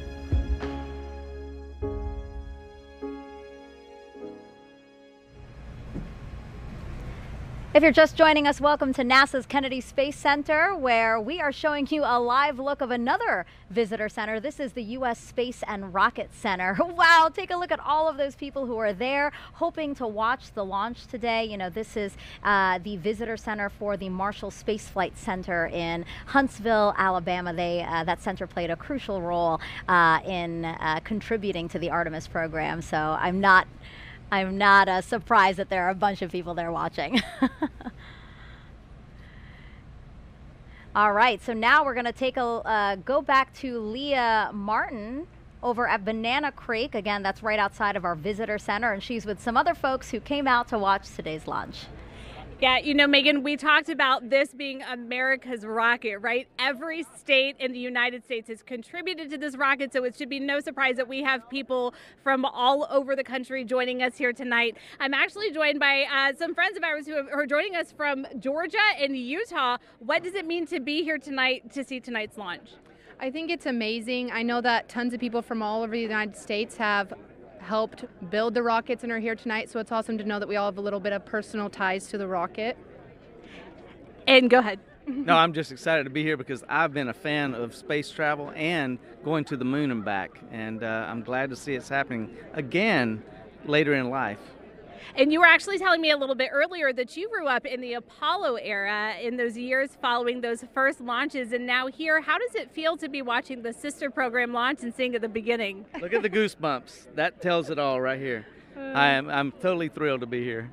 Now, and you were actually telling me that you have a personal connection to this rocket as well. You know some people who have worked on it. What do you think it feels like being here? How does it feel for you to see something that's the culmination of so many years of hard work?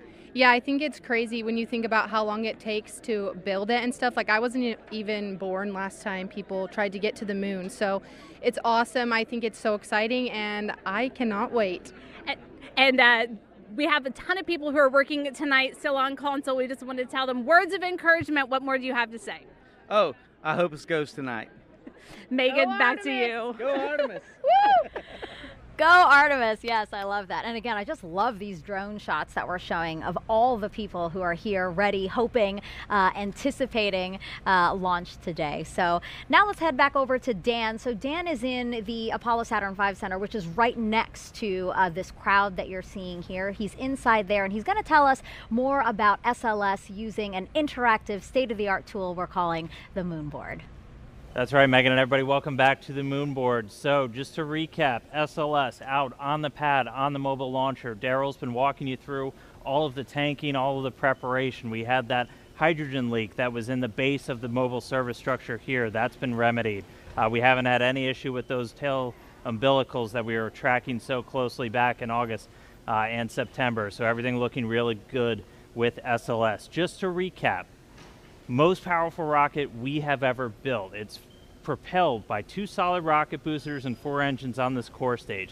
Now these solid rocket boosters are going to be firing for the first roughly 2 minutes of the flight, a little more than 2 minutes. And we call them solids because of the type of propellant in there. If you forgot it already, it's aluminum powder, ammonium perchlorate, and polybutadiene acrylonitrile. It's a binding agent that's inside. Solid propellants are extremely stable. They're very reliable. But once you ignite them, they're going to keep burning. You can't really throttle them up and down like you can with liquid-fueled engines. You can throttle just based off of the distribution. So you basically put more propellant in some areas and less in others as you're trying to really throttle the rocket down, which we do as we go through things like max Q, maximum dynamic pressure. And just a reminder, as these things are firing, they can steer, they can gimbal. The bottom part here, gimbal just means you can really direct, and they're providing 90% of the steering as SLS is making the flight uphill, and more than 75% of the thrust with those 2 firing at the same time. And again, they're attached to this. This is the core stage, 212 feet tall, the largest single stage we've ever constructed. It's been through the green run test, a lot of preparation for this flight today, and it is propelled by these 4 RS-25 engines. Now these are liquid-fueled rocket engines, so you have a fuel and an oxidizer, and one of the great things about liquid fuel is you can throttle them in real time. You could kind of like the gas in your car, you can go faster or a little bit slower. So these throttle up to 104% of their rated thrust at the time of liftoff. We throttle them down as we go through max Q, so the maximum amount of pressure on SLS on the way uphill, and then throttle them back up until they've consumed all of their propellants. And they're consuming that propellant at more than 1,500 gallons a second. That is just an astronomical amount of fuel that's running through these engines to produce that thrust. Each of these up to 500,000 pounds each during their operation.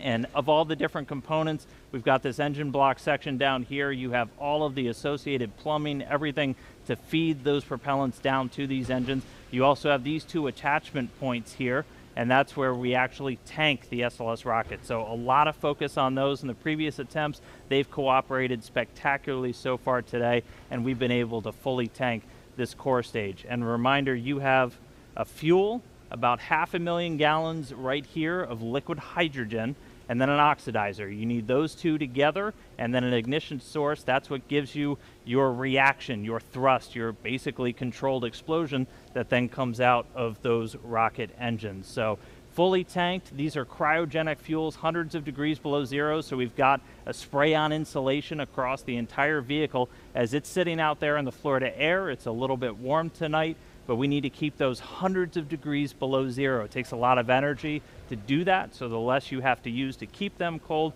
the better, which is why we have that insulation. So we're going to be seeing SLS take flight for the first time tonight as we clear all of those final issues. Again, this is going to be one heck of a show when this thing launches into the night sky. So with that, send it back over to you, Megan. If you're just joining us, welcome to NASA's Kennedy Space Center for live launch coverage of Artemis I. I'm NASA's Megan Cruz, and this is NASA astronaut Kayla Barron. It's been great having you these past 2 hours. It's been so awesome to be here for this historic launch tonight. So right now we are awaiting a new T0. The launch team had to work through some issues, and they're doing a great job at working through those issues. So now we're just waiting to see a new T0, since we had been aiming for the top of the launch window, which opened does open at 1:04 a.m. Eastern Time. Now, today is a big deal. Apollo 17 in 1972 was the last time humans stepped foot on the moon. That the rocket you see right there behind us, illuminated in the darkness there, is the first step back towards getting us to the moon. Now, Artemis I is the first integrated flight test of NASA's deep space exploration systems. That's the ground systems here at Kennedy Space Center, the Space Launch System, or SLS rocket, and the Orion spacecraft. We will send an uncrewed Orion spacecraft farther beyond the moon than any of the Apollo missions before it. For Artemis II, Orion will have astronauts on board as it orbits the moon. Then future Artemis missions will land the first woman and first person of color on the surface of the moon. So Kayla, why do we want to go back to the moon? The moon's a super interesting place to study. It can tell us a lot about the Earth, its own formation, but also more about our solar system. And we also want to return, this time in an international partnership, for a permanent presence on the lunar surface that'll teach us everything we need to know to travel onto Mars. Mm-hmm. And what about for you? I mean, you have the possibility of maybe being selected for those future missions, because the Artemis program can choose from any of you guys, any of the NASA astronauts. It's a crazy time to be a NASA astronaut and even imagine that that could be real. I think we're all just honored to be a part of the team that's doing this. We're just a small representation of all of the amazing human beings around the world that it takes to do something as audacious as returning to the moon, learning what we need to go onto Mars. So we're just all excited to support the program in any way we can. But of course, a ride to the moon would be incredible. So yeah. I think we're all just dreaming about those moonwalks. Now, since Artemis I is setting the stage for those future crewed missions, is there anything in particular about this 26-day mission that you will be watching? Is it re-entry? Yeah, you know, we've mentioned that a few times throughout the broadcast tonight. The re-entry is a really important part of the flight, of course, and the heat shield, we're interested in seeing how it performs in real life. We tested it on the ground, but Orion's going to be coming in faster and hotter than any human-rated spacecraft in history. And so we really want to see how the heat shield performs and make sure all the systems can keep the crew safe for that dynamic event. Yeah, we'll all be watching for that too. It's not just about the launch, a 26-day mission, as we said, so we'll be keeping watch over the entire mission. Our workforce now is very different from what it was during the Apollo era. When Apollo 11 launched, there was only one female engineer in the firing room. Today's launch of Artemis I is led by NASA's first ever female launch director. Take a look at how she and other women across NASA are shattering glass ceilings. When I was a little girl, I wanted to be an astronaut, a scientist, a doctor, a fighter pilot. When I was a little girl, I wanted to grow up to be strong and independent. When we were asked to draw a picture of what we wanted to be when we grew up, I drew an astronaut standing on the surface of the moon. All I thought about was when I was going to get to NASA. It's a huge honor to be NASA's first female launch director. To be the launch director for Artemis, NASA has so many wonderful women pioneers, so many heroes to me. Some of the most amazing women in my eyes are people like Katherine Johnson and the other women that you've seen in Hidden Figures. Sometimes it's difficult to believe that I'm on this side now, wearing this blue flight suit with all of the other astronauts, representing this iconic image that had so inspired and excited me my entire life. Being of South Asian heritage, Kalpana Chawla was just such a big thing for me growing up. I've always looked up to Sally Ride and Mae Jemison, who really laid the foundation to allow people like me to be in the position that I am now. All of these women were pushing those boundaries and breaking those glass ceilings. Now, of course, there are some fantastic women in leadership positions that inspire me every day. So much has changed since the Apollo program. During the Apollo 11 launch, we had one woman, one out of 400 engineers in the room. And I look at our team today, it's much more a reflection of the world that we live in. A big piece of why it's so important to have women and diverse backgrounds, because it allows us to bring everybody along with us on this journey. It doesn't really matter what you look like. If you've got the brains and you have the knowledge, we need you at the table. We are at such an exciting time in human spaceflight right now, and Artemis is such a huge part of that. We haven't been to the moon in many, many years. We have a lot of younger generation folks that have never seen that happen. We will understand so much more about the moon, about the Earth, about our solar system. We're going to stay. And to me, that's an amazing idea. The moon is going to be the blueprint for how we go to Mars and out into the solar system and maybe beyond. It is incredibly exciting to be part of this Artemis team. It still feels pretty surreal to think that I might one day walk on the moon. To see a woman and a person of color on the surface of the moon, to be able to say that space is for everyone and that we go to space to make life better here on Earth for everyone. I know that tears will be in my eyes.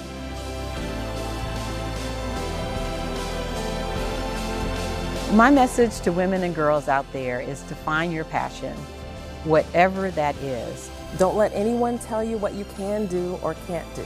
Only you can realize your dreams. Space is for everyone. And if me being in this role helps to send that message, I think that's a great thing. And I just actually love that I don't feel like a woman at NASA. I just feel like a person at NASA. The women of NASA are Artemis, and we make a difference every day. I am NASA's Spacewalk Office Hardware Manager. I'm the Program Scientist for Space Biology. I'm the Director of NASA's Johnson Space Center. I am Artemis. I am Artemis. 私は Artemis です。 Yo soy Artemis. As some Artemis. Ana. Je suis. Ich bin Artemis. I am Artemis. I just love the way that that video ends with you and all these other women saying, I am Artemis. What do you think, why is it so powerful to just hear those three words, I am Artemis? Why does that resonate so much? I think it just represents how far we've come since the Apollo era and how we take advantage of the incredible diversity our country has to offer. Having seats at the table for everyone, you know, space is for everyone. You heard that a few times in the video, and I think we're proving that out every single day in our work, not just at NASA, but with our international partners. I think it's so important to our ability to succeed on these really complex missions. Yeah, I thought that was a very powerful video, and I'm glad that people got that message, young girls in particular. Another person who you saw in that video is Pam Melroy. She's a former astronaut and NASA's deputy administrator. So why don't we head over to Jasmine Hopkins, because Pam is there with her now. Thank you so much, Megan. Yes, I am honored now to be joined by Pam Melroy, NASA Deputy Administrator.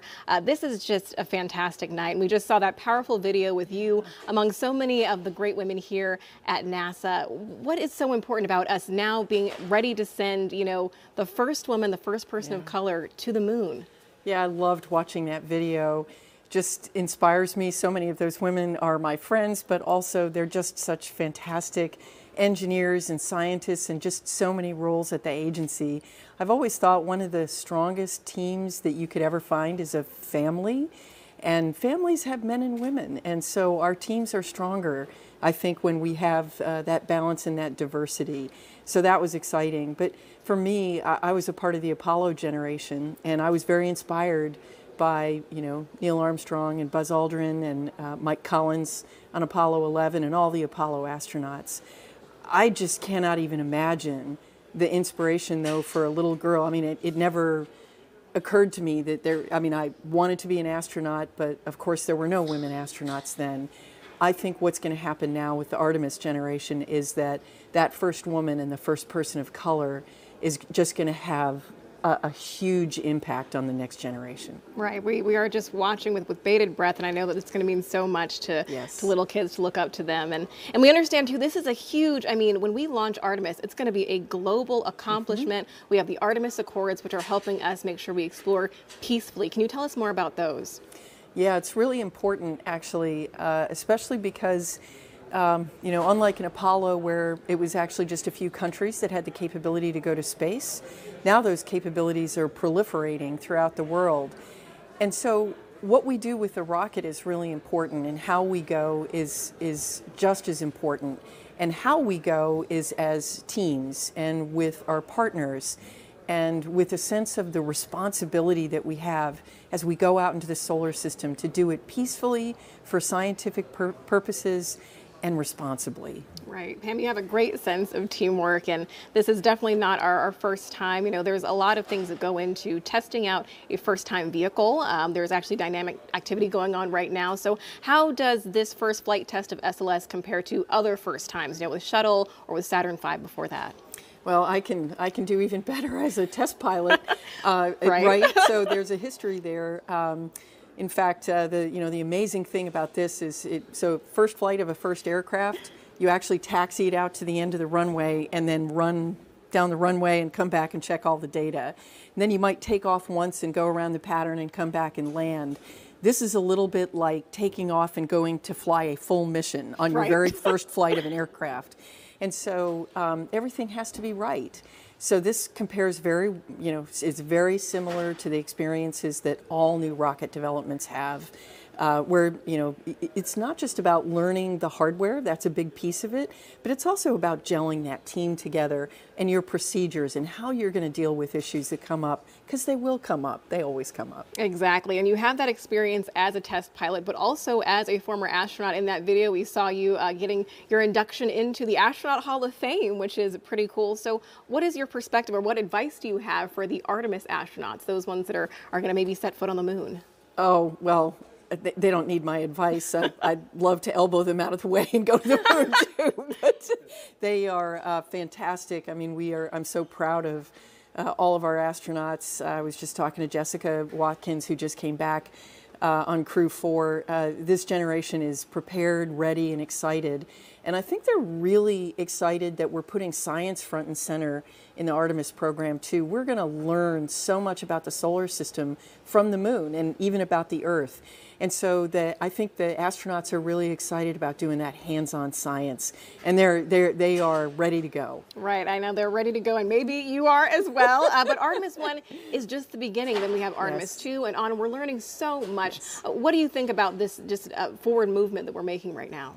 Well, it's really important. This is the Artemis campaign is actually part of a multi-decade effort that we're doing right now, which is really with the goal of creating a blueprint for how we're going to explore with humans and do science throughout the solar system. So we're going to learn through the Artemis campaign on the moon, and then we're going to go demonstrate it on Mars, and then the next destination, who knows where. Right. We're going so much further than we ever have before. Pam Melroy, thank you so much for joining us. Thank you. Go Artemis. Of course, go Artemis. Megan, back to you.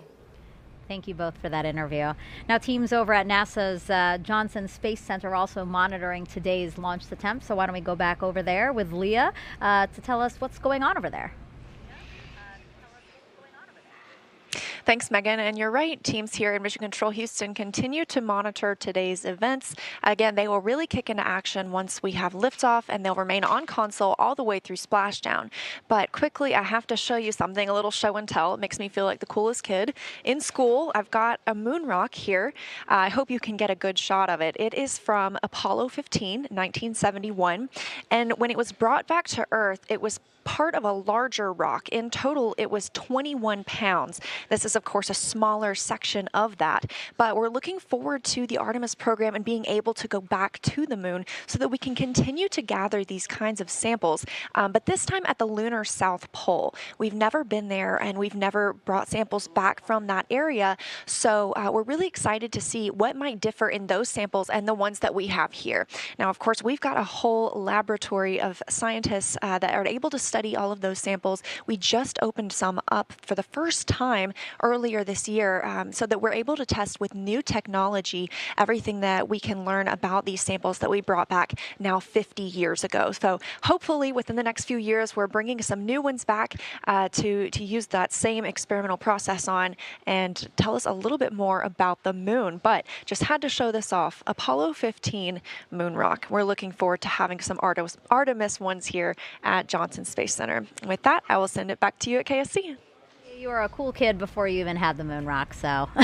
But now you're even a cooler kid. Now, the name Artemis was chosen because in Greek mythology, she's the twin sister of Apollo. NASA's Leo Martin is over at the nearby Kennedy Space Center Visitor Complex, where thousands have gathered to watch today's launch attempt. Hi, Megan.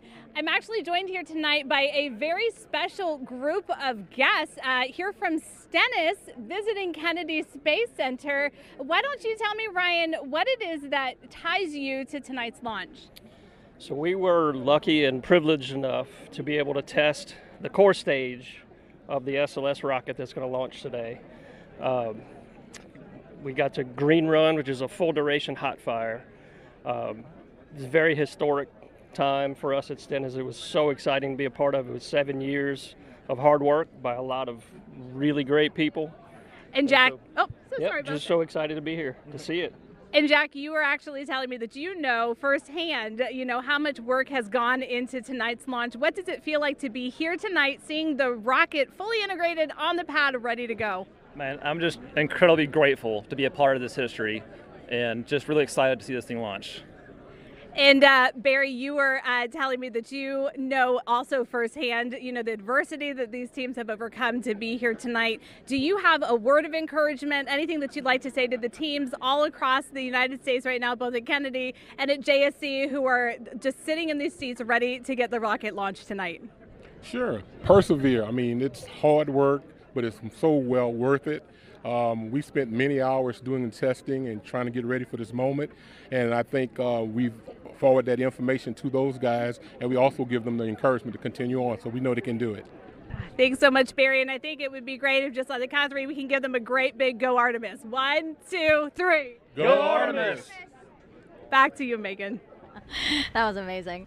And that's just, people who were actually able to come here to Florida. There's many people who are joining us from around the world who couldn't obviously make the trip out here.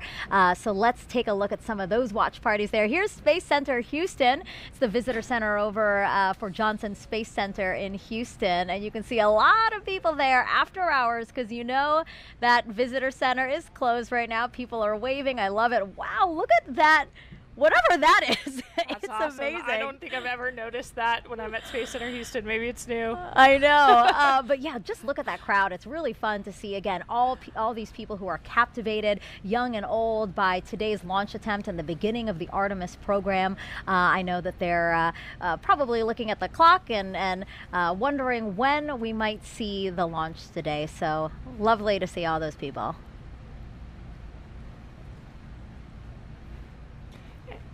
And there's the Space and Rocket Center, where we have a ton of people waving their flags, cheering us on tonight for this incredible launch this evening. I love that. They totally look like cheerleaders, and they're embracing it. I love it. And yeah, this is the U.S. Space and Rocket Center. This is the visitor center over in Huntsville, Alabama. As I've said before,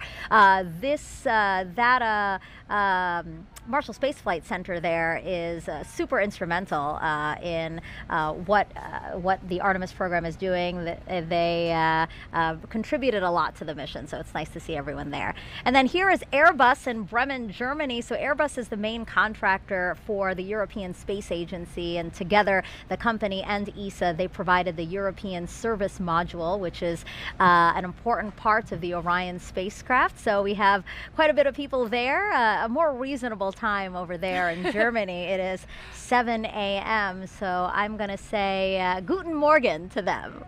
Did I say it right? Guten Morgen to them over there in Bremen, Germany. Again, the Airbus company. All right, so let's get another check on the launch team with our Daryl Nail, who's inside there and has an update for us. Yeah, that's right, Megan. So we are clearly in a delay now. The NASA test director, who's basically flying the ship for the launch countdown tonight, has said that we are extending the hold that we were currently in at T-minus 10 minutes and counting. And so that puts us off the 1:04 a.m. Eastern Time launch. We're now slipping indefinitely into the hold. And NASA Test Director Carlos Monge saying that we are currently estimating how much work needs to be done before resuming the polling that is supposed to take place 15 minutes before launch. It then goes to terminal count at T-minus 10 minutes. Now we've got an update on the tanking of the upper stage liquid hydrogen tank. Currently 95% filled. We're in topping on that tank. It is the last of 4 tanks in the Space Launch System that needed to be completely fueled up before we launch. Of course, cryogenic tanking, a complex operation that has seen some delays tonight.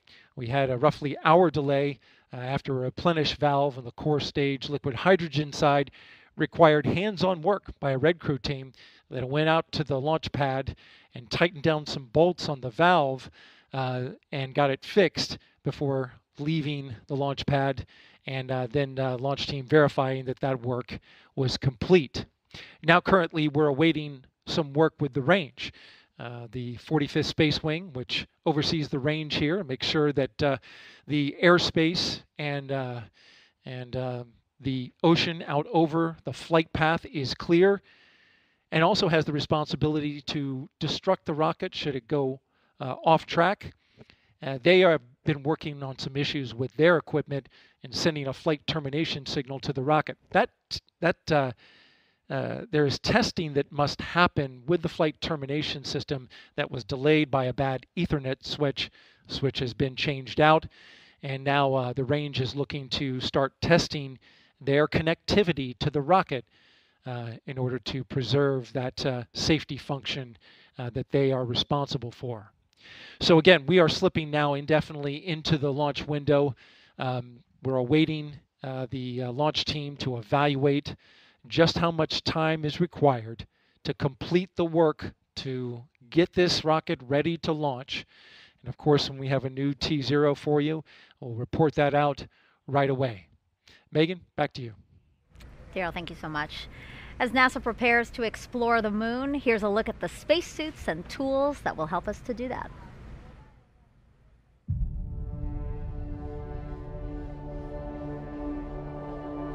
Watching Apollo footage of astronauts doing geology on the surface of the moon is a really great way to think about preparing for Artemis, for putting people on the lunar surface once again. We learn a lot in how they did science operations on the moon and what it's like to work on the moon. You see them doing geology. You see them taking rock samples, putting in a drive tube to take a core sample. You see them bouncing along the surface of the moon on the lunar rover that they used in Apollo 15 through 17. So it's a great way to help drive technology development for the next generation of spacesuits and geology sampling tools. There's these facilities that help us train like we are on the lunar surface. You know, these 1/6G offload systems or putting people in the aquatic environment are great ways to train the mobility part, right? Like, what can you do and how different does it feel to be in 1/6G and do these tasks? We've been training astronauts in geology and geoscience for decades now. The Apollo astronauts had literally hundreds of hours of training in geology before they flew to the moon. It's often said that the Apollo astronauts had the equivalent of a master's degree in geology by the time they flew to the moon. In the intervening decades since Apollo, we've been training astronauts who fly to the International Space Station because when they're on the ISS, they spend time observing the Earth, looking out the window, taking pictures of what they see on the Earth's surface. Now that we're looking at putting astronauts on the surface of the moon, we also take them into the field. We take them to field sites here on Earth that resemble field sites that we expect them to see on the moon. That's the reason why we take them out into places that are unique, like volcanic landscapes or places that are analogous to the lunar surface, to train them on the scale and fidelity of science that you just can't recreate in these facilities. And so by combining this classroom and field training, we're able to prep them for fundamentals of geology, the major driving lunar science questions that we have that we hope to address with the Artemis program, and teaching them how to do field work in relevant analog environments. For just science aspects of developing new spacesuits, can it get you to where you need to go? And then once you get there, can you do the cool science that you need to do? And so that's, can you move effectively and efficiently in the suit to be able to collect the samples or use the tools or the instruments? For the visibility, it's like, can you make the necessary observations that you need to? Or does the suit have the lights on it that it needs to illuminate the surface and make the observations you need to? The lunar South Pole holds tremendous resources that are going to allow us to continue to explore. This is a place that we've never been before. There's so much to be learned from getting boots on the ground and exploring a unique place that challenges us as humans and also helps us develop technologies that make our everyday life that much better. We think there might be volatiles present at the South Pole. By using these volatiles, we'll be able to do things like create drinking water, create rocket fuel to launch astronauts back to Earth. And so by harnessing the power of the land, we'll be able to help astronauts establish that long-term sustainable presence.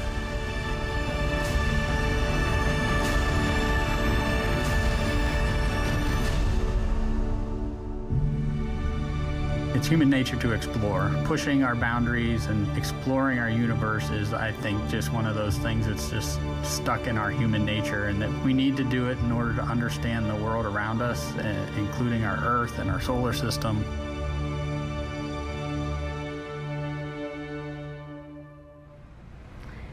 We just heard there how curiosity is just a part of us. So, with that in mind, why don't we do some social questions? Because some people are very curious to hear what you have to say about their questions. So why don't we pull up the first question here? What are your thoughts on the responsibilities that come with going to space? Obviously a question for you. I am not going to space. Yeah, the opportunity to travel to space comes with a lot of responsibility. I think for all of us, it's a huge honor to be a part of these teams, and the work we're doing is so critical in supporting scientific discovery on the ground. So on the International Space Station, we're a national laboratory. Our crew executed over 350 different scientific experiments during our 6-month mission. And so when you think about that, it's years of work to get one of these payloads or an experiment on the space station. Yes. And sometimes that's someone's life's work you're holding in your hands and executing. And so being prepared for those moments is really important, and understanding how to bring the team from the ground into solving complex problems. We take that really, really seriously. And of course, we want to share what that experience is like. Only a few people have been able to go to space. And as we commercialize space, as low Earth orbit becomes more accessible, that'll change. But still, it's only available to some of us. So we really want to share what that's like and the perspective we gain from our time up there. It's really great to see and hear that you guys acknowledge that, right? Like that this experiment that you're holding, that you're working on for 6 months, somebody has been working on literally for years. I mean, I've talked to some scientists and they're saying, oh, this has been my life's work, 20 years of my life's work. So yeah, that was a really good question. I like that question a lot. Okay, we have another one from social media here. Astro Kayla, have you considered what you might say if you had the opportunity to be the first female to set foot on the moon's surface? No, I have not considered that. If I was in that role, it's something I would take really seriously. I think the iconic words of Neil Armstrong, you know, one small step for man, one giant leap for mankind, are something that we all know, whether you witnessed that moment or not, or it happened before you were born. For me, I think we all have that embedded in our psyche, those important words. So I think it's something I would have to think a lot about ahead of that mission. Yeah, that would be in the history books. That'll be something you're remembered for. Oh my gosh, I'd be so anxious delivering it, even after I've thought of what I want to say, like to actually open my mouth and say it from the surface of the moon. Wow. Yeah. That we'll have to think about that one for sure. Okay, let's see another question here. Oh, why is the spacesuit orange in color? That's an awesome question that I wish I knew the answer to. Megan and I were actually talking about that earlier when we had Snoopy up here.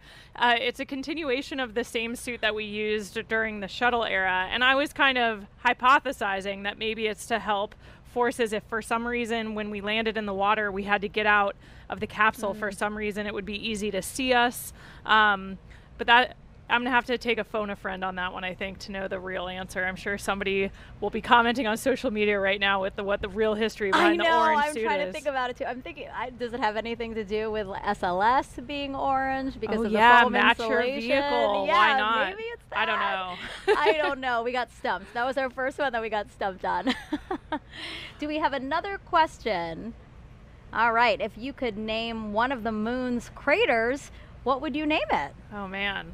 What would you name it, Megan? I don't know. That's a big decision. I thought you might say the name of your zero-G graph. Oh, FOW? Yeah, maybe. I don't know. That's a pretty big responsibility, I think, to name these geological features. And a lot of the craters on the moon already have names. So I'm sure there's some that maybe they haven't named, they're too small, or we haven't explored them yet. But a lot of them already do have names. Like, we're going to be exploring the edge of Shackleton Crater as part of Artemis mission. So a lot of them are already named and mapped. Yeah. Thanks for throwing it back on me. I was like, I don't know. Do you think our parents or husband or fiance are now upset that we didn't say them? I don't know. I mean, I don't think so. I think they understand. These are big decisions. This is. All right, last question here, for this segment at least. What will Orion do when it gets to the moon? So for this mission, Artemis I, it's actually going to orbit the moon and then go into a distant retrograde orbit. And so it'll get really close as 62 miles, and then go way past the moon. And way deeper into space than we've ever been before. So yeah, the Orion vehicle will be checking out all of its systems. We're going to be analyzing that data from the ground, and then we're going to see that it can survive re-entry and a successful splashdown off the coast of San Diego. Yeah, that was a good question too. Okay, well again, just keep those questions coming. You know, we're entering into this launch window, and we do have time, so we'd love to hear from you, and we'd love to try at least to answer most of your questions. So you've been hearing throughout the broadcast all the different science that returning to the moon will enable us to do. So there's actually something called the Prime 1 mining experiment, and that's going to robotically look for ice and other resources below the lunar surface. NASA's first polar resources ice mining experiment, also known as Prime 1, will robotically look for ice and other resources below the lunar surface. Thanks to data from spacecraft orbiting the moon, scientists believe that the polar regions contain water ice in the form of ice just below the surface. With the right technologies, that ice is a game-changing resource that can be mined and used to produce propellant and breathable oxygen for future explorers. Under NASA's Commercial Lunar Payload Services Initiative, the agency selected intuitive machines to fly and land Prime 1 on the moon's south pole. Prime 1 will land near the Shackleton Crater to drill into the lunar soil in an area that could contain water ice. Prime 1 is made up of two instruments: Trident, the regolith and ice drill for exploring new terrain, and M-SOLO, the mass spectrometer observing lunar operations. Trident will drill up to 3 feet into the lunar surface, extract lunar soil, and bring it up to the surface. Trident drills to its maximum depth in multiple phases, stopping at different increments. As it reaches each desired depth, it will pause and retract the drill string to deposit lunar soil on the surface for analysis. This is where M-SOLO comes in. M-SOLO is a commercial off-the-shelf mass spectrometer modified for spaceflight. It will evaluate the chemical elements and compounds released from the lunar soil for water and other chemical compounds. Trident will then proceed to the next specified depth and repeat the process until samples at all desired depths have been analyzed for water. If no ice is found where Prime 1 lands, NASA will still collect valuable information about drilling into the lunar soil for a future mission. NASA's Viper, the Volatiles Investigating Polar Exploration rover, will use Prime 1 technology on a mobile robot that will navigate the Moon's south pole searching for additional resources. Prime 1 data will help NASA assess lunar resources to inform future Artemis missions and a robust human presence on the Moon.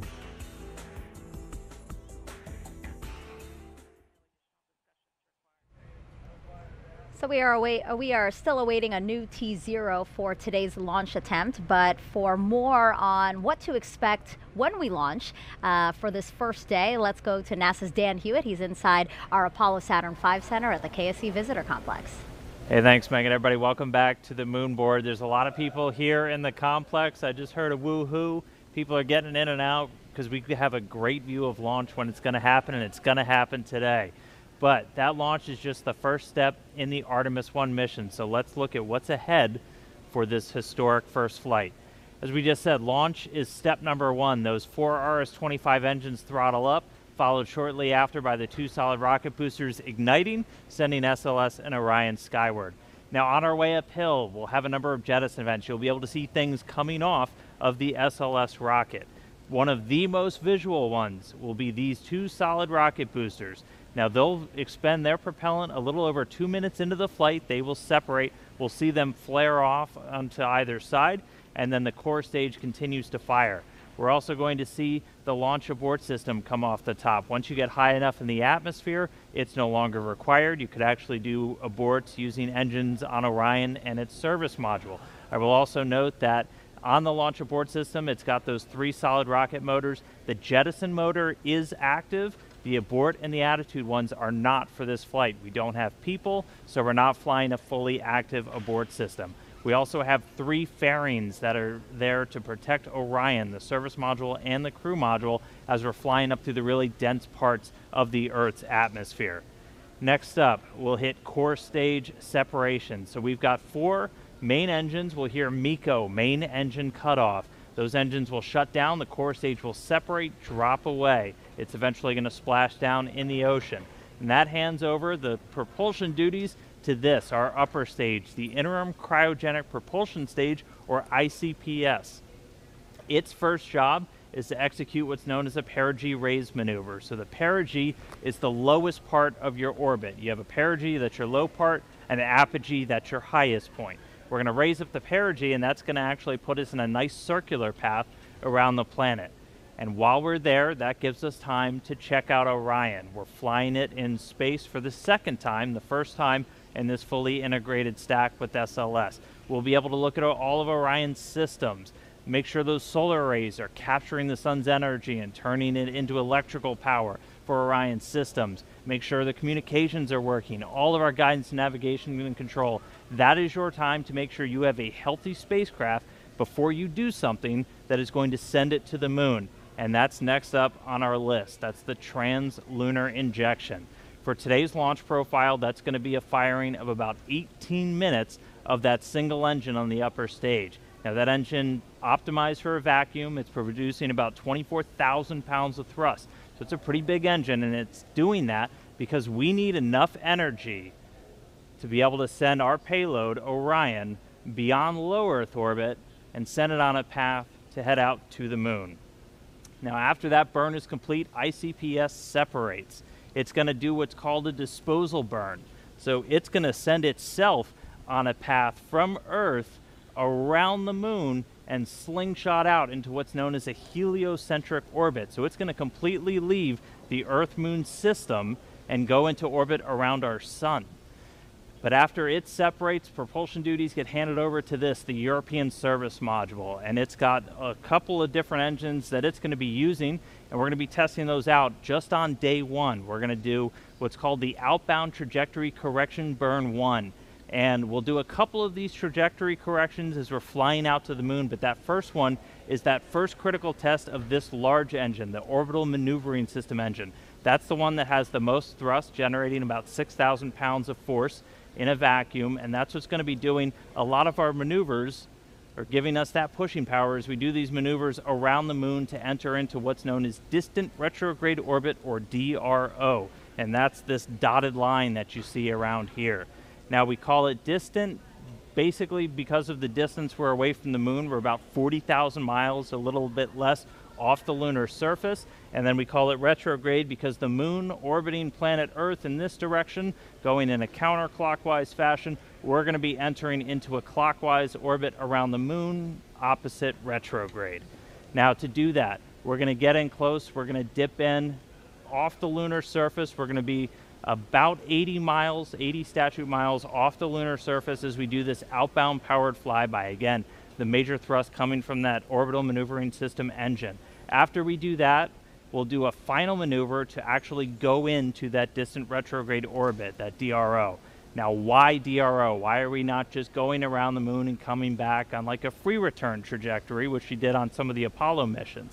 Well, in DRO, it's a very stable orbit. It doesn't require a lot of fuel to maintain that area around the moon. So it gives you a lot of time to really test the spacecraft. If you followed with any launch of a new spacecraft, you know there's only so much testing you can do on the ground. Once you actually put all of that hardware in space, in the environment that it's going to be operating, hundreds of thousands of miles away from Earth, you're going to learn things you didn't even realize about everything from communications, the life support systems, the thermal control. Everything on a spacecraft needs to get put through its paces in this environment before we put people on board, and that's why we're heading out to DRO. Eventually, though, it's going to be time to come home, and we will do a DRO departure maneuver. This, again, firing up that orbital maneuvering system engine and others on the service module, and this is what's going to commit us from leaving the moon and heading on back towards Earth. We'll dip in once more, close off the lunar surface, slingshot and use the lunar gravity to do this return-powered flyby, and then, similar to the way out, we can make correction burns as we kind of fine-tune our path back towards the Earth.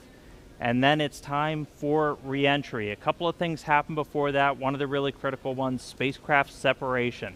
We're going to detach the European service module shortly before re-entry. Its job largely done. That burns up in the Earth's atmosphere and reveals on the crew module the heat shield. I circled it earlier. This is goal number one of the Artemis mission. Artemis I mission is testing this heat shield at lunar return velocities, because when we make that trip around the moon and we come back, we are going in speeds of excess of 20,000 miles an hour. So when we slam into the Earth's atmosphere, it's going to heat that thing up to more than 5,000 degrees Fahrenheit. For the Artemis I profile, we're going to do what's known as a skip re-entry. So basically, you can come in too shallow and skip off the atmosphere, too narrow, and you're going to do what's known as a ballistic entry, which really heats things up.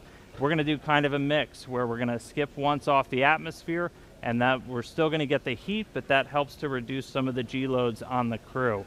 Once you're through that, you get to parachute deploy. There's 11 parachutes in total that are going to slow Orion down before it splashes down. We're going to be going from 20,000 miles an hour to about 300 miles an hour before those parachutes deploy, and then they do a final job of getting it in the water in the South Pacific. We've got these big orange balloons. That's an uprighting system, so even if Orion landed in the water upside down, those can inflate, and they put us back upright into what's known as stable one. That's where you want your spacecraft to be, nice and upright in the water, especially if you're an astronaut in there floating.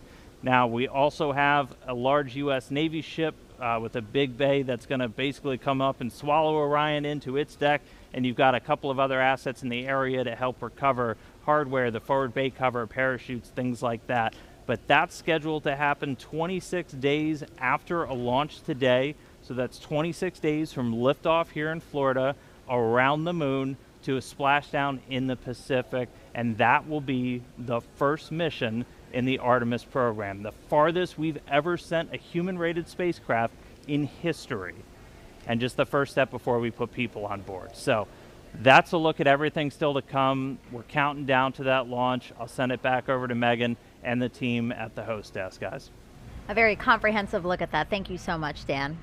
If you're just joining us, welcome to Kennedy Space Center and our live coverage of Artemis I, an uncrewed flight test that will return us to the moon in nearly 50 years. But you know, some might ask, why the moon? Well, here's why. We are going. The history of this agency is marked with broken barriers, once viewed as impossible, with science fiction turned reality, with innovations that have spun industries all their own, and with demonstrations of peace for all humankind. We soar in the skies of our home planet. We maintain a human presence just outside of gravity, and we touch points all across the solar system and beyond. We're going back to the moon, and this is why. The moon is a treasure trove of science. It holds opportunities for us to make discoveries about our home planet, about our sun, and about our solar system. The wealth of knowledge to be gleaned from the moon will inspire a new generation of thought and action. Without fail, every major program and mission NASA has invested in has led to technologies and capabilities that have shaped our culture. The breakthroughs of the Artemis era will define our generation and the generations to follow.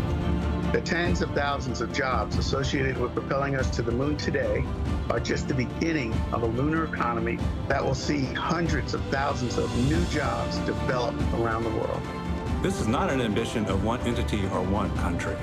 The exploration of the moon is a shared effort, woven together by a desire for the greater good. Why the moon? Because the missions of tomorrow will be sparked by the accomplishments of the Artemis generation today. Because the ambition to go has already begun. And because Mars is calling. We need to learn what it takes to establish a community on another cosmic shore. So let's camp close before pushing out. And so, we go to the moon now, not as a series of isolated missions, but to build a community on and around the moon capable of proving how to live on other worlds.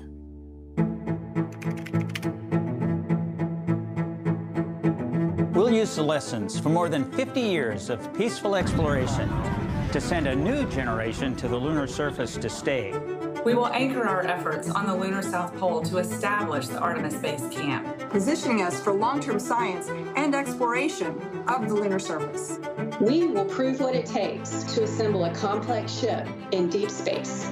We will perfect descending down to and returning from a distant surface.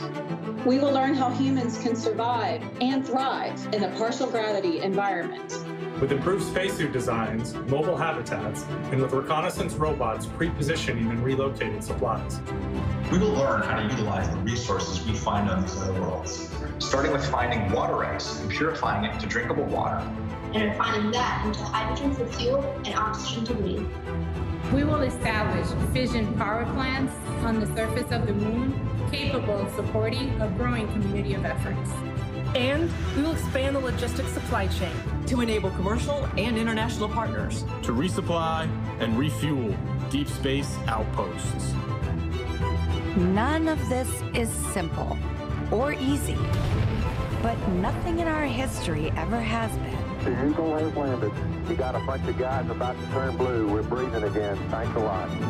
This kind of continuous lunar presence is a natural extension of all that we've learned in low Earth orbit. And what we will accomplish there will ensure the monumental missions to Mars are within reach. As we ready the launch of the first Artemis mission, and as commercial companies ready their lunar landers for the first private payload deliveries, we have already begun to take the next step.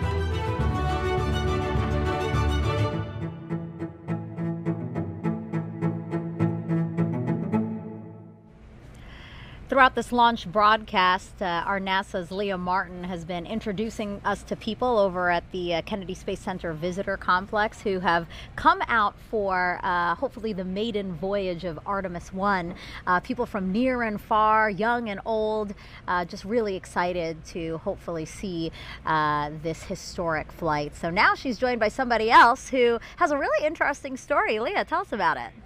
Megan, I think one of the most exciting things about being here tonight is being with people who are like-minded, who have such a strong tie to the history of our nation's space program and their love of spaceflight. And I actually struck up an amazing conversation with Scott here, and you were telling me about the special tie that you have to tonight's launch as well. Oh yeah, I literally grew up with NASA. My father went to work with the NACA before NASA. Went to work for Dr. von Braun, followed him over to Marshall Space Flight Center, and became, when it became NASA. He worked on the Jupiter C, Redstone, Saturn I, Saturn V, and then because of that, he brought me here to see Apollo 11 launch. So that was my first launch. I was 5 years old. I loved it. Still remember the sound. That's about all. And then years later, through my flying career, I was able to bring my sons back with my friends that flew the shuttle, and they saw 5 launches and 4 landings.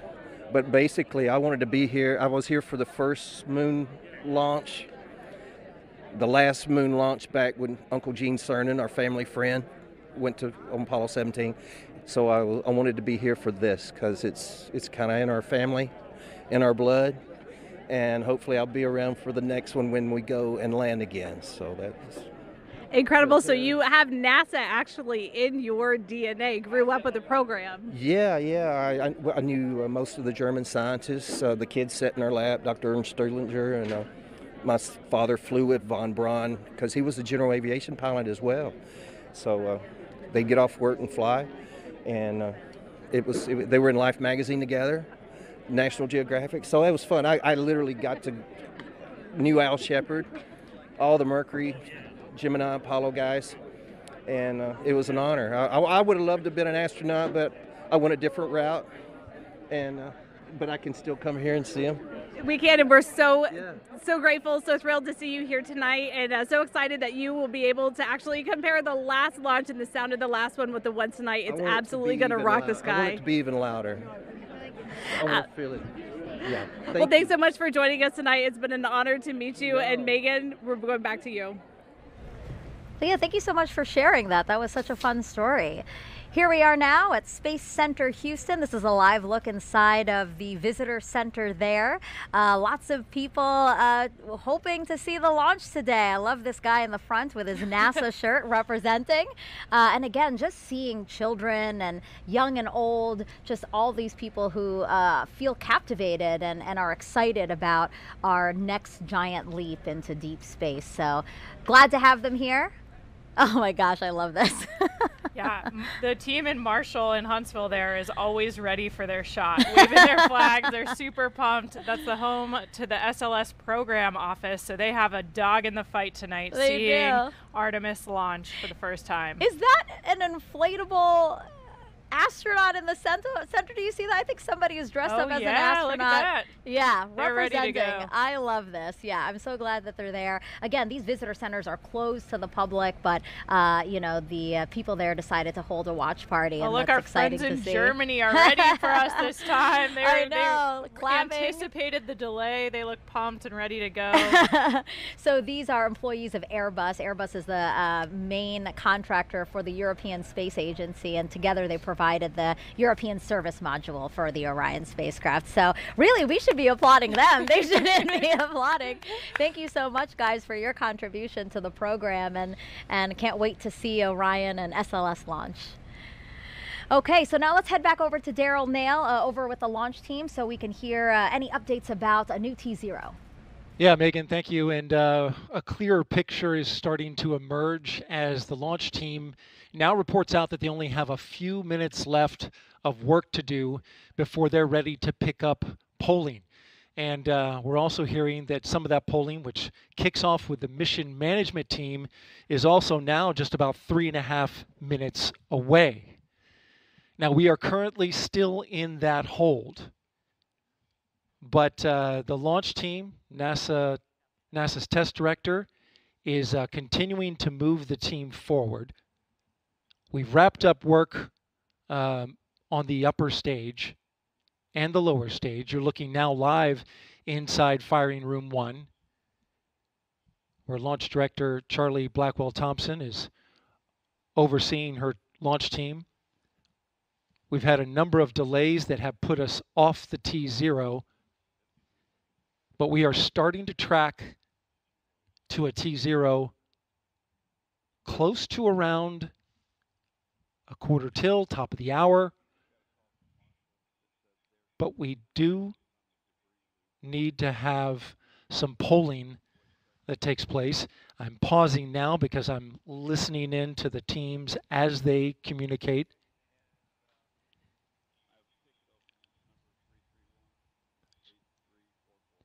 In this launch window, which we're currently 26 minutes into, and it's 2 hours long, it runs until 3:04 a.m. Eastern Time, we have what's called 40 cutouts. And in those cutouts, they range from about a second to about a minute. These are times where they can't launch. These cutouts must be accounted for when determining a new T0.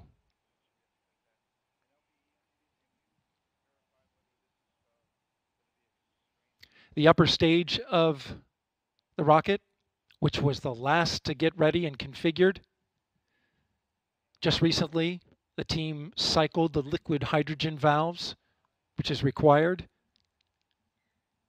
and they are currently working on the LO2 valves, liquid oxygen valves in the upper stage. That work is almost done.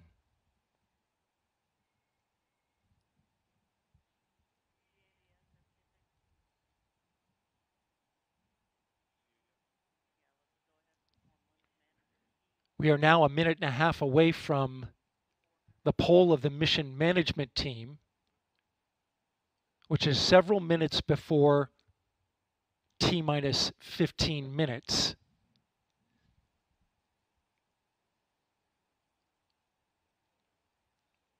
When that poll starts, we'll get a clearer picture of our T0.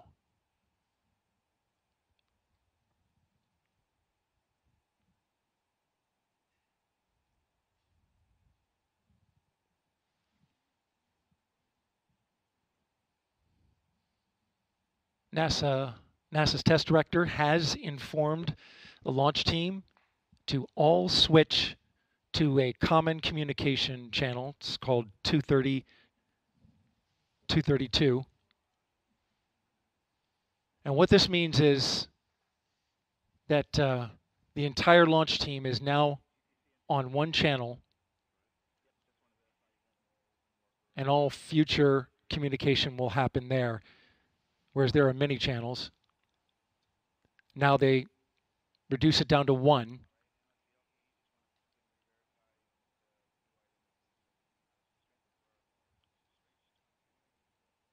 Just heard from NASA test director Carlos Monge. I'm sorry, Jeff Spaulding. Jeff Spaulding's on. They swapped out. There are currently no constraints to launch. Great news. Again, no constraints to launch. And they're getting ready to pick up with a poll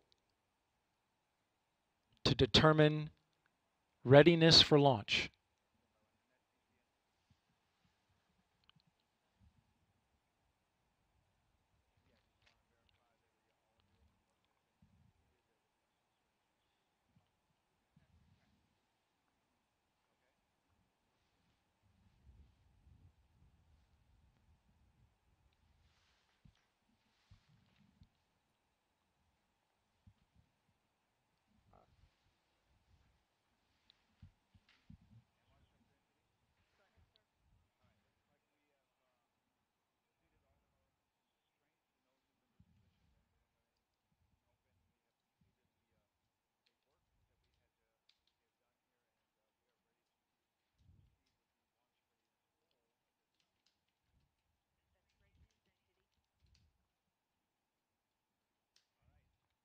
Okay, NASA test director Jeff Spaulding getting ready to conduct the readiness poll, so we are getting close. We're going to pull up the audio now so that you can listen in. LPs go. And rockets go. All right, copy all. And Launch Director NTD, our launch team is ready to proceed at this time. I copy all NTD. At this time, I will proceed with my poll. And attention on 232, this is the Launch Director performing the final poll for launch. Verify no constraints and go for launch. EGS Program Chief Engineer. EGS Program Chief Engineer verifies that the EGS, SLS, and Orion Program Chief Engineers have no constraints and are go for launch. Copy, Greg. Thank you. EGS Chief Safety Officer. The EGS CSO verifies the SLS, Orion, and EGS CSOs have no constraints and are go for launch. Copy, John. Thank you. Range weather. Weather has no constraints and weather is go for launch. Copy, LWO. And Mission Manager.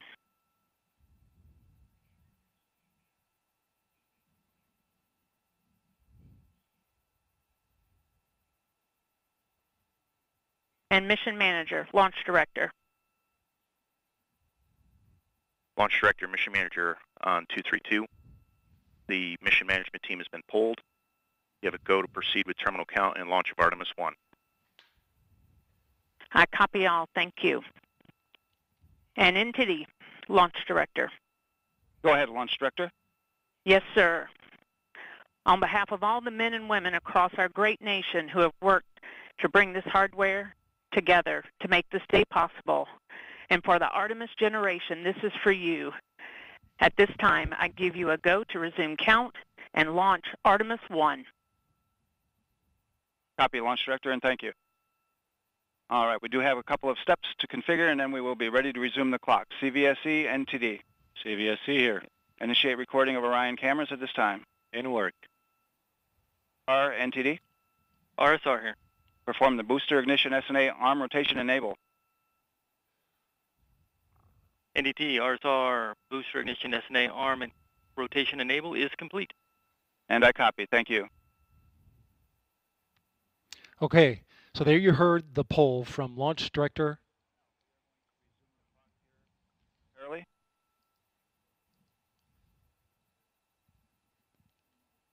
Getting ready to get that new T0 time.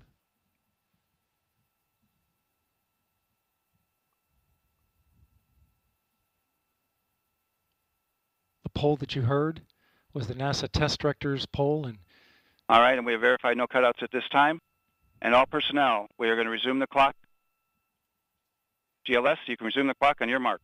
GLS copies. Countdown clock will resume on my mark. 3, 2, 1, mark. GLS mainline has been initiated. Okay. T-minus 10 minutes and counting. We are T-minus 10 minutes away from liftoff of Artemis I. As you can see, the clock is now moving. Let's put that up. T-minus 9 minutes and 47 seconds.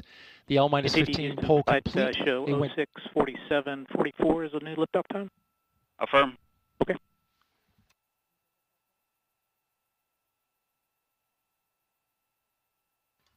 Oh, 01:47:44, 1:47 a.m. Eastern Time and 44 seconds.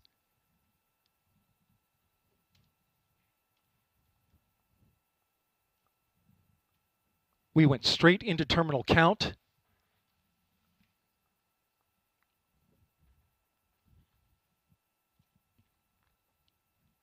Liftoff now 9 minutes away. So terminal count. Control has been given over to the GLS, the ground launch sequencer, a computer and software that is doing all of the commanding and monitoring of the Space Launch System.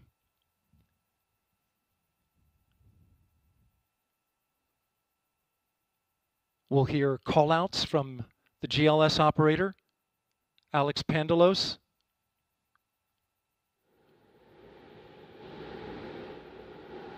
As well as NASA Test Director Jeff Spaulding. GLS is pre-tensioning the umbilicals at this very moment. You can see them as they run down the rocket. That's getting them ready to detach. At liftoff, those arms will swing away. We'll let go of the rocket in a clockwise direction.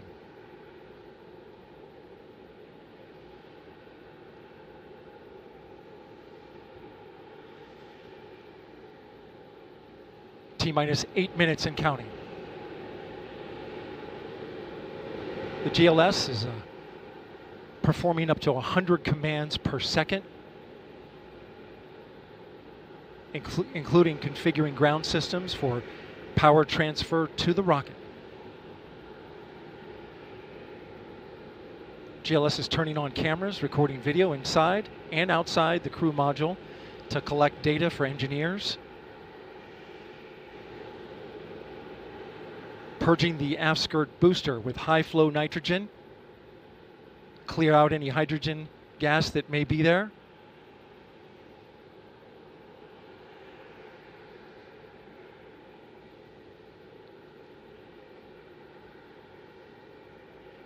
You can see the crew access arm is already retracted. When there is crew during Artemis II, it would happen at T-minus 6 minutes. But out of abundance of caution, they went ahead and retracted the arm well ahead of liftoff. Want to point your attention to the base of the mobile launcher. If something wasn't done to reduce the power from the pressure caused by the rocket's ignition and thunderous sound, it could damage the rocket. So the ignition overpressure and sound suppression system will flood the mobile launcher with water.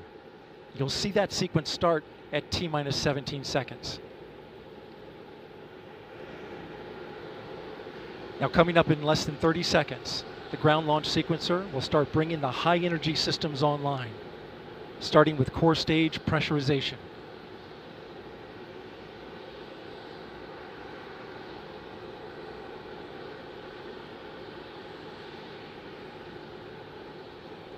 Firing room 1 is completely silent as they listen for the next call. GLS is go for core stage tank pressurization. The core stage tank is now pressurizing to flight levels. The replenish valve to the liquid hydrogen tank now closing. The liquid oxygen tank will come a little later. Now we're arming the Orion ascent pyros and transfer to internal power.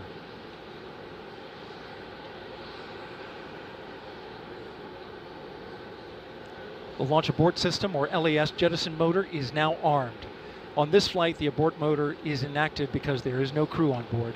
Up next is the flight termination system, or FTS, which gives the Space Force the ability to destruct the rocket if it goes in the wrong direction. Let's listen in for that.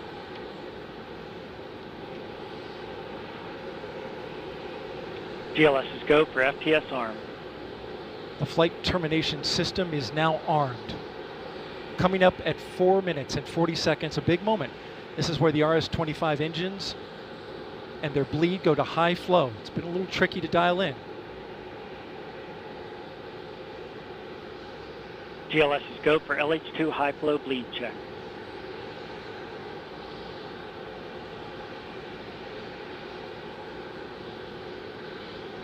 Good word, we've passed that. The cryo team got the LH2 engine bleed pressure loop dialed in. They are now at the right temperature for launch. Countdown continues. T-minus 4 minutes, 15 seconds. Up next, GLS fires up the KPUs. Those are high-speed turbines which provide pressure to hydraulic pumps that steer the RS-25s. Stands for Core Stage Auxiliary Power Unit Start. GLS is go for core stage APU start. That now leads to the thrust vector control test at T-minus 2 minutes and 30 seconds. That can proceed now, and we will see the engines gimbal at the bottom of the core stage.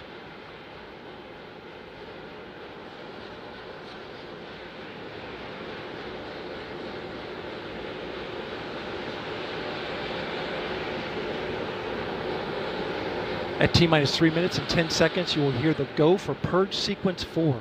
That's a helium purge of the 4 core stage engines downstream of the propellant valve, getting the air and moisture out.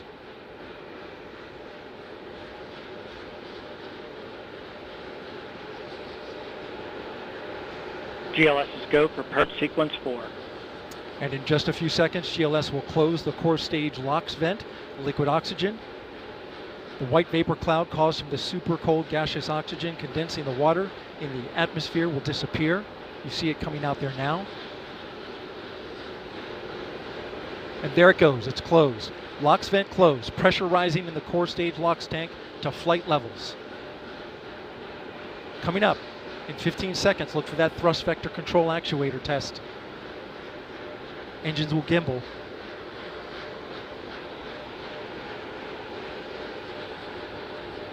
And there they go. The 4 core stage RS-25 engines gimbaling around, testing the ability to steer the rocket into space. They will operate at 109% performance. Each RS-25 throwing down 500,000 pounds of thrust. All 4, 2 million pounds. All together with the boosters, 8.8 million pounds of thrust. GLS is go for upper stage to internal power. Now the upper stage has gone to internal power. So power is removed from the rocket's upper stage, the ICPS, and it's been switched to battery power. The same milestone is coming up for the core stage at T-minus 1 minute and 30 seconds.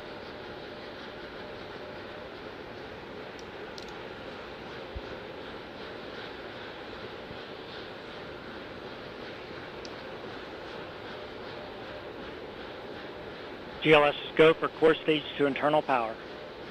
The rocket's core stage, which houses the 3 flight computers, is now on battery power. So there is no more hold time available because there's no more margin on the batteries. So if we have a hold, we'd have to recycle back to T-minus 10 minutes and recharge those batteries. The count continues. A note now, shortly after liftoff. 1 minute. Shortly after liftoff, Mission Control Houston will take control of the rocket, and my colleague, Leah Cheshire, will take over commentary. T-minus 50 seconds and counting. Coming up at T-minus 33 seconds, the GLS will hand off control to the ALS. This is the autonomous launch sequencer. On board the rocket, it will take over command and control of the rocket. But the ALS will check, make sure there's no holds coming from the ground up until T-minus 2 seconds. GLS is go for ALS. And we are go for ALS. The Space Launch System is now counting down to liftoff of Orion on its maiden voyage to the moon. Launch team can no longer recycle the count. Sound suppressor water now flowing under the ML. And here we go. 10. Hydrogen burn-off igniters initiated. 7, 6, 5. Core stage engine start. 3, 2, 1. Boosters in ignition. And liftoff of Artemis I. We rise together back to the moon and beyond.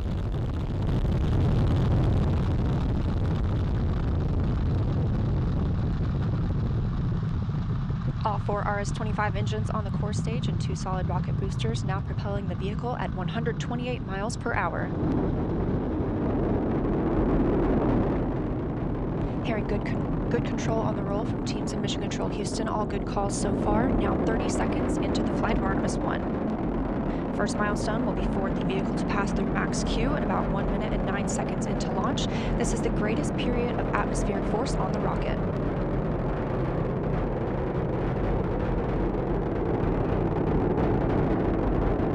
SLS now traveling 607 miles per hour.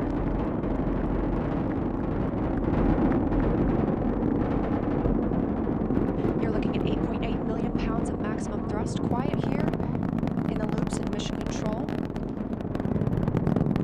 The 4 core stage engines are throttling down ahead of passing through max Q.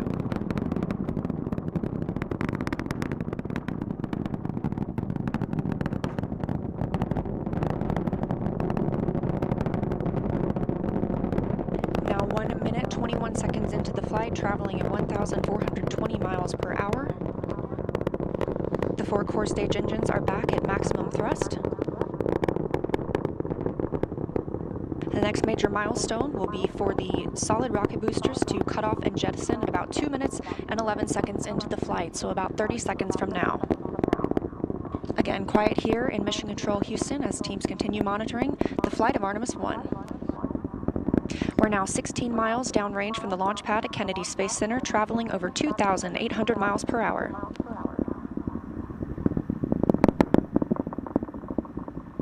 Standing by for solid rocket booster jettison and shortly thereafter.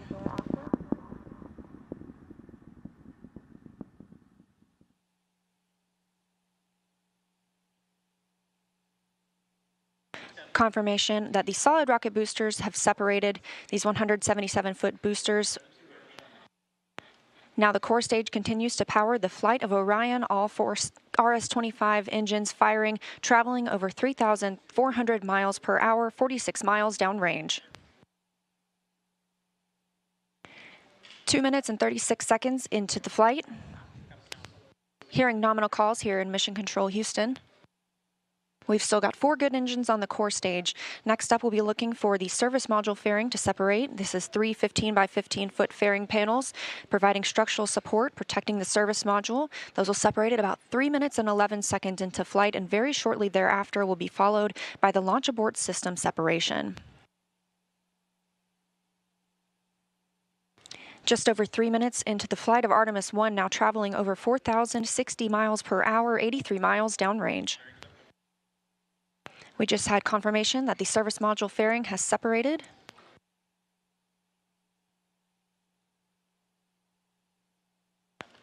And that the launch abort system pyros have fired, separating those from Orion as well. For future crew members,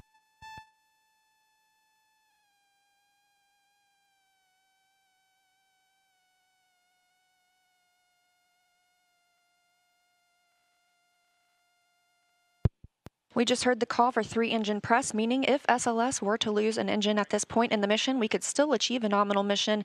We would just have an extended main engine cutoff time. However, we still have 4 good engines, all at maximum thrust right now, powering the first flight of Artemis at 5,200 miles per hour, 148 miles downrange.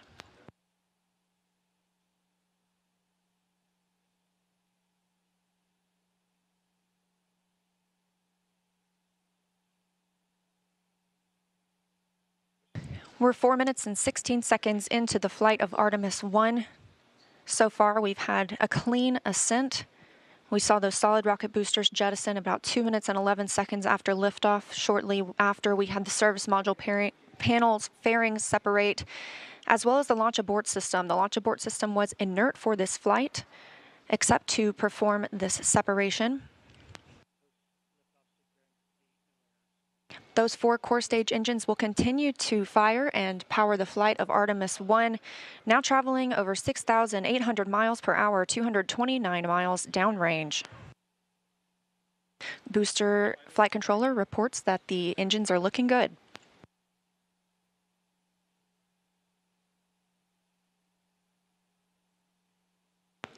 Our core stage main engine cutoff time is about 8 minutes and 3 seconds. We are now 5 minutes and 11 seconds into the flight, 7,656 miles per hour.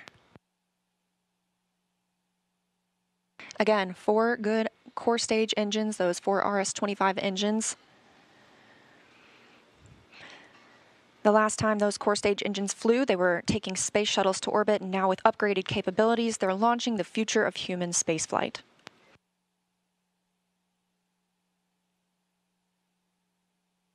Five minutes, 42 seconds into the mission. We are now traveling 8,800 miles per hour, 345 miles downrange from the launch pad at Kennedy Space Center.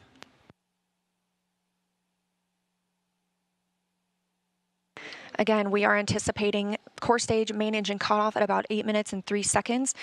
And about 10 seconds later, we'll see core stage separation, at which point Orion and the interim cryogenic propulsion stage will be flying free. Now traveling over 10,000 miles per hour, 6 minutes and 15 seconds into the flight of Artemis I, 427 miles downrange. Quiet here on the loops in Mission Control Houston. Teams continue to monitor this first flight.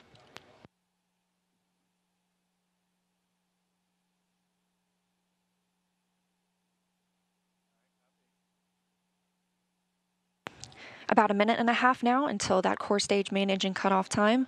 Our 4 core stage engines continue to fire maximum thrust.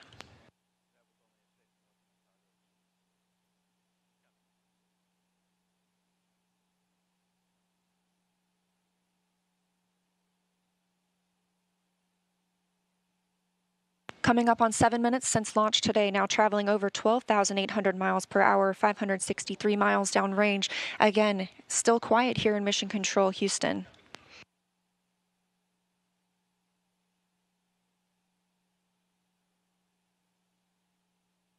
As we prepare for main engine cutoff, the 4 RS-25 engines are beginning to throttle down.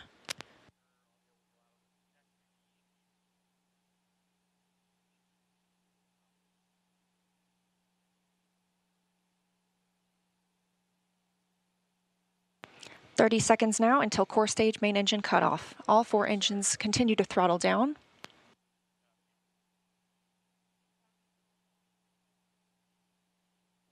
Now 7 minutes 45 seconds into the flight, traveling over 16,000 miles per hour. Continuing to hear good calls here in Mission Control, Houston. We're standing by for core stage main engine cutoff.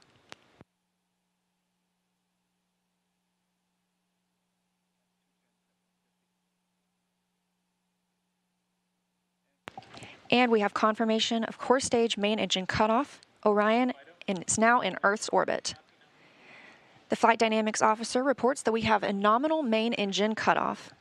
And we just heard the call for core stage separation. That means Orion and the interim cryogenic propulsion stage are now flying free from the core stage of the Space Launch System. The next milestone will be solar array deploy approximately 18 minutes after liftoff. But before Orion stretches its wings, let's check back in with our friends at Kennedy Space Center and hear all about what it was like to hear the rocket roar off the launch pad. Megan and Kayla, I've got to hear all about it. Well, if you're just joining us, welcome to NASA's Kennedy Space Center, where we just watched Artemis I launch, our first step towards our next adventure into deep space. As Leah said, I'm NASA's Megan Cruz, and this is NASA astronaut Kayla Barron. And I'm kind of still giddy and speechless. I don't even know how to explain how I'm feeling right now. I feel the same way. This is the first launch that I've been able to watch in person, and I've got to say, it was incredible. It took my breath away, and I was tearing up. Just what an amazing accomplishment for this team, this international team, people who have been dedicating their careers to getting this rocket off the ground and taking the first step to getting a crew on that vehicle back to the moon. It was just incredible. Yeah, this is a moment I think that we're all going to remember where we were when we saw this sort of thing, you know what I mean? And it was great to see, again, when we entered into terminal count, everybody here just started cheering, you know, coming out to get a really good view. And boy, I mean, it lit up the night sky and it just shook everything around us. Did you feel that? Like in my bones, I felt that. Oh yeah, the cool thing is just kind of the delay between what you see and what you hear, because of course the sound travels a little bit slower, and it was just amazing. The ground shook. We could hear the thrust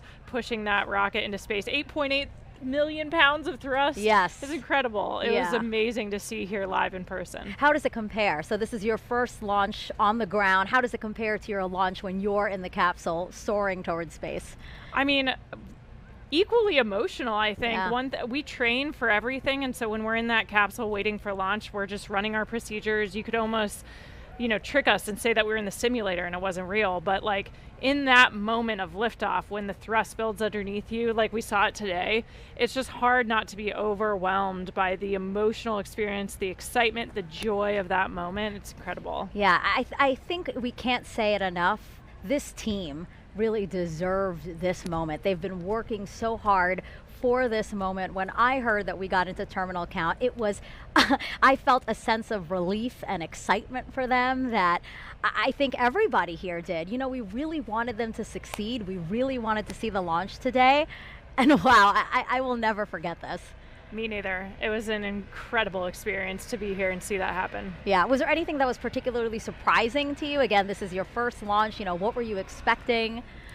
You know, I think we also had a nighttime launch for our launch. And so I think one thing you underestimate is how much it lights up the night sky. Yes. We were able to watch it all the way through that trajectory. We were able to see the boosters separate and everything. So it was just an incredible view. It's amazing how much you get to see of the flight path when it's at night and sliding up the sky. Yeah, and I don't know if you noticed this, but we see the moon here, and the trajectory of the rocket looked like it was flying towards me. You know what I mean? I was like, oh my God, that's so poetic.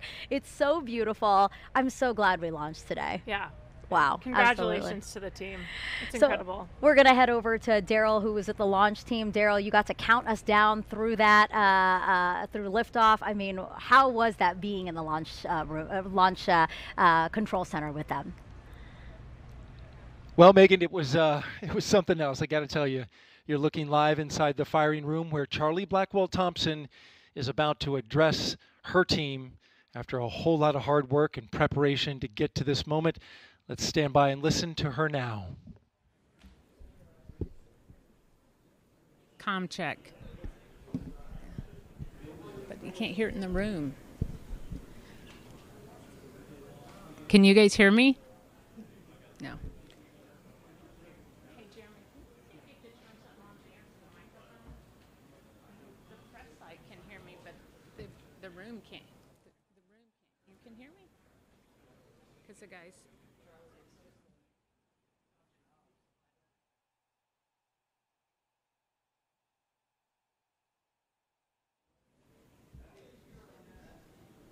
I don't know what he's telling me to do.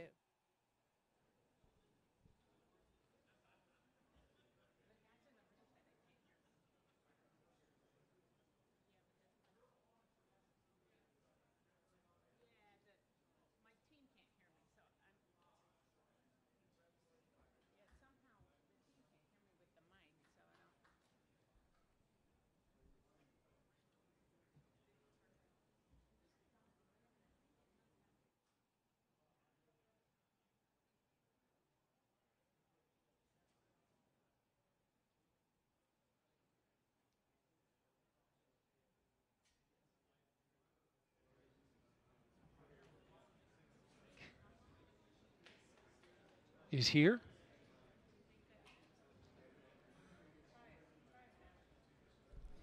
Can you guys hear me? Oh, there we go.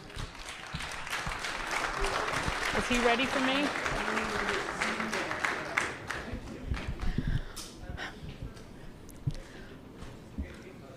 Well, for once, I might be speechless. So you guys know I have talked a lot about appreciating the moment that you're in. And we have worked hard as a team. You guys have worked hard as a team for this moment. This is your moment.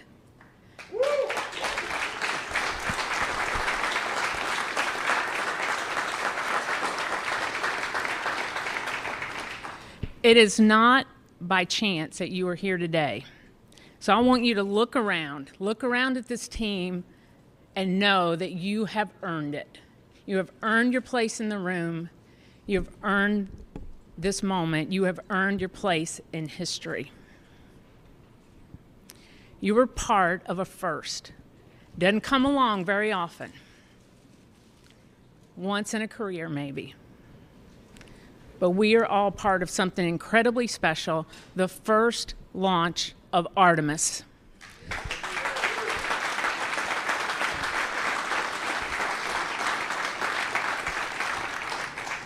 The first step in returning our country to the moon and on to Mars.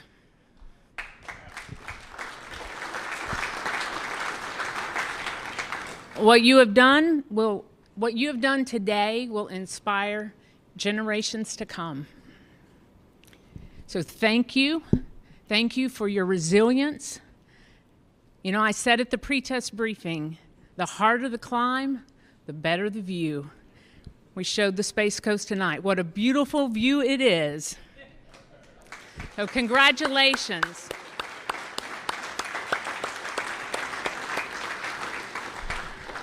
So we got a couple of traditions here in launch control. And the first one is when you're in the position for the first time, you get a tie cutting. And so I have my launch director scissors. And I'm going to get my tie cut by a couple of legends that are here. And then anyone who wants their tie cut will be making the rounds in the firing room. You got your console chiefs. If they want to do it, that's fine. If you want me to do it, you might have to wait a little while, but I'll stay all night if I have to. It'll be my pleasure to cut ties. So I'm going to take care of mine, and then I have one other presentation that I want to make this evening.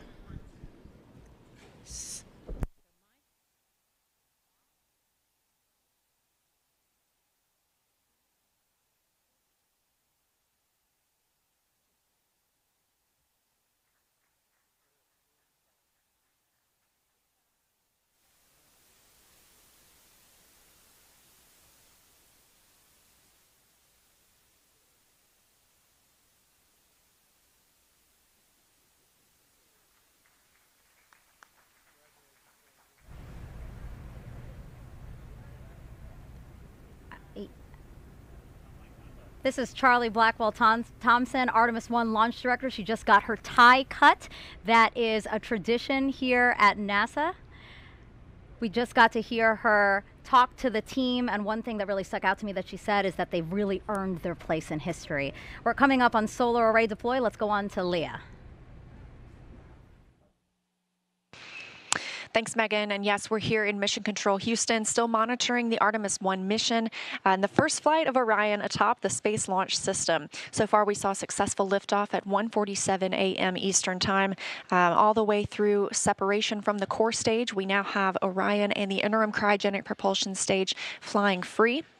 And we've just heard that we have initiated solar array deploy. So we are turning our focus to that. The spacecraft was running on battery power, but stretching these wings will allow it to stop relying on those batteries and significantly extend the time it can stay in space. So solar array deploy takes about 12 minutes. We have 4 solar arrays that we need to deploy and latch. These will provide power to the spacecraft on its journey to distant retrograde orbit and all the way back to Earth. Once these are properly configured, again, Orion will no longer need to rely solely on battery power. And we expect this to be done about 30 minutes after liftoff. Right now, we're 19 minutes since liftoff today. Orion is now traveling 17,175 miles per hour. We're continuing to hear good calls here in Mission Control Houston from the flight controllers monitoring the mission. A little bit about these solar arrays as we wait. Again, we heard the call that the deploy has been initiated. We'll hear a little bit more about that once they start to unfold. These 4 solar arrays generate 11 kilowatts of power, which is enough electricity to power 2 3-bedroom houses, and they have a wingspan of 63 feet. Just one of these 6.5 by 6.5 foot panels has 1,250 solar cells. So you're looking at a total of 15,000 solar cells. Now, we just heard the call that all 4 solar arrays have been released. So we initially heard the initiation call. That command had been sent. Now those 4 solar arrays are released. Again, this is about a 12-minute process. The solar arrays will deploy straight, and you're getting a live view right now. This is really exciting. They'll eventually be swept back against the vehicle prior to translunar injection burn to prevent any loads from breaking or damaging the arrays. And on the end of each solar array is a camera that will capture imagery for us throughout the mission, along with a few other cameras placed outside and inside the spacecraft to help us monitor and perform various other inspections. Of course, if you recall the Apollo capsule design, there were no solar arrays. We had fuel cells instead. So this design with arrays gives us the opportunity to stay in orbit longer since we practically have no limit to the energy available for use from the sun. Coming up on 21 minutes since liftoff. Orion is attached to the interim cryogenic propulsion stage. You can see those 4 solar arrays unfolding now.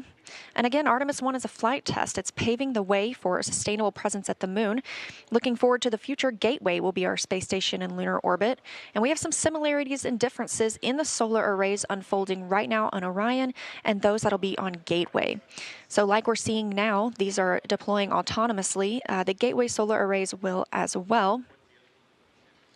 And while these generate those 11 kilowatts of power, the 2 rollout solar arrays, or ROSAs, on Gateway will generate 60 kilowatts of power. That ROSA design is currently being tested aboard the space station. We have 2 new ones installed and a spacewalk conducted earlier today, preparing for another set.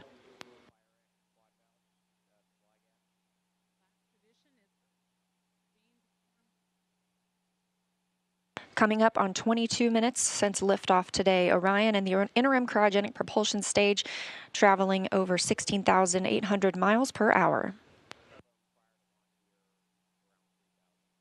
The solar arrays deploying now are part of the European Service Module. It's comprised of 20,000 parts and components. The Service Module was developed as part of an agreement between NASA and the European Space Agency, or ESA.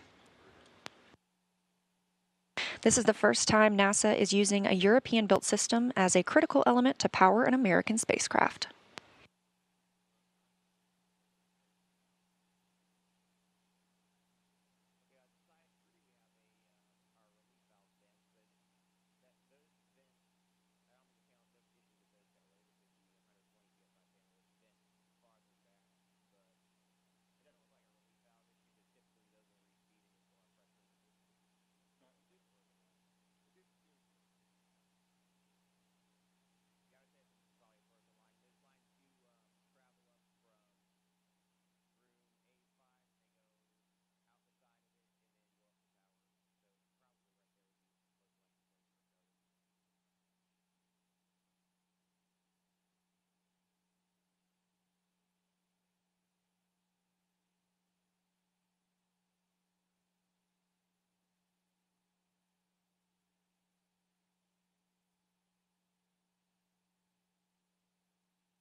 Coming up now, and 24 minutes into the flight of Artemis I, spacecraft now traveling at 16,500 miles per hour around the Earth. We are in solar array deploy, and we have confirmation all 4 arrays are deployed.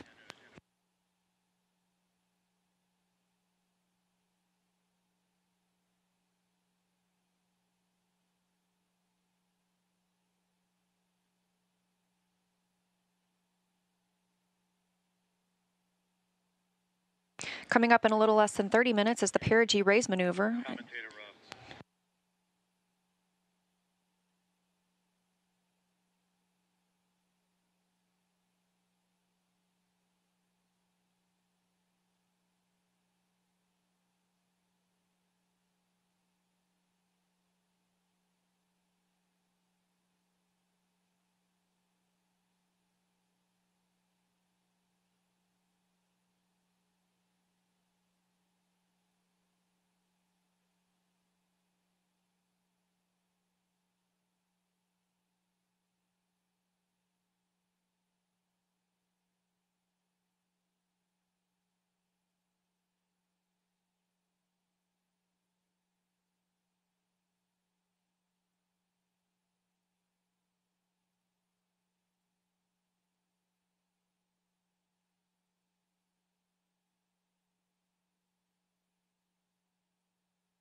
And with our launch at 1:41 Eastern Time this morning, we are looking for a perigee raise maneuver about 53 minutes into today's flight. Again, we are now 25 minutes and 47 seconds into the flight, and we have a complete deployment of all 4 solar arrays.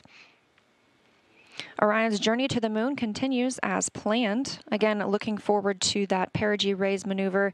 That'll be coming up again at about 53 minutes into the mission, so about 27 minutes from now.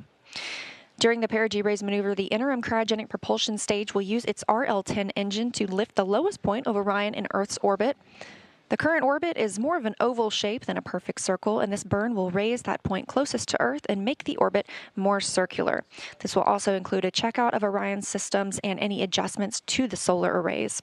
It'll be a short burn, less than 30 seconds long, but critical to keep us on track, and it also prepares us for the next engine burn to send Orion to the moon. That's the translunar injection burn. That'll come up a little later, which is a longer burn, another firing of the RL-10 engine on the interim cryogenic propulsion stage.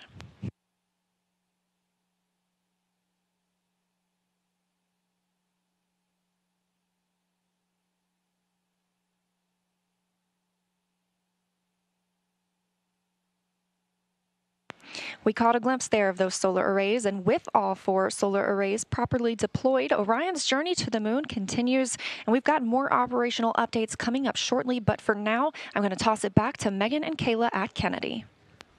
Leah, thank you so much. Our return to the moon will be different than the last time. We plan to explore more of the lunar surface and learn how to live and work there. With more on our destination, let's bring back NASA's Dan Hewitt with our new moon board. Hey, thanks, Megan. I gotta be honest, we ran outside to catch it. I'm still shaking a little bit. That never gets old. That is always one of the coolest things you'll ever see in your entire life. And that rocket was massive and loud and just so cool. All right, the moon. This is why we call it the moon board, but the moon, you know, since the dawn of time, humans have looked at the sky and shouted at our neighbor, "I'm gonna walk in your face." And in the 60s, we actually did it. 6 times, starting with Neil Armstrong, Buzz Aldrin, Apollo 11, 1969, followed by 5 more successive landings, each time delivering 2 human beings to the surface of the moon. Our last one was Apollo 17, and that was in 1972, Gene Cernan and Harrison Smith stepping off for the last time. Now, we have not sent humans back since then, but they accomplished a lot under Apollo. Lots of technological advancements, deployed science instruments, brought back hundreds of pounds of lunar rocks and regolith, teaching us about the moon and also about our place in the solar system. The moon is fascinating because it doesn't have a lot of the geological processes we have here on Earth. You don't have erosion, you don't have wind and water wearing down rocks, you don't have plate tectonics that are constantly recycling the crust, and so everything out there is really old. In fact, one of the rocks brought back on Apollo 15, called the Genesis rock, was dated to be 4 billion years old, so from the primordial beginnings of our solar system. But as Kayla said a little bit earlier, those missions were measured in days, their spacewalks in just hours. With Artemis, we're looking to go and we're looking to stay. And we're not looking around the equator like under Apollo, we're looking at the lunar South Pole. Now, why? So we haven't sent people since the 70s to the moon, but we haven't stopped studying it. We've had orbiters like the Lunar Reconnaissance Orbiter, which has literally just been flying loops around the moon, taking high-resolution images of the surface, so high resolution that you can look them up. They have images of all the different Apollo landing sites, and you can actually see the footprints, the paths they left in the lunar regolith of those sites. We had a mission called L-Cross, which slammed a probe into a crater on the moon, sending out material, some of which potentially hadn't seen direct sunlight for billions of years, and then analyzing what shot out. And through missions like that and others, we've been able to find that there is water ice trapped in those permanently shadowed areas on the moon. A lot of them center around that South Pole. We have already identified 13 potential landing sites for the Artemis III mission. And these are where we're going to send our astronauts around the lunar South Pole to access that water ice. Now, why water? Why are we caring about water? Well, it serves a lot of purposes. Obviously, for humans, you need that to breathe. You can split water apart, get oxygen for breathing gas for an atmosphere. If you have a lunar base, you can split it into oxygen and hydrogen. That's rocket fuel. We just launched the most powerful rocket in history using those constituent parts. And so you can start to live off the land. We can use that, something called in situ resource utilization. And really, the whole point of that is to use the moon as this proving ground. We're trying to get to Mars. We're trying to learn to live on other planets where there is gravity, where we're going to have to use resources there on the ground because we won't be able to bring everything with us. And by going to the lunar South Pole, by going to stay under Artemis, we're going to be able to start practicing that. We're going to perfect those systems, perfect those techniques and operations we need to do that so we can use the moon as that jumping off point to Mars and beyond. So that's why the moon. We're going to see Orion fly around it for the very first time in just a couple of days. That launch was spectacular. I'm still way too excited, but can't wait to see some shots of the moon from up close from Orion. So I'll send it back over to you, Megan. Thanks so much, Dan. So right now we're actually joined by members of the Red Crew. You'll remember from watching the launch coverage that the Red Crew was sent out by the launch team when the launch team identified a small leak on a hydrogen valve inside of the mobile launcher. Well, now here they are. This is Trent Annis. Trent, can you just introduce everybody else here on your team? Yeah, so this is Chad. He's our safety guy. And behind me is Billy. And he's the experienced hydrogen tech out here. And the three of you guys really, I would say, saved the day today. I mean, really, you guys had to go in there to what's called the blast danger zone. You guys are specially trained to be able to do operations on the pad while cryo is loading. Talk to us about getting that call, being told, hey, you guys need to go in there. And it was the first time for all three of you. Yeah, all I could say is we were very excited. I was ready to get up there and go. Really? How are you guys feeling? Very, very comfortable, very confident in the test team and the procedures and our training. We did a great job. Walk us. Oh, sorry. Go ahead. So how gratifying it must be for you guys, because you train for this eventuality, but don't always get to do it. Billy was saying that he's been a Red Crew team member for 37 years, and this is the first time he's been called to go into the blast danger zone. So I know for us, when we're training for all of these eventualities, whether it's a spacewalk or robotics operations, you really want to put that training into practice. How do you guys feel like it went today? Amazing. I still can't believe it. It's surreal to me. It's just insane. Yeah, kind of walk us through what you were thinking. So you get there and what, is it just like game time and you're really focused, or, you know, how are you feeling? Yeah, I'd say we were very focused on what was happening up there, just making sure we knew what was happening. Because the rocket's, you know, it's alive, it's creaking, it's making venting noises, it's pretty scary. So on zero deck, my heart was pumping. Mm-hmm. My nerves were going, but yeah, we showed up today. I think as soon as we walked up those stairs, we were ready to rock and roll. And they were telling us a bit about it while you were working on it. You guys were actually just torquing down the valve to prevent or reduce the leak rate or stop the leak. Is that right? That's right. Just the packing gland. It was a little loose, so went up there and tightened her up. You're probably still like in this, oh my gosh moment, like all of us are. You know, has it actually hit you, like the role you played today in making Artemis I launch? You know, I still can't believe it. Like, it's, like I said, it's surreal and just amazing. I don't know about you guys, but they're nodding along behind you for sure. Anything you want to say to the launch team? Again, this is a big day for the launch team, for you guys, NASA, but really the whole world. I mean, this is a historic launch that I think we'll all remember. Really. You know, we had a lot of people here helping us out, a lot of teams, firing room. I'm sure that was hectic. And, you know, NASA, Boeing, all the other companies did a great job, and we're glad to be part of it. One thing I always like to say is spaceflight is a team sport, and I think you guys perfectly demonstrated that today, right? Like, none of us could accomplish this on our own. It takes a really complex team. Nobody can be an expert in all of the systems, all the technology, all the workarounds we might have to do to get a rocket off the pad. So thank you for the role you played in that team today. It's awesome. Thank you. Pleasure. Yeah, thank you so much, guys. I appreciate you coming by to talk with us. All right, it's now been about 35 minutes since liftoff of Artemis I. Orion and ICPS are now free flying, so let's head back to Leah again to talk about how the journey is going so far. Thanks, Megan. And it has been a pretty smooth ride so far. And we are now, again, like you mentioned, coming up on 36 minutes since launch. That puts us about 17 minutes into the until the perigee raise maneuver. That's going to be the maneuver that lifts the lowest point of Orion's orbit around the Earth and puts us where we need to be ahead of the translunar injection burn. The translunar injection burn is that really long burn that we're going to need to send us on to the moon. So we've been treated to some exciting views from the spacecraft today, including, and we hope to see some from inside the cabin, but we expect to continue receiving photo updates throughout the mission. It takes a team, though, to bring the imagery of Orion down to Earth, so let's meet them. The imagery that we're collecting on Artemis I and the mission itself is preparing to carry humans to the moon. The Orion Imager team is going to be monitoring every aspect of visual spacecraft performance for the entire duration of the mission. The first time that we're going to be live streaming digital video from its spacecraft back down to the Earth from the vicinity of the moon. That's never been done before. What we'll be transmitting live streaming will be lower resolution, more compressed, because we have to fit it into a thinner pipe, if you will. Every one of these cameras is in its position where it is and it's configured the way it is for a very specific reason.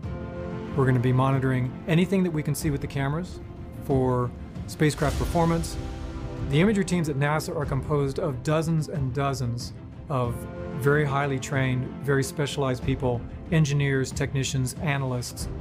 If we can see it, we're going to try and keep an eye on it. Imagery has been invaluable throughout the history of NASA. We flew cameras on Mercury, Gemini, Apollo, all of that stuff that we saw while the astronauts were on the moon. It helps us detect the unknown unknowns. It allows us to see things that we didn't anticipate happening before. So when we do fly people on Artemis II, we can have a high confidence that everything is working the way it should.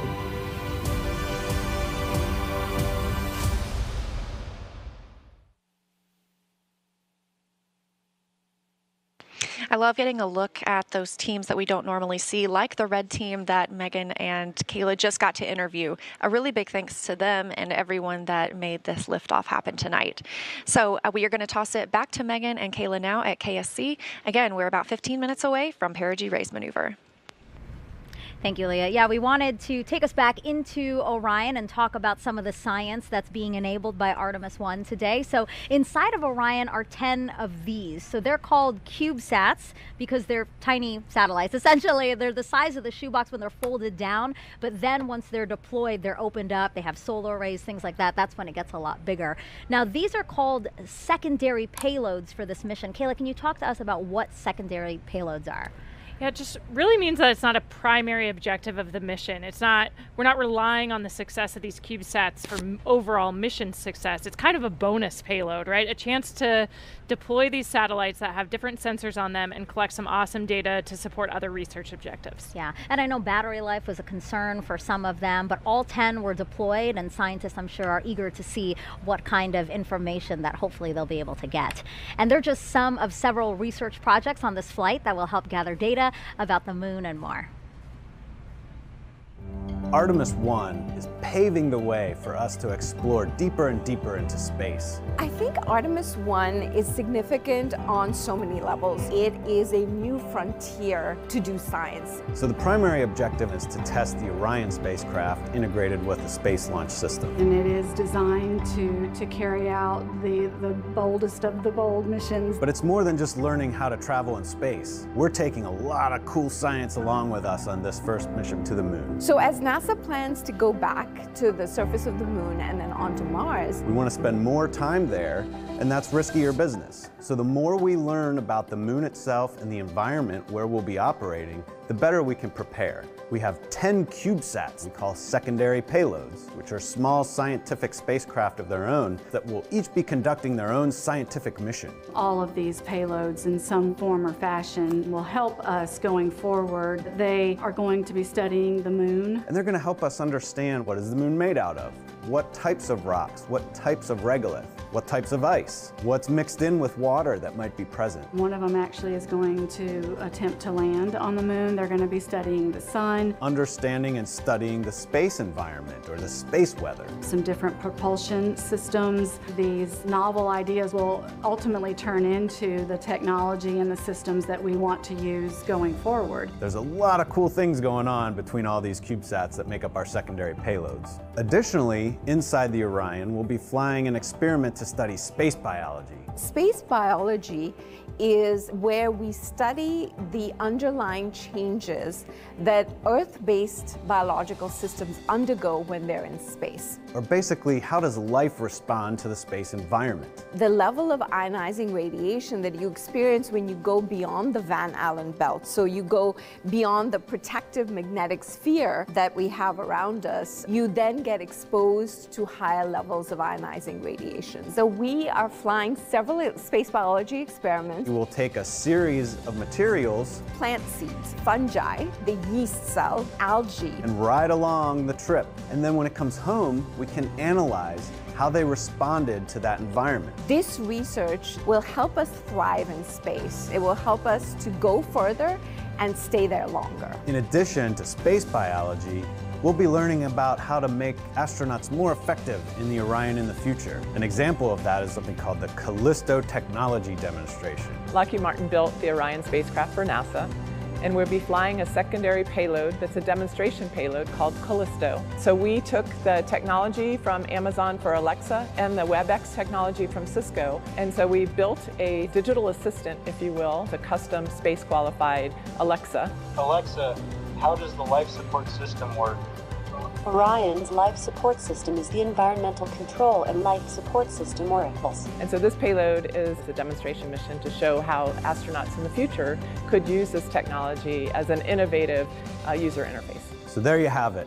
I hope you agree with me. This is exciting. I am just over the moon excited for the Artemis I launch. The science we'll conduct on Artemis I lays the groundwork to ensure that we can safely conduct scientific activities at the moon with our astronauts going forward.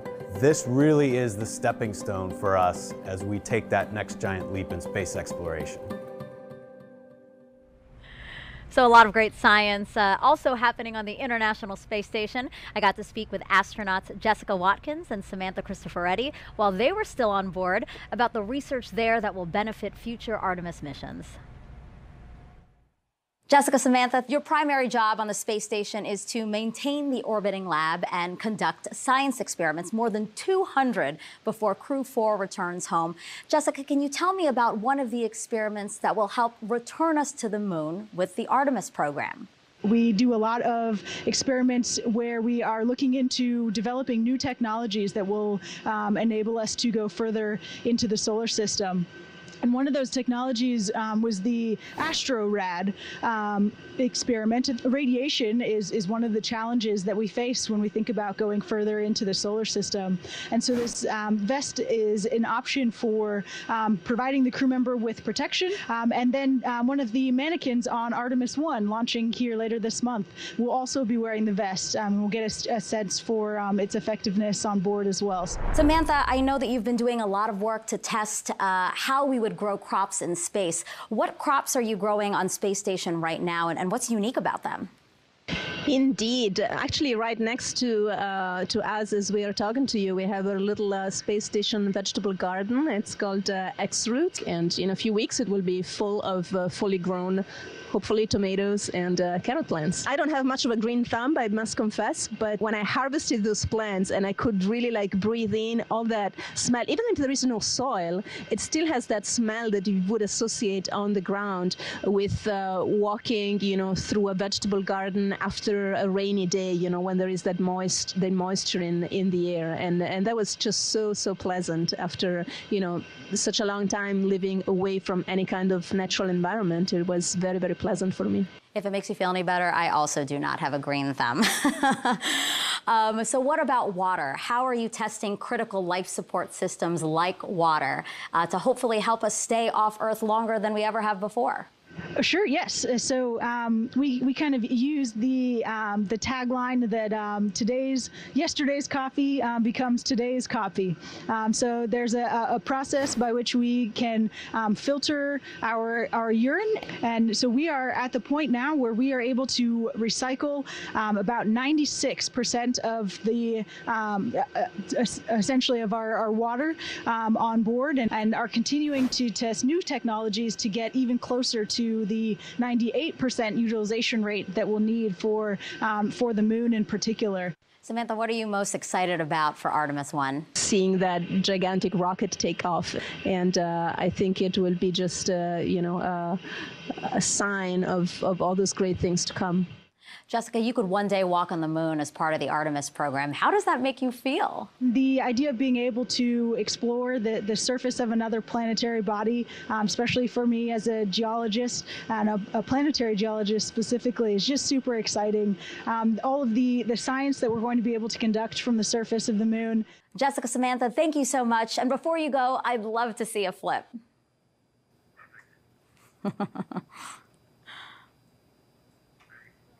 I love it. And a double backflip at that. Now, Kayla, you, of course, lived and worked on the International Space Station as part of Crew 3. You know, do you enjoy, or did you enjoy doing all those science experiments while you were there? It's a lot of hard work. Yeah, it's incredible to be a part of every single experiment. It's an honor to play a small role in it. We got to do some really cool tech demonstrations while we were up there too. So for me as an engineer, that was really fun. That's a photo of me doing the first scanning electron microscope samples on the International Space Station. And it was cool for me because I worked with a scanning electron microscope in my graduate school research that took up, like, it was as big as this desk. Oh. But seeing a miniaturized version of those that we have up there, and imagining how we could use it in a lunar or Martian laboratory to better analyze samples and decide what to bring home was really exciting. Yeah, and you touched on this earlier before, but I do think it's just so important to note again that you're doing science for scientists who've been working on their studies for decades, some of them. So to fulfill that, how does that make you feel? It's incredible. We're almost like their laboratory technicians for that little moment in time, you know, but they've been working their entire life, sometimes decades, years, to get that science payload up there. And it's a really unique laboratory environment. The microgravity environment, the space environment, the radiation environment, like you heard talked about in those videos, provides an opportunity to do science that we just can't do here on Earth. Yeah, and to think that what we do on the International Space Station can fuel future Artemis missions, I think the fact that they go hand in hand is really cool. All right, so let's take some more social media questions. Social media is buzzing right now since we launched about 48 minutes ago. So why don't we take the first question, I think again from actor, oh no, let's see, Kayla, how do you feel after launch? Super inspired. I mean, we talked about it earlier with the Red Crew and in the moments just after launch, but this is really the culmination of a giant team effort. It takes every single member of our team to pull off a successful launch. It's incredibly complicated, incredibly challenging, and in some cases kind of dangerous for a Red Crew team who went inside the blast danger area to make a fix that was critical to today's launch. And so to see the team succeed and feel that excitement was incredible. I really still have Charlie Blackwell Thompson's words ringing in my head. The fact that she said the harder the climb, the better the view. Absolutely. 100% correct. All right, next question is from actor Jack Black. He starred in a movie called Apollo 10½. He has a question for Kayla. Okay, Jack's final question, I promise. Let's talk about Orion. How long will it take for Orion to fly around the moon and come home? And what's that re-entry going to be like? Sounds like it might be a little hot. Coming in hot. You're exactly right, Jack. It is a 26-day mission that we have planned for Artemis, where it will go to the moon, go into a distant retrograde orbit, so we'll get a few close flybys and then some time in deep space past the moon.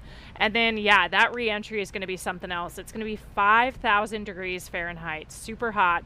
And so we'll be looking at how the heat shield performs just to ensure that it'll be able to protect the crew for that speed and temperature. That's half as hot as the sun. Yes, it's incredibly hot, so we rely on that heat shield to keep our systems and our crew safe, but we expect that it'll perform well, but we're excited to see how it does in about 26 days. Okay. One last question from social media. What qualifications are required to become an astronaut?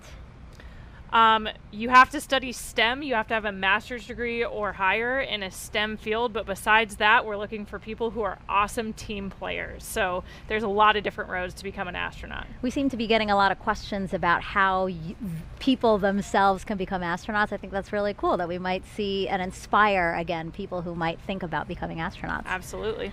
Okay, well, thank you, Kayla, and thank you for those who sent in those questions. We are about 50 minutes after the launch of Artemis I. mission, and we are approaching the next critical milestone. That's perigee raise maneuver. So let's head back over to Leah in mission control. Thanks, Megan. And you're right, we are coming up on perigee raise maneuver about 2 minutes from now. We are now 51 minutes into the flight of Artemis I after lifting off at 1:47 a.m. Eastern Time from Kennedy Space Center. The vehicle now traveling over 14,600 miles per hour. So during Orion's orbit of Earth, it reaches an apogee and a perigee. The apogee is the highest point above Earth's surface, and the perigee is the lowest. Therefore, this perigee raise maneuver is a firing of the ICPS RL-10 engine, and it's going to raise the lowest point of Orion's orbit over Earth. This also included a checkout of Orion's systems and any adjustments to the solar arrays. All 4 of those solar arrays, as you can see, are swept back. That's going to keep them from having any loads imparted that might damage them for use later in the mission.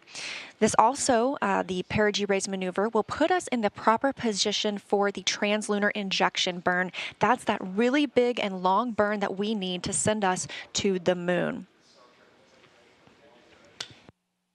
We're about 1 minute away from the perigee raise maneuver. This is a shorter burn. It's less than 30 seconds.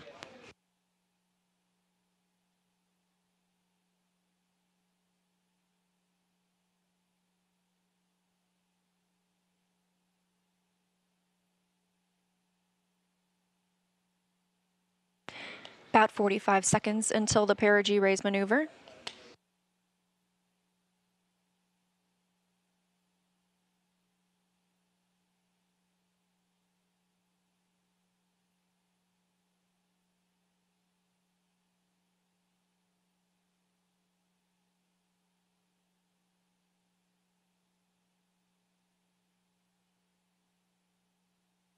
Coming up on 53 minutes into today's mission, and we are standing by for the start of the perigee raise maneuver. Again, this is a firing of the RL-10 engine on the interim cryogenic propulsion stage. It's less than 30 seconds long.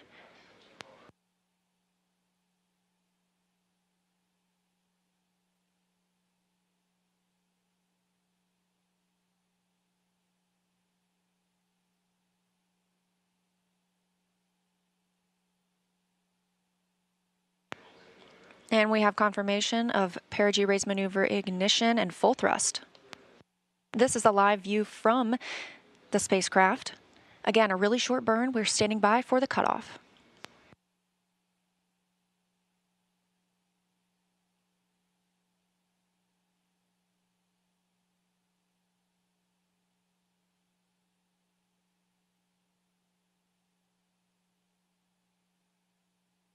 And we have confirmation of perigee raise maneuver cutoff. Flight Dynamics Officer reporting on the loops here in Mission Control Houston that it was a good burn. We are now 54 minutes into the flight, Orion traveling 14,700 miles per hour, and that was the perigee raise maneuver, lifting the lowest part of Orion's orbit around the Earth and putting us right where we want to be for the translunar injection burn. We're looking for that translunar injection burn to happen about 1 hour and 26 minutes after launch, so about 30 minutes from now. That'll be that long burn that helps us break free from the pull of Earth's gravity and commits the spacecraft to a lunar trajectory. So with successful completion of the perigee raise maneuver, I'm going to toss it back to Megan at KSC. No, keep it.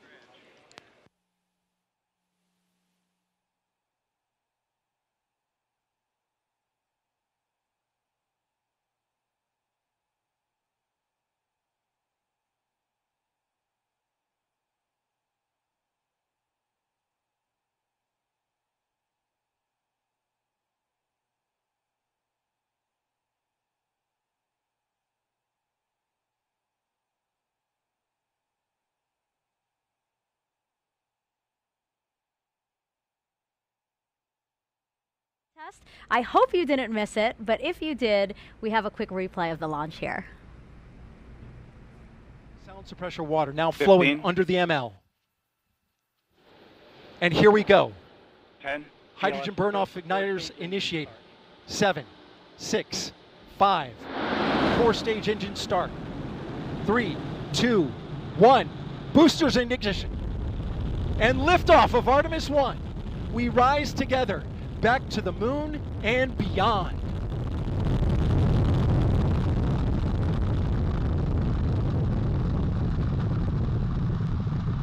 All 4 RS-25 engines on the core stage and 2 solid rocket boosters now propelling the vehicle at 128 miles per hour. Hearing good control on the roll from teams in Mission Control Houston. All good calls so far. Now 30 seconds into the flight of Artemis I. First milestone will be forward the vehicle to pass through max Q at about 1 minute and 9 seconds into launch. This is the greatest period of atmospheric force on the rocket.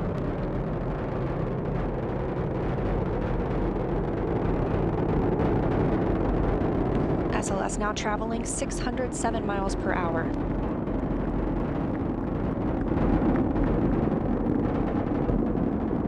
You're looking at 8.8 million pounds of maximum thrust. Quiet here in the loops in Mission Control. The 4 core stage engines are throttling down ahead of passing through. Now to celebrate Artemis I's successful liftoff is NASA Administrator Bill Nelson. Administrator, you got to share what you just told Kayla and I. You said that that was the biggest flame you've ever seen. That's the biggest flame I've ever seen. It's the most acoustical shock wave that I had ever experienced. We were out on the roof of the Launch Control Center, and I'm telling you, you definitely knew that there was some energy being expended over there. So what does it mean to you to be the leader of our organization for a historic launch like this? We've been talking about the team it takes to get this done. How does it feel to be at the helm of that ship? Well, I got to talk to the Launch Control Center team, and I said to them, you all are a part of a great legacy that has been many, many years coming, a lot of sweat and tears, and this legacy is now taking us as we explore the heavens. And it didn't end with Apollo 17, but this time we're going back and we're going to learn a lot of what we have to, and then we're going to Mars with humans. Why is it such a priority for the agency to land the first woman and first person of color on the moon through this Artemis program? Well, I think it's reflective of us. It's reflective of America. We are people, our Latin emblem is E pluribus unum. In the chamber of the United States Senate, over that main door is E pluribus unum, out of many, one. And so our astronaut corps reflects that. And it's going to be the first boots back on the moon are going to be the first woman and the next man. And another goal of the Artemis program is to spur economic development. Can you talk to us about how this program has been able to do that for the country? Well, if you put it in NASA's economic report terms, it's billions of dollars affecting the economy, almost 400,000 jobs. But that's just direct. Think of all the indirect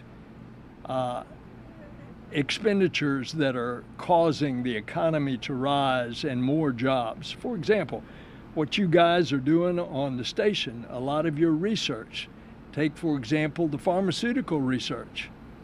You're helping already one drug that's being manufactured on Earth better because of what you learned in space, and that drug is attacking cancer. Now, what's the value of that? That's just additional value that is added. I remind everybody, in everybody's pocket, they've got a cell phone, and that's got a camera. And that's a camera on a chip that came out of the NASA space program. That's right. Absolutely. In addition to those innovative new technologies and the economic impact, I think for me, seeing this launch today, it's so palpable, just that human desire to explore. What do you think about what we're doing to inspire the Artemis and the generations to follow us? Well, I think all you have to do is walk into a classroom of kids and look how their eyes get big when you start talking about space. And that is going to multiply itself manyfold as we go back to the moon and then on to Mars. It's also going to bring about a new generation of engineers and mathematicians and technologists and scientists, and all the benefits of that additional activity and education coming out of the Artemis generation. Look what that's going to do for our country and our economy, as well as for our international partners. And it's a great day. Couldn't have said it better myself. Administrator, thank you so much for joining us for this momentous occasion. As you said, this is the beginning of a new age in space exploration. Thank you so much. Thank you, ma'am. And Kayla, that's going to do it for us here at the host desk. Launch was just the first step in a nearly 26-day mission. Our colleagues in Houston will now continue the broadcast to bring you the next big milestone to the moon. From Kayla and me, have a great day, and go Artemis I. Go Artemis.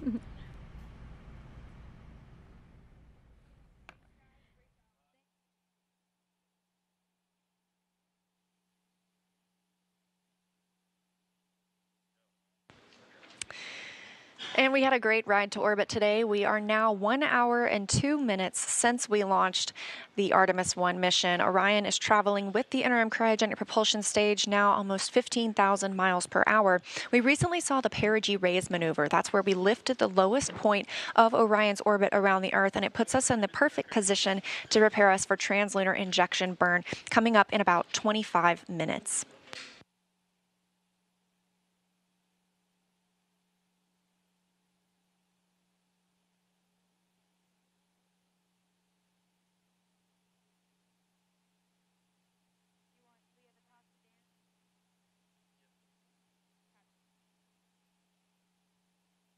So again, we are looking forward to that translunar injection burn. That's what it's going to commit us to our journey to the moon. And to tell us a little bit more about the translunar injection burn, we've got Dan Hewitt standing by